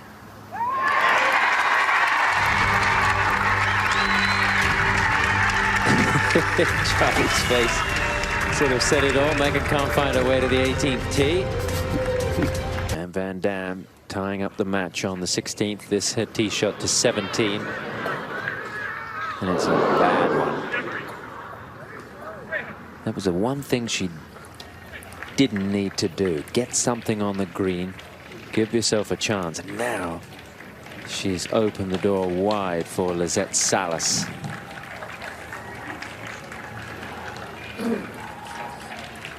Who, if she can choose the right club, is the vast majority of the time oh so accurate. That ball, we understand, finished left of the bunker. One of 3 rookies for Europe. And she is a rookie on the LPGA Tour as well, so it's a big year, big first year on the big stage. 4th Solheim Cup for Lizette Salas. She's played the last 3.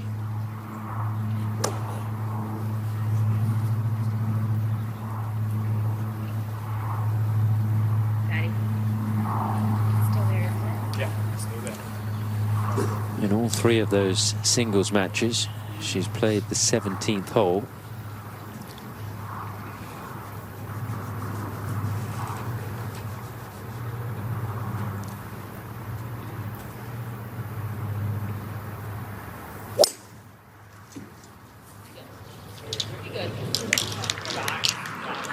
Reaction as though she likes it. It's just going to come down the little slope in the green, but it is much better than her opponent. So advantage Lizette Salas.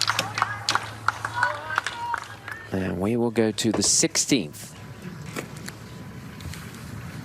So right now, you look at the numbers, the match is still out there. The U.S. would just squeak by the 2 that are tied to get it to 14. But every match so close, up in 2 and then an extra point from the halves. But take you out to the play here, just in front of the green at 16. Pretty equal challenge, Terry, for each of these competitors. I'd say that this little shot of Masson's is pretty straightforward. There's a little bit of wave to this green she has to be concerned about. A lot of green to work with. Her opponent, Korda, is in the bunker.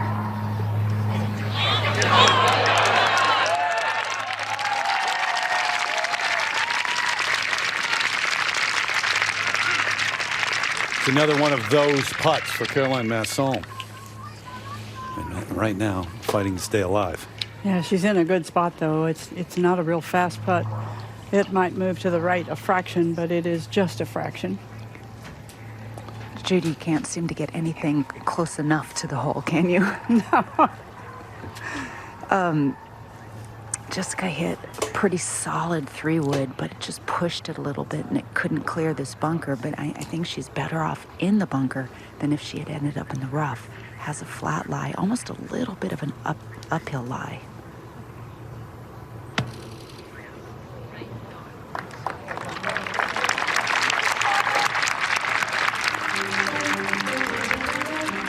Quarter 2 up in that match. We are all tied 11-11. Never seen a tie? Could. 16th Solheim Cup. We told you the ball wasn't in the bunker. Yes. Well, it is in the bunker. And it's not good for Van Dam. Oh boy, she's trying to pop it up with a pretty hard stroke, and she catches all ball. Needed a bit more thump on that one. Need a little of that thump that you get from the sand.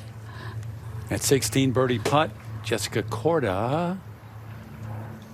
Oh, what a big putt. So Masson will have a putt to extend it. That was just a moment ago. It comes down to this. Caroline Masson to take it to the 17th.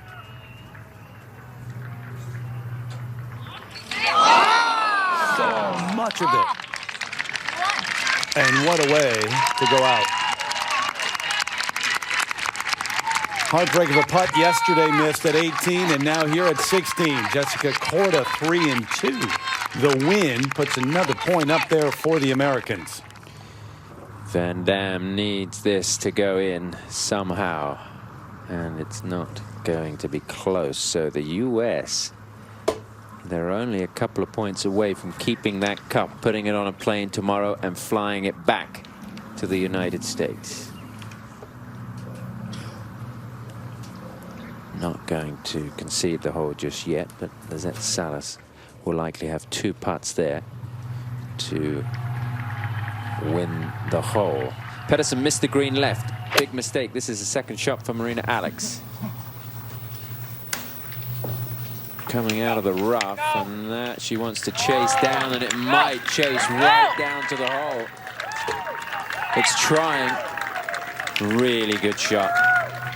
Pedersen was very angry at herself for making a silly mistake, missing that green left. We've seen a few players do that today. Let's go to 18. Megan King, 1 down in the match, her second at the par 5. She won't get home, but she just needs to keep the ball on the short grass. Perfect. She did. Needing to win the hole, though. 1 down in that match to Charlie Hull. Looking from high above at the 17th, where Lizette Salas has a birdie putt to win the hole. She's got 2 putts here to win the hole. Remember, the match is all square.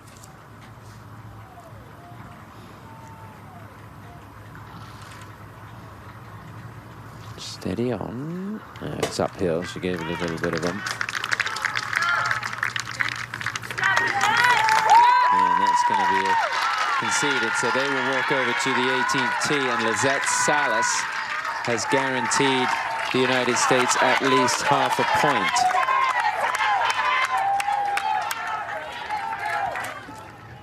Up to the 18th, and Charlie Hull's second. Charlie does have the length to get to this green in 2, but it's a very tiny target uphill. And that's going left. It's all right, though. See where Megan King's golf ball is for her third, and Charlie Hull over there as well. So Lizette Salas just put the U.S. up in that one, coming 18th, but Ann Van Dam can hit it a long way at the par 5. Match saw Charlie Hull roll back down with her third. Now Megan King's third at the par 5. And Megan's shot is so much easier. She has much more green to work with, and she doesn't have that a steeper slope to try and judge. Charlie's was pretty impossible. Good shot. Not done yet, says Julie Inkster. Hall 1 up, but off the green now for her 4th. Get back there in a moment. You saw Suzanne Pedersen's short putt was conceded for par. So this is to win the hole for Alex. Downhill, quick putt. Moving, but not enough. Oh, that close. So that'll be conceded, and they are still tied with 3 to play.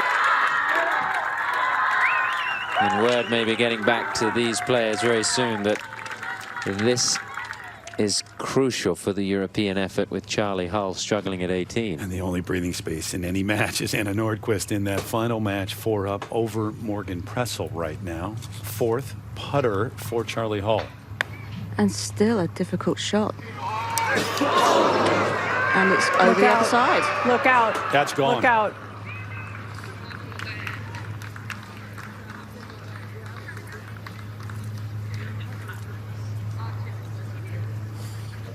And your mind's racing. As are you, because you are still up.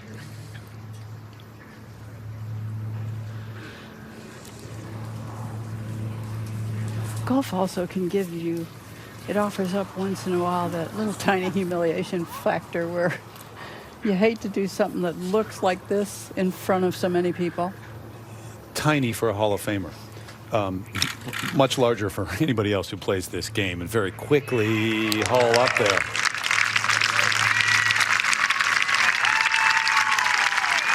And that's it. Not able to close it out at 18. So it's a match that ends in a tie, half a point up there for each. Julie Inkster put Megan Kang in a very pivotal spot in the 6th match out. And Megan Kang played really hard today and has delivered. That's a huge result for Julie Inkster and the United States. They got 12 and a half. They need a point and a half to get to 14. Hey, that's a point. It's a point. Doesn't matter here. It's a point. And 0. Well, a half, but we know what you meant. When you come to 18, 1 down, and you get a half a point, that's a win. That feels like it. Sorry. Is it got the point on 17? Yes, she's won. Munoz and Katrina Matthew now know it's tough. Long way from being over. It's 12 and a half to 11 and a half, but of course Europe needs 14 and a half to get the cup back, and the United States just 14 to retain it. You've got Alex and Pedersen tied, Allie McDonald, Bronte Law tied, and Nordquist trying to close out Pressel. The U.S. a point and a half away from retaining the cup. Big half a point put on the board for Megan Kang a few moments ago, and she's with Karen. Thanks, Terry. Megan's just looking back and cheering on everybody that's going on behind us. Got a little bit of little half point there at the end. You told me you were mad standing on that tee. Why were you so mad in order to get that extra distance on that shot? I mean, obviously, Charlie hit it pretty much onto the green on 16 and 2, and we both had some lengthy birdie putts, and I was fortunate enough to try to make the putt first, but I left that putt just a touch short, and then on 17, again, I had the advantage of putting first and just missed it again, and it kind of was fueling my fire, and Charlie made hers on 16, so I knew coming into 18 it was all or nothing, just to get a half point. How has this experience been for you, this Solheim Cup? Honestly, it's been so much fun. You learn a lot about yourself and about just how to play in the wind here, but overall, I mean, the crowds here are great, the team was awesome, and the team atmosphere is so fun and so different from everyday golf that we do play on tour. Brilliant. Thanks for your time. Great half there. Thank you. Right, back out to 18. Van Dam second from the rough, Jim. Just under 230. Lizette Salas has laid up. Hit a great shot to lay up from where she was. This is going up the left side.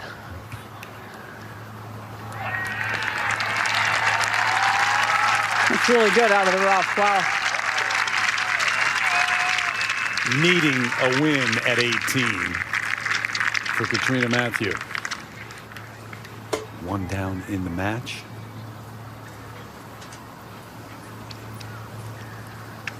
Judy, I think everybody expected this to be close, but a little better show even that's been put on here on Sunday and over the course of the 3 days than anybody could have hoped for. Absolutely. We have seen only little glimpses of weakness. Everybody has risen to the occasion. Marina Alex is laid up, the second for Pedersen, Kay.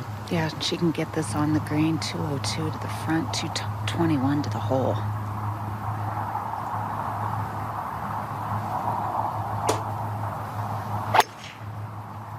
Oh, this is going low and left.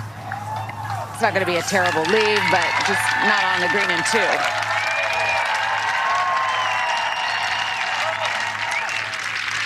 She's played like her old self. She's now got, she and her husband Christian have young son Herman, and she's been out for some time, but you really can't tell it. After she got past the first 3 or 4 holes this week, she was absolutely the Suzanne Pedersen player that we know. You know how you said this match was close? It's so close. The 2 balls were touching here in the bunker. Ally McDonald first to play. She is having replaced hers after Bronte Law moved it just an inch. Green slopes away. You can get it to run all the way down to it. Don't go long, and that's not going long. From all reports in this match, the play has been outstanding. There's been a lot of birdies in this match. Counting them up here, 9, 10, 11 birdies. There you go.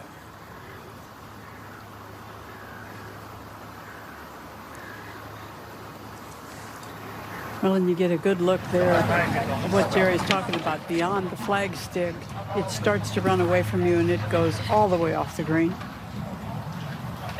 Look of concern for good reason. Maybe that flag is. One to Salas finish is third. just barely, but even on it's fine. That's right.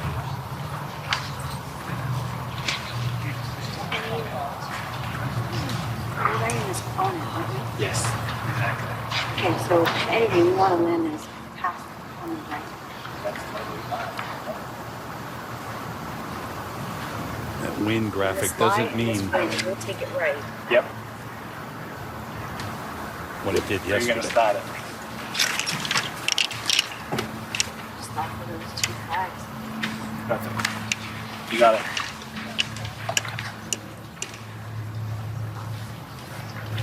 Jim Salas now. 96 yards. Just taking dead aim should be a perfect yardage for her. It was a great layout. She was about a foot from just unplayable.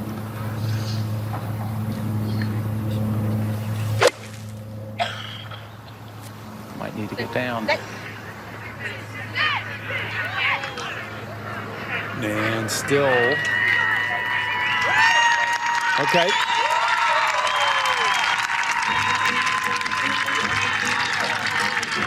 On in 3, Van Dam in front of the green in 2, needing to win because she's 1 down in that match. Still have Marina Alex and Pedersen, Ally McDonald, Bronte Law, Nordquist up big over Pressel. Match is tied, the 3rd coming up at 16 for Marina Alex. Yeah, forced to lay up this an 8-iron off a little bit of a downhill lie. Struck it nicely. I'd say so.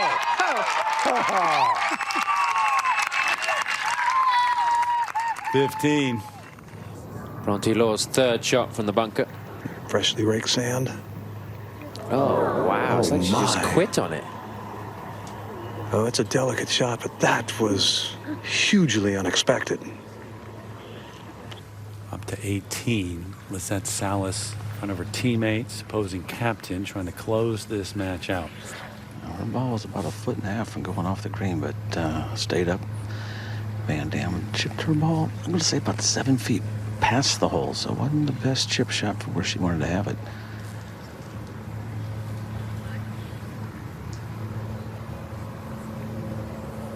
Like I said, back on the tee shot, Lizette's ball was a foot from unplayable, so that's sometimes things that happen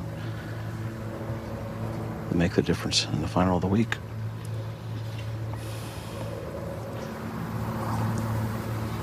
Think about what Lisette Salas did and almost did, came so close to doing at the AIG Women's British Open this year at Woburn. Had a putt on 18 that would at least have gotten her into a playoff eventually. I really believe that the golf that she played in at Woburn in England was the best golf I have ever seen Lisette Salas play. She didn't lose that. She did not. I've never seen her play any better than that for sure. And I think even with the not winning, she gained great confidence from it. This to get the U.S. to within a half a point of retaining the cup.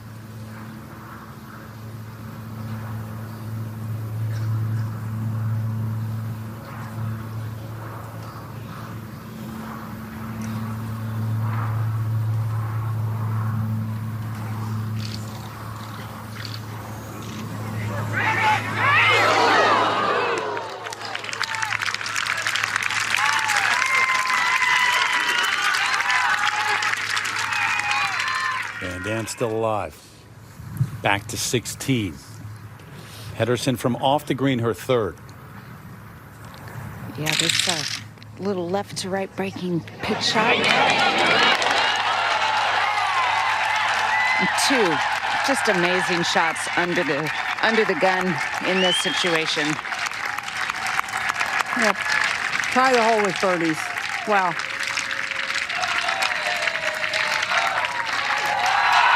That is the Pedersen of old. And it does come down to this for Ann Van Dam. These are the putts that you've practiced as a young lady and the moment you've lived for. But will you execute?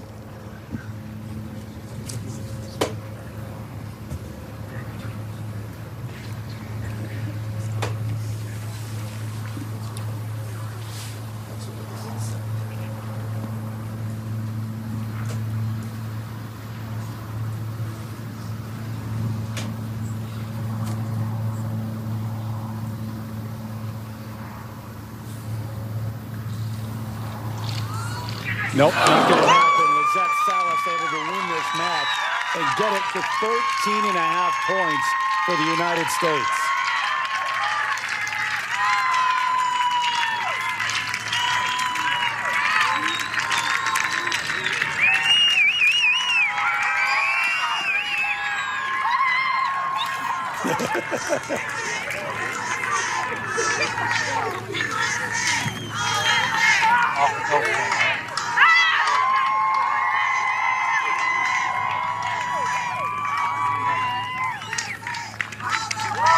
And that is the Solheim Cup in a nutshell. Tom Abbott, you had a great thought earlier today about Ryder Cup and Solheim Cup. Can you kind of put that into words? I think the Solheim Cup shows a great spirit of celebration. The Ryder Cup is a little more pugnacious. Let's go to the tee at 17 and Marina Alex. Yeah, that's a 5-iron. Tugged it a little bit. If Marina Alex wins this hole, the Solheim Cup is guaranteed to remain in American hands. Let's go to 15, where Ali McDonald has a putt to win the hole.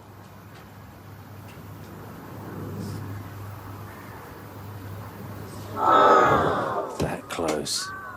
Could still go the US's way because Bronte Law has to make her putt for a bogey. And we will go back to the 17 where Pedersen has to do something. The cup slipping away from the Europeans here.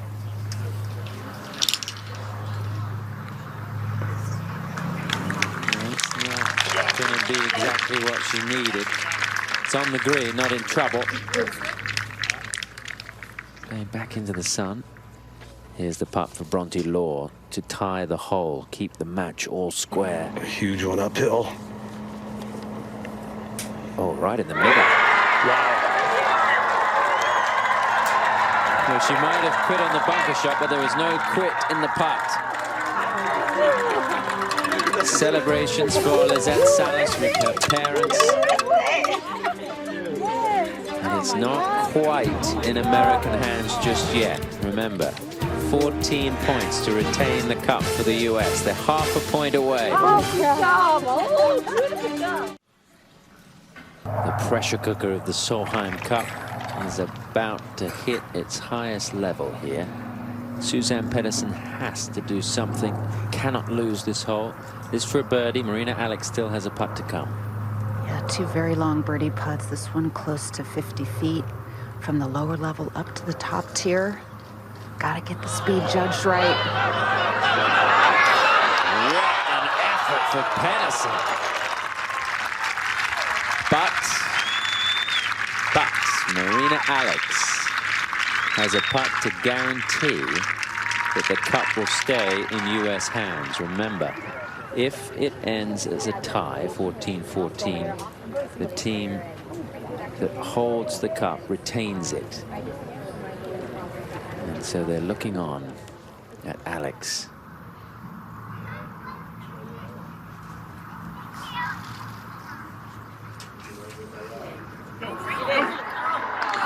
Not quite yet. You didn't think it was going to end prematurely, did you? It's going to go down to the wire. And they will go to the 18th. Another match heads to 18. And the Europeans still have a chance. But a tie does them no good at this point. Got to win that thing and hope they win this. Law second at 16. Yeah, McDonald drove it in the hay and had to lay out well back. This one within reach but left of the green. How about the tie on the last after she left it in the bunker, Judy? I know, I'm just watching her here. I thought she might get to where the ball stopped before the ball got there. She is so pumped up. 15. Remember, there is a match out there, the final match, Nordqvist-Pressel. And it is 4 up for Europe.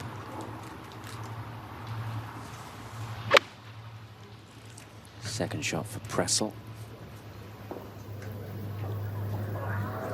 And that's going to be right at the top of that slope. Pressel has missed the green, Nordqvist has missed the green left, not in great shape. So here's where Allie McDonald is for her third at 16. Did well to get it to there as well. 162 yards into a light breeze, but it's a very heavy air. It's a good 1 club more every shot I've seen into this hole.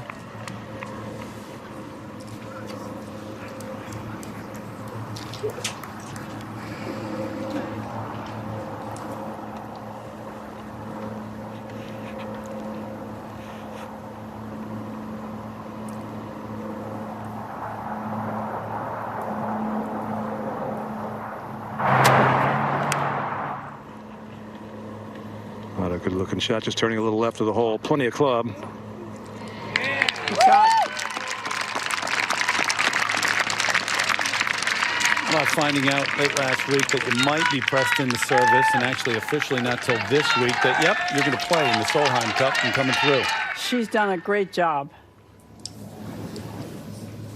And there's a look down at this final hole, the tee at 18. So it will be Marina Alex first, Suzanne Pedersen, and they are tied up, but Pedersen, that won't be good enough for Europe to have a chance at the Cup.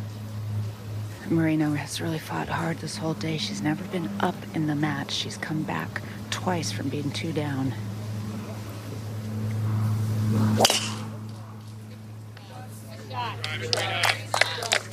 Good drive right down the middle.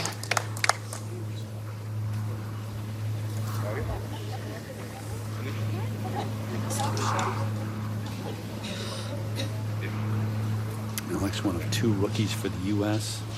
without a loss so far this week. The Inkster knows it very well could come down to this match. Well, walking off the 17th green, Suzanne saw Katrina. They smiled at each other, hugged. Katrina said some kind of words to her I couldn't hear. You got to win it. You got to win it. Got to win this 18th.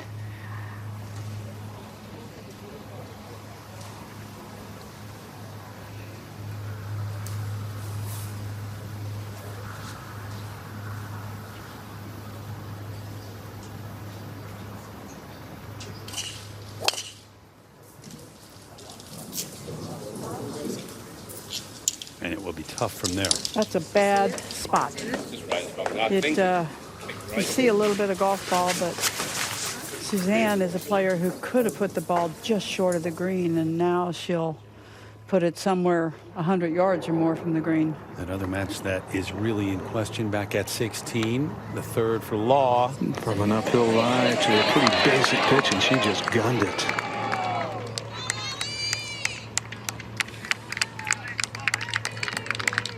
Been aggressive, been charging since the start. A little too much that time. This is a par putt for Morgan Pressel.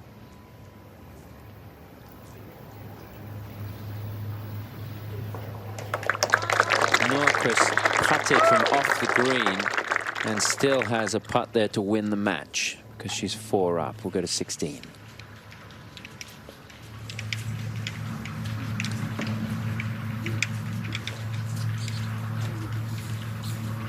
How aware would you be as a player right now exactly how things stand? You might be very aware because your caddy's been studying it, and you might just know that your match still really counts. Because it's different than a normal tournament where coming down the stretch you got to know whether to be aggressive or not. I don't know how much you'd want to know right now exactly where it stands. It's easy to read a leaderboard when you're under par and somebody else is similar. I mean, that leaderboard's easy to read. This one requires a little concentration. And some math, yeah. Based on the amount of team members from both sides that are out here now with this match, they get a sense that it is huge. This one uphill early and should be going right.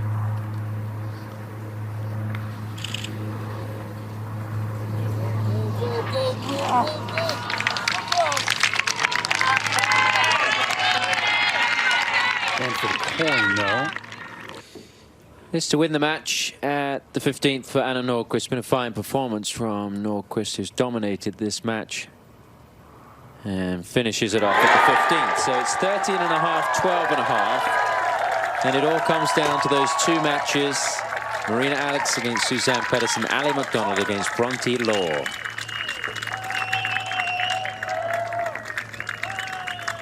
They faced each other twice before. Pressel won each of the first two matchups, so Norquist getting her own back slightly on Pressel. Still 2-1 in Pressel's favor in the Solheim Cup between those two. Let's go to 16. You had a sense of this today. Well, yeah, but I'm like some of the players. I was leaning on you. A while back, I thought, if these two matches turn, that's the one thing that could change it. To win the hole. And it does. Don't go away yet. Don't turn that channel. Bronte Law fighting to hang in there at 15, and now the one-up lead at 16.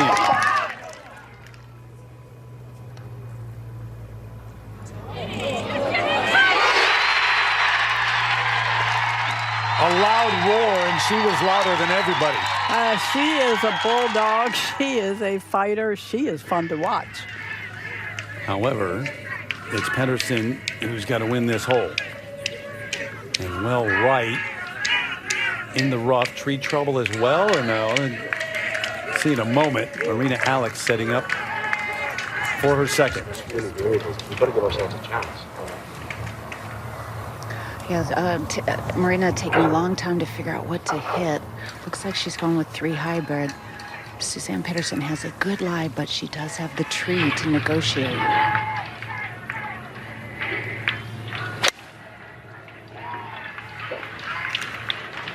Excuse me, that was just an iron. Yeah, just deciding not even to try to finagle with those bunkers up there. I think that's smart. I think from farther back, you also have a little more control of the ball on the green.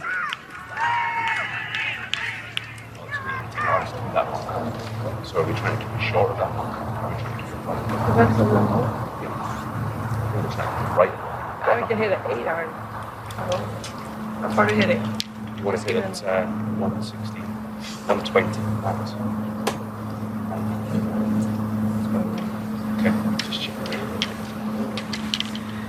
Okay. So we're finishing it.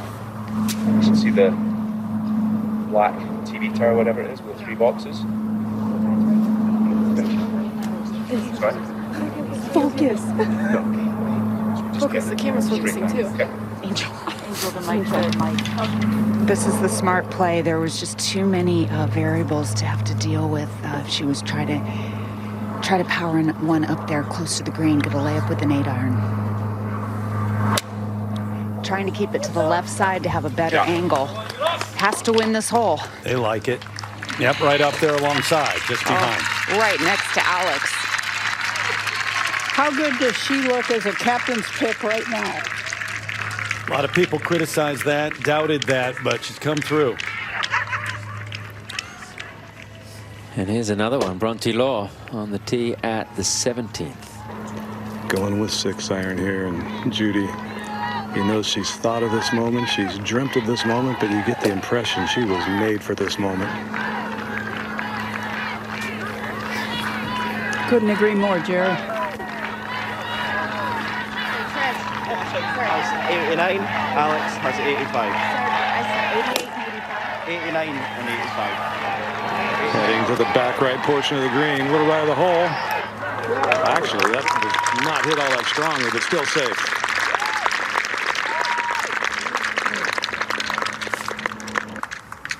Bronte Law, a standout player in the Curtis Cup for GB&I. Played 3 of them, went 5-0 in 2016. Her family celebrated by their dog. They named their dog Curtis in honor of their daughter's achievements on the golf course. And maybe they'll need to get another dog and call it Solheim after this week. Oh.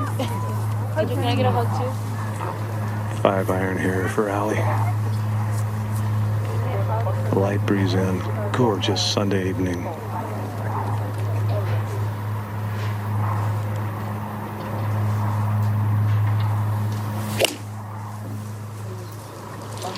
Pulled it a little, pulled it a lot off the left edge. Big mistake.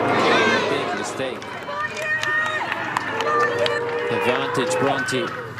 And maybe Ali just a little rattled by everything that happened on the 16th. We'll go back to 18. And again, it does come down to this, though, whether or not the U.S. retains the cup. Third shot's coming up. Pedersen and Alex. Suzanne's got to win the hole.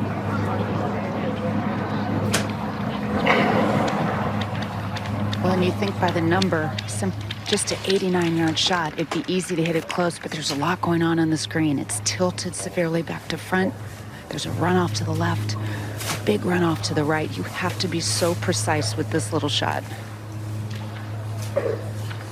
To have the easiest putt at birdie, got to keep it below the hole.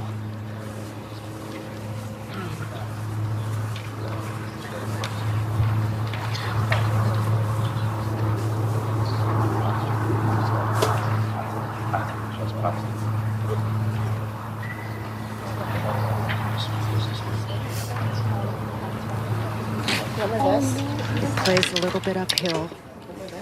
Air is cold. There's a lot of calculating, a lot of feel and trust.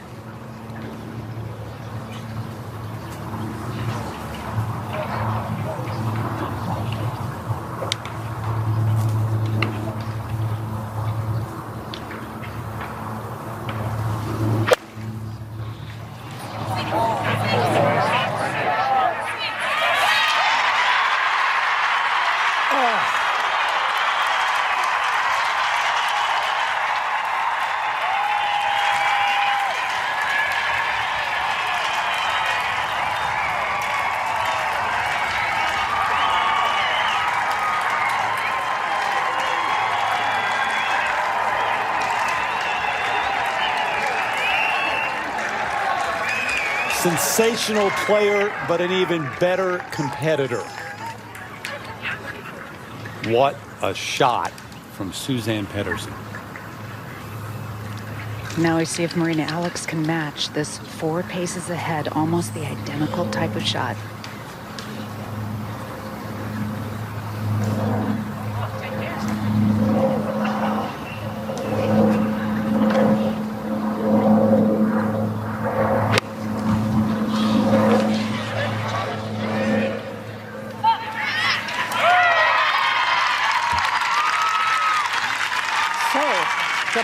does not know you're a rookie.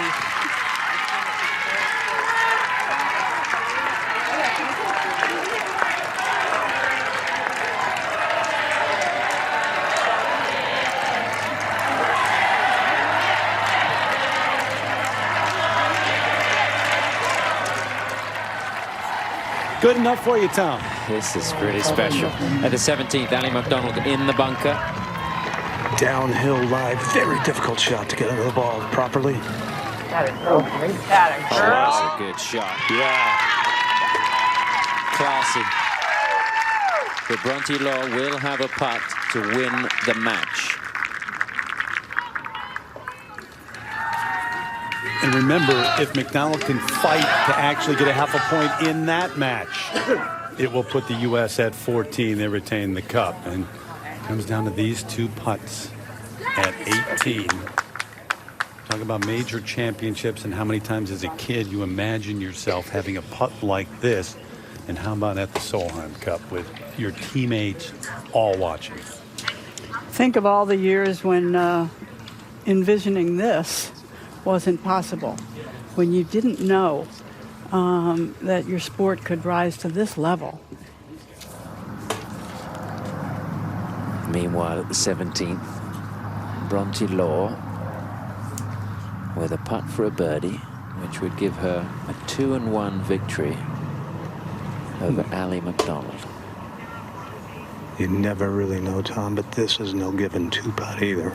No, we did see Suzanne Pedersen on a similar line come close to making it. Can Bronte Law hold another one? Great putt. And now the spotlight will go back to Ali McDonald, but we will go to the 18th. So Marina Alex with this putt coming back down, and eventually Suzanne Pedersen with a cut right, well, it's a putt about, what do you think, 7 feet? Yeah, this putt I would say is 8 feet and hers probably 6.5, 7 feet. And it's almost like where this hole is, they each have, you almost want to think that they both have a slightly downhill putt. It's like this green is set against the big slope that runs back to front. Overall, this is going to be fast and breaking to the left. But if this one goes in, they retain the cup.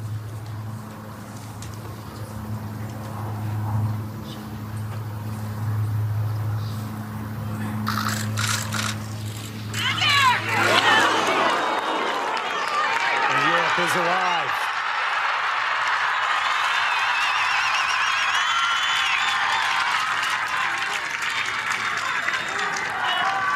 Wow, Judy, that putt fooled me. It fooled Marina. She thought it would move down to the left. Instead, it peeled off to the right. I think the last one we saw from that kind of angle missed to the left. And that's going to cause Suzanne to look at this a little extra longer. I mean, she's putting not exactly on the opposite side, but boy, based on Marina's putt, I'd have to think hers is going to pull down to her left.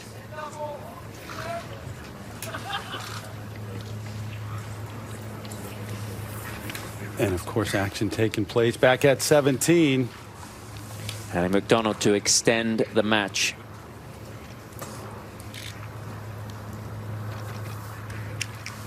And that match is over, and everything comes down to the 18th green. This is a putt at 18 to win the Solheim Cup. And we talk about the changing of the guard.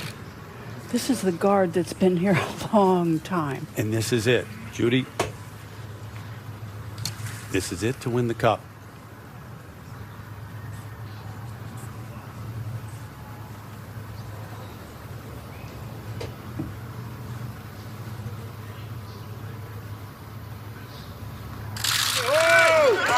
Suzanne Pedersen wins the cup for Europe.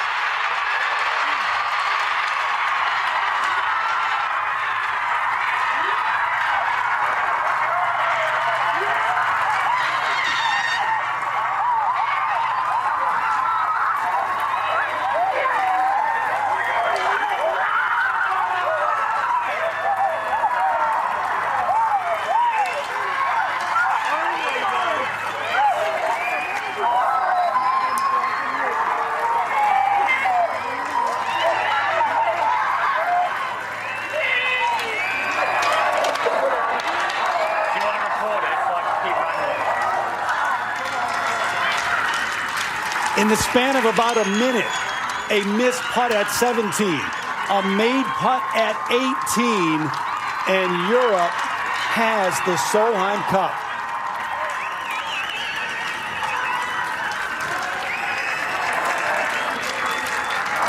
Well, Marina Alex has really nothing personally to shed a tear about. What a great match.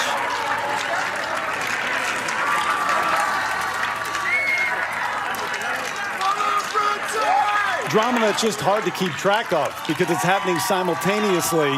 Players don't know exactly until it actually goes. The miss, the make. And it changes hands. Boy, whatever you thought about Suzanne Pettersson as a competitor, and I think most of us think pretty highly of her as a competitor, has exploded today.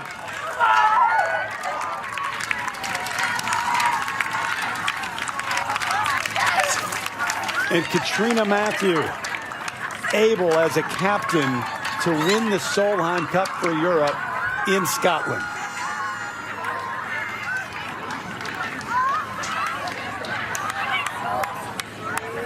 And I believe that little baby is baby Herman. That is Suzanne's little boy. And boy, this moment in your life, Suzanne Pettersson, life is good.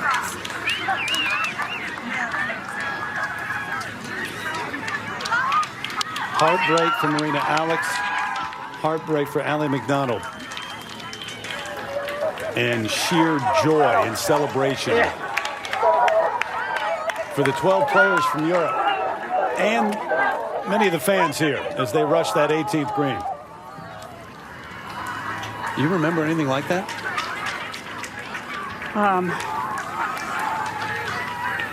Wow.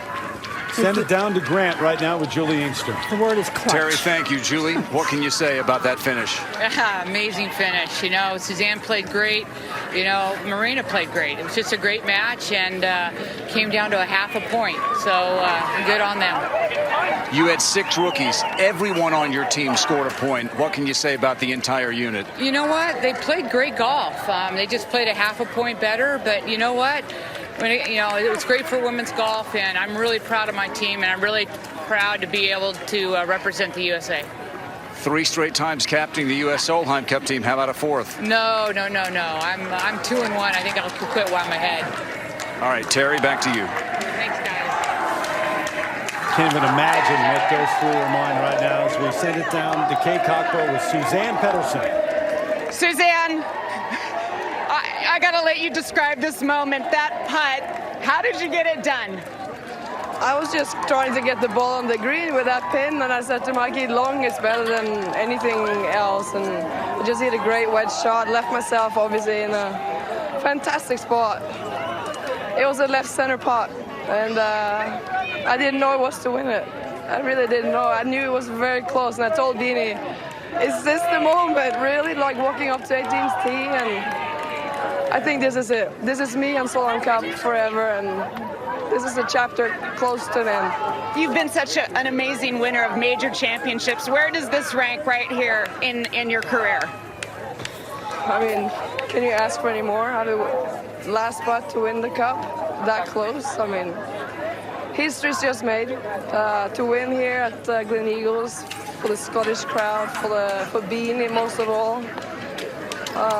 No, I could never in a million miles dream that this was going to happen, but this is it. How were you able to hit so many great shots down those last 3 holes, in particular that shot from 89 yards and the putt? How were you able to think so clearly and get it done? I've just been practicing a lot, Kay.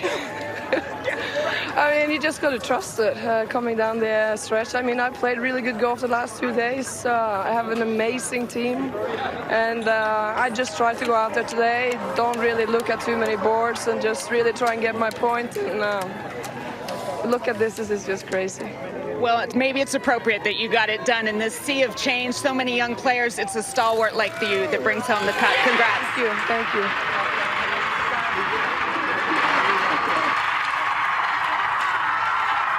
Multiple major champion. Not sure there's anything quite like that. And as we speculated, Judy, She didn't really know that putt was to win the Solheim Cup. And Bronte Law's reaction, she watched on the big screen, and she is with Jerry Foltz. She is watching her reaction on the Jumbotron. Once it was all said and done, she was down on the 17th green. Bronte, professional golf is about chasing the dream. Rarely do you get to realize it. Is it everything you imagine? No, I just don't even know how to put it into words. It's something I've never experienced on this level. Obviously, won Curtis Cups before and just loved being a part of that, but this is something that I'm going to remember for the rest of my life, and this team is special, and we proved that, and we have so much love for each other, and we support each other so much, and I think ultimately that's what it came down to. We're playing for each other, and that's something that's really special. You said earlier this week you rarely get emotional. You're just not made up that way. Is this perhaps one of those times? I nearly cried then for a second, but no, I'm good. Congratulations. Awesome. Well done for you and your entire team. Thank you. Appreciate it. You bet. Let's go over to Karen Stupples. Thanks, Jerry. Katrina just getting congratulations from everybody here, and quite rightly so too, after a stunning captaincy. Sorry. Katrina, what a performance. As a captain, watching the ebb and the flow of these matches today, what were your emotions like out there? You know, they just go up and down, and I have sympathy for my parents who watched me all these years, because you think at one moment you think great, and then 2 seconds later you're thinking, oh no. To come down though to the last match, just quite the spectacle for women's golf. Obviously the Americans played great and we just happened to edge out this time, but I'm so happy for Suzanne. She got a bit of flack over me picking her, so just delighted that she got the winning putt. Could you have imagined a better person to be standing over that putt to make it for your team? No, I mean, obviously I had faith in all of them, but it's just great for Suzanne, I think. The whole team played well, though. I mean, you're not going to win it with one person, so, you know, a fantastic team performance. You said at the start of the week that winning here in Scotland would be almost the pinnacle of your playing career, even maybe more than winning the Women's British Open. How does the reality feel to what you thought it would be at the start of the week? It just blows that away from what you thought it might have been, actually. This is without a doubt the highlight of my career. To win it in Scotland and in the fashion we did, coming down to the last putt in the last game, you know, you couldn't have scripted it better. You looking forward to the celebrations now? Should be good. Sorry. Thank you so much. Thanks very much, Karen. Thanks. Karen, thanks. So Europe goes from an 8-8 tie to victory here at the Solheim Cup for the 6th time and the first time since 2013. 5-3-0 when competing here in their home continent. What a way to end it. I mean, not till the very last putt did anyone know. And even with the very last putt, the person making the putt wasn't quite sure. And how satisfying that is. It is anyway, but for a player who was picked. And as Katrina Matthews said, some people criticize that pick. She brings the cup back home to Europe. Talk about meeting the moment. And it all did come down to that one moment.